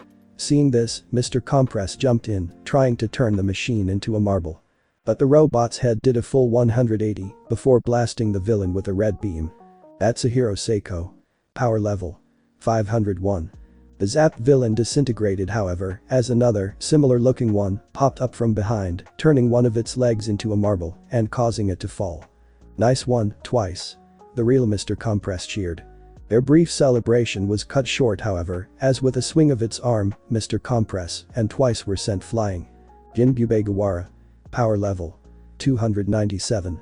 "Oh my god, just shut up with the power levels already," yelled Arena, slamming the robot against the wall with an oversized hammer she created using her quirk. But not even that was enough to stop the machine, as it pulled itself out of the crater he made when being slammed into the wall, and kept on coming. Just then, Izuku ran next to the hounds, Dabi and Sachi. "Everyone, focus fire this bastard down," Izuku ordered as he took a handgun out of Alpha's belt and started to shoot it. The hounds followed, firing their weapons at the machine, Sachi barraging it with his needles and Dabi dousing it in flames. Toga and Spinner joined in as well, launching their throwing knives at the robot. The war machine was slowly pushed back by all those attacks, as even the walls around it were slowly crumbling. Eventually, the flurry stopped as the villains paused to catch their breath.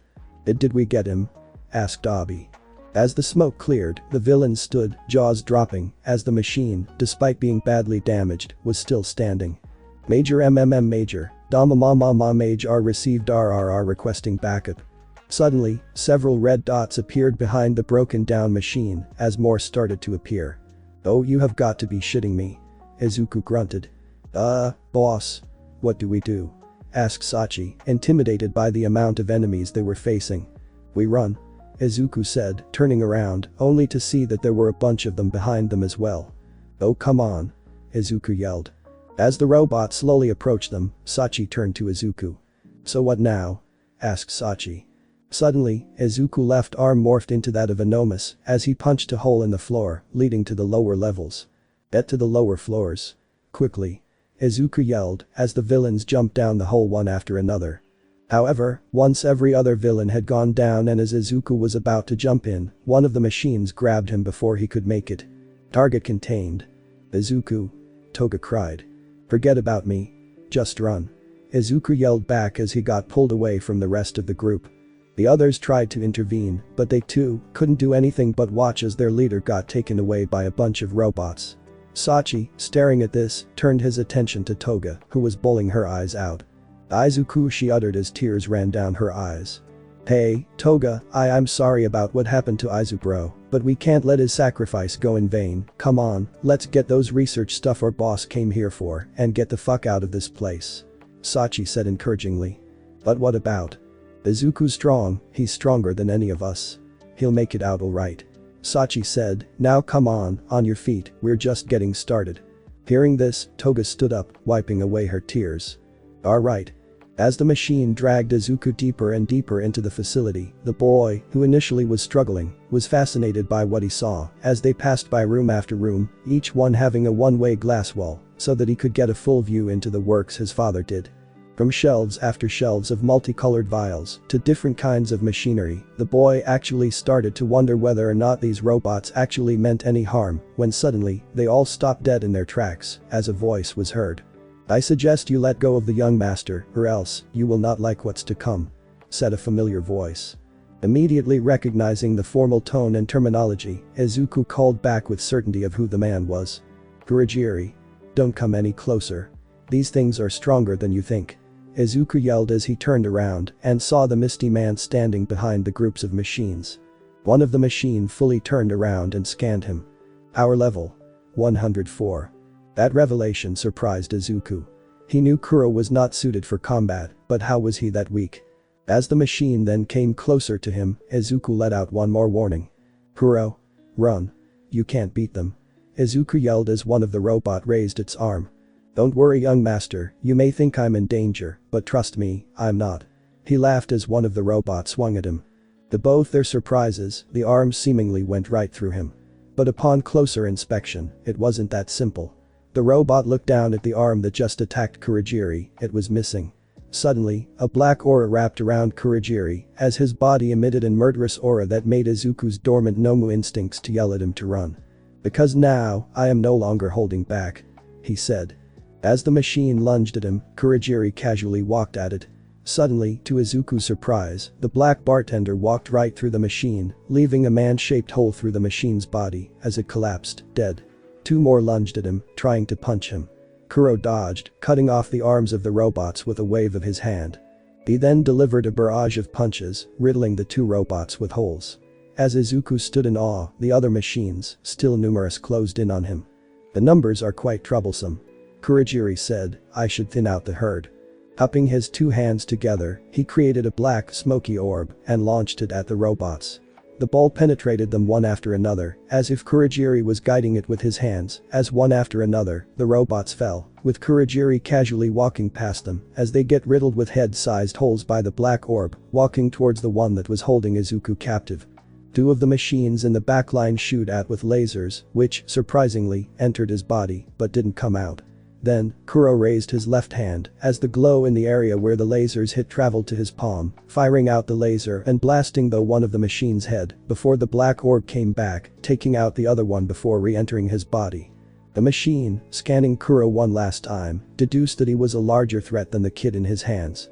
So it let go of Izuku and charged at Kurogiri, punching him in the face. However, his fist sunk into Kuro's face, deformed by the fist. It's quite rude, don't think, to hit a gentleman in the face without a proper warning? Asked Kurogiri. Suddenly, Kuro's face returned back to normal as the machine pulled back his arm to see that it was missing. You mindless machines never learn. Kurogiri sighed. However, the robot didn't give up and barraged him with a flurry of punches, which only resulted in the loss of all four other arms. I supposed I should put you out of your misery, said Kurogiri, sweeping its legs and causing them to fall off as the machine collapsed to the ground. The bartender then bent down as the robot blasted him with laser, which only entered him and came back out. He then placed his finger on the machine's forehead before the finger sunk in, causing the robot to shut down for good. Getting back up and brushing off the dust on his shirt, he then turned to Izuku. Are you alright, young master? Asked Kurogiri. Izuku uttered out in shock before karate chopping him in the head. What the hell? What seems to be the problem, young master? Asked Kurogiri, rubbing his head. You had this much power this entire time, why did you hide it from us? Izuku yelled, pointing at the pile of dead robots. It took us all we had to take out one of these, yet you wiped out an entire platoon like it was nothing. It's not something I can do often. The process of transforming my entire body into a portal takes a lot out of me and can only be done in rare occasions. Kurogiri explained. Hearing this, everything suddenly made sense. He wasn't blasting through those robots with sheer strength, he was ripping them apart by teleporting pieces of them away. Those swings that went right through him was just their arms and bodies entering the portal before Kurogiri closes them, making it look like he cut off their arms. And that black orb was just a portal that teleports pieces of the robots away. Besides, Kurogiri added, I felt like revisiting my old home. Izuku froze at that revelation. Your old home? Asked Izuku. Indeed. Kurogiri replied with a sigh, I think it was time I told you the truth about me, young master. I am, in fact, a failed clone of your father's greatest creation. My father's greatest creation? Asked Izuku. Yes indeed. You see, my name was not originally Kurogiri, that was just the name given to me by All For One when he took me in as his servant. Then what was your original name? Asked Izuku. My name was Eerie. Kurogiri answered, Eerie number 13. As the group traversed the maze of corridors and rooms, the group decided to slowly split up as doing so would cover more ground. Sachi, Irina and Yeong went south, the Hounds went north, Magni, Spinner, and Mr. Compress went east, and Toga, Dobby and Twice went west. With Toga's group, they ended up in a sort of operation room. Looking at the operating table, one could only imagine what kind of experiments were done. There were also tanks filled with Nomus, to their surprise, as they took a closer look to analyze. Toga ended up finding a CD in the desk, which she put in a nearby laptop as the group went to see the contents. The video labeled Eerie Project played. In the video stood a man in his early 20s in a lab coat as he had just set up the camera. The man looked like an older Izuku with a goatee and black hair. Research entry, log 1. Hi. If you are watching this, chances are, I am dead. I'm not sure how you found your way into my lab, but whoever you are, I hope you are important. This is the start of the Existential Reversal Initiation Project, otherwise known as Eerie Project. So far, thanks to the help of $. I was able safely transfer quirks from one subject to another by and percent and dot. But now comes a bigger challenge, to create a quirk from the ground up, or more precisely, a quirk that can rewind things. This is a project not even percent dollar knows about. I have a prototype of my artificial quirk sample right in my hands, and my test subject will be this artificial human, also known as Nomu. Wish me luck. Static followed. Eerie Project. Rewinding quirk. Maybe we should show this to Izuku, said Dabi. Agreed, replied Toga. Meanwhile, the second research log was found by the hounds. Research entry, log 2. The quirk was a failure. Instead of being integrated into the Nomu's genes, its lack of familiarity with the body caused the quirk to trigger inside the Nomu, rewinding the Nomu out of existence. Thankfully, my test subjects are unlimited, hence, I fear no failure, and I will succeed. What is this guy talking about? Asked Ok. From the looks of it, something important, let's secure the video and report to the boss. Got it. Sachi's group also found a video, although time seems to have jumped quite a bit. Research entry, log 18. I don't know how many days it's been since I last slept yawn, but I think I made some progress. The subject seems to have taken a more humanoid form. Further test must be run though to assure this isn't a failure. After watching that video, Sachi came back with another CD. Research entry, log 19. It was a failure. The patient's biology mixed with the quirk, causing the patient to age backwards, eventually turning into a fetus and dying. Gross. Irina commented. Yeah, no joke, replied Sachi. Wanna show it to Izuku and gross him out? Asked Irina. Now you are speaking my language. Finally, Spinner's group found their portion as well. Research entry, log 86. I was able to find a new financier, the Yakuza, believe it or not, some goons going by the name the 8 Precepts of Death. They provided me with the money, as well as a human subject to experiment on, a young orphan girl, one with no name. I would love to refuse, but I'm all out of options, Nomus to test on as well as money. If this test fails, I'm done for, wish me luck. Research entry, log 87.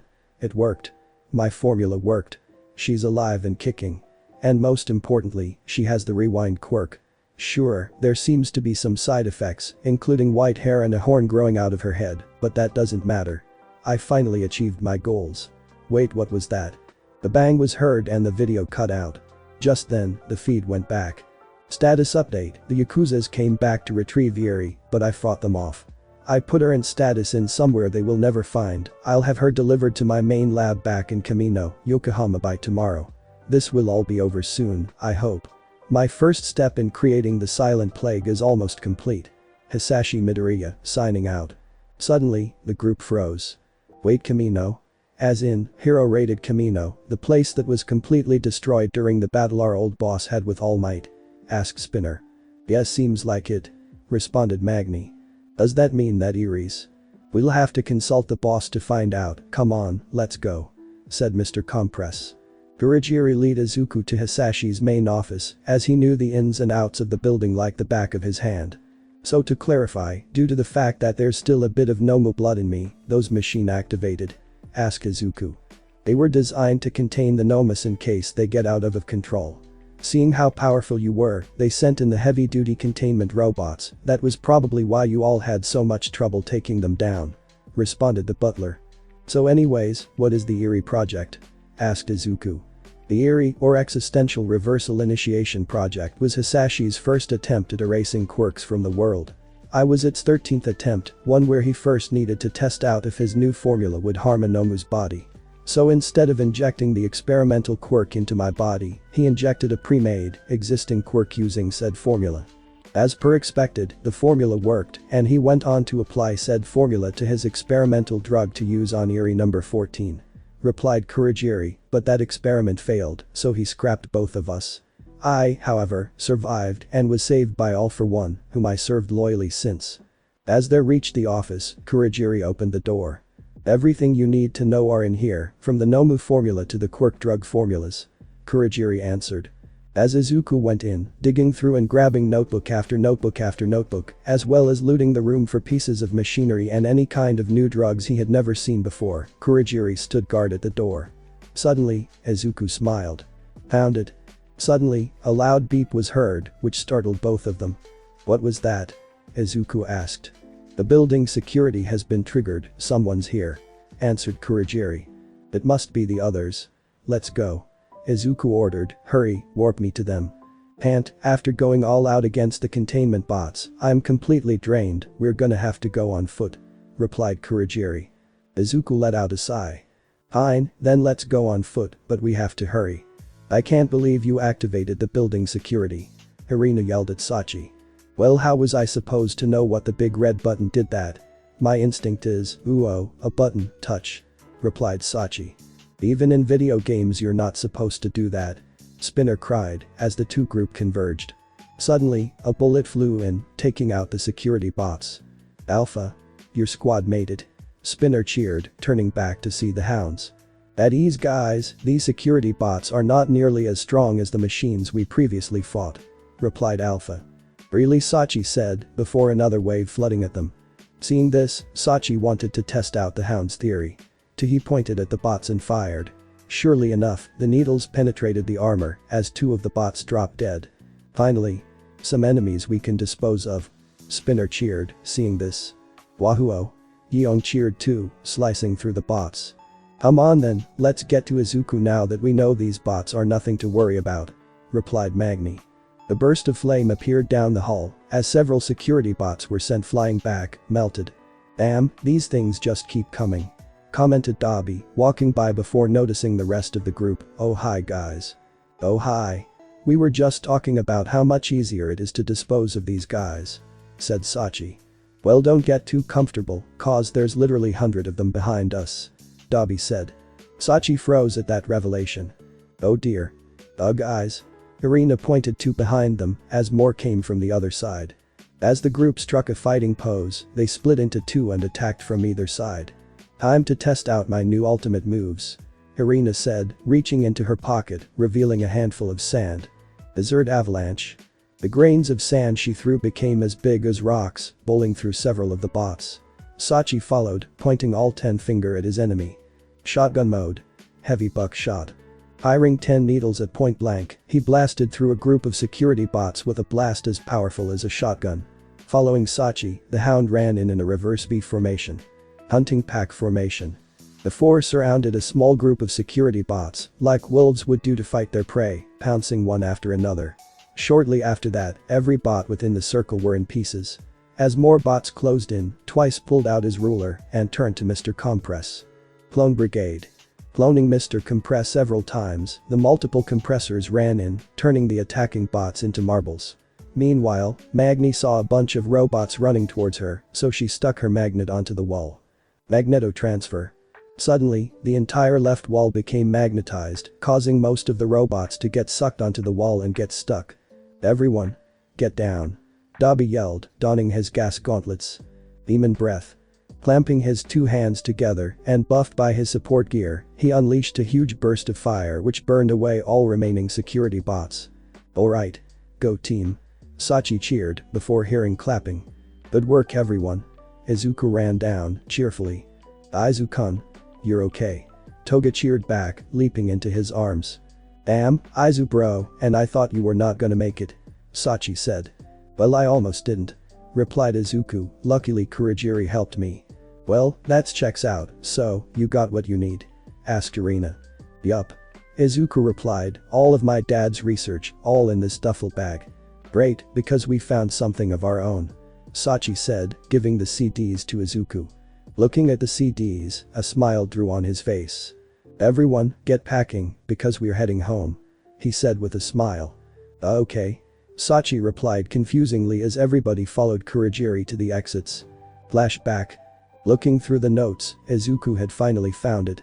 His backup plan, the formula to the virus version of the silent plague, the quirk erasure drug his father worked on, but all it needed was one final ingredient, one they never possessed, the final ingredient to the silent plague. Eerie. Now that will be unfortunately all for today's video, but do not worry, more will be coming soon for you to enjoy. Golden Fanfics out.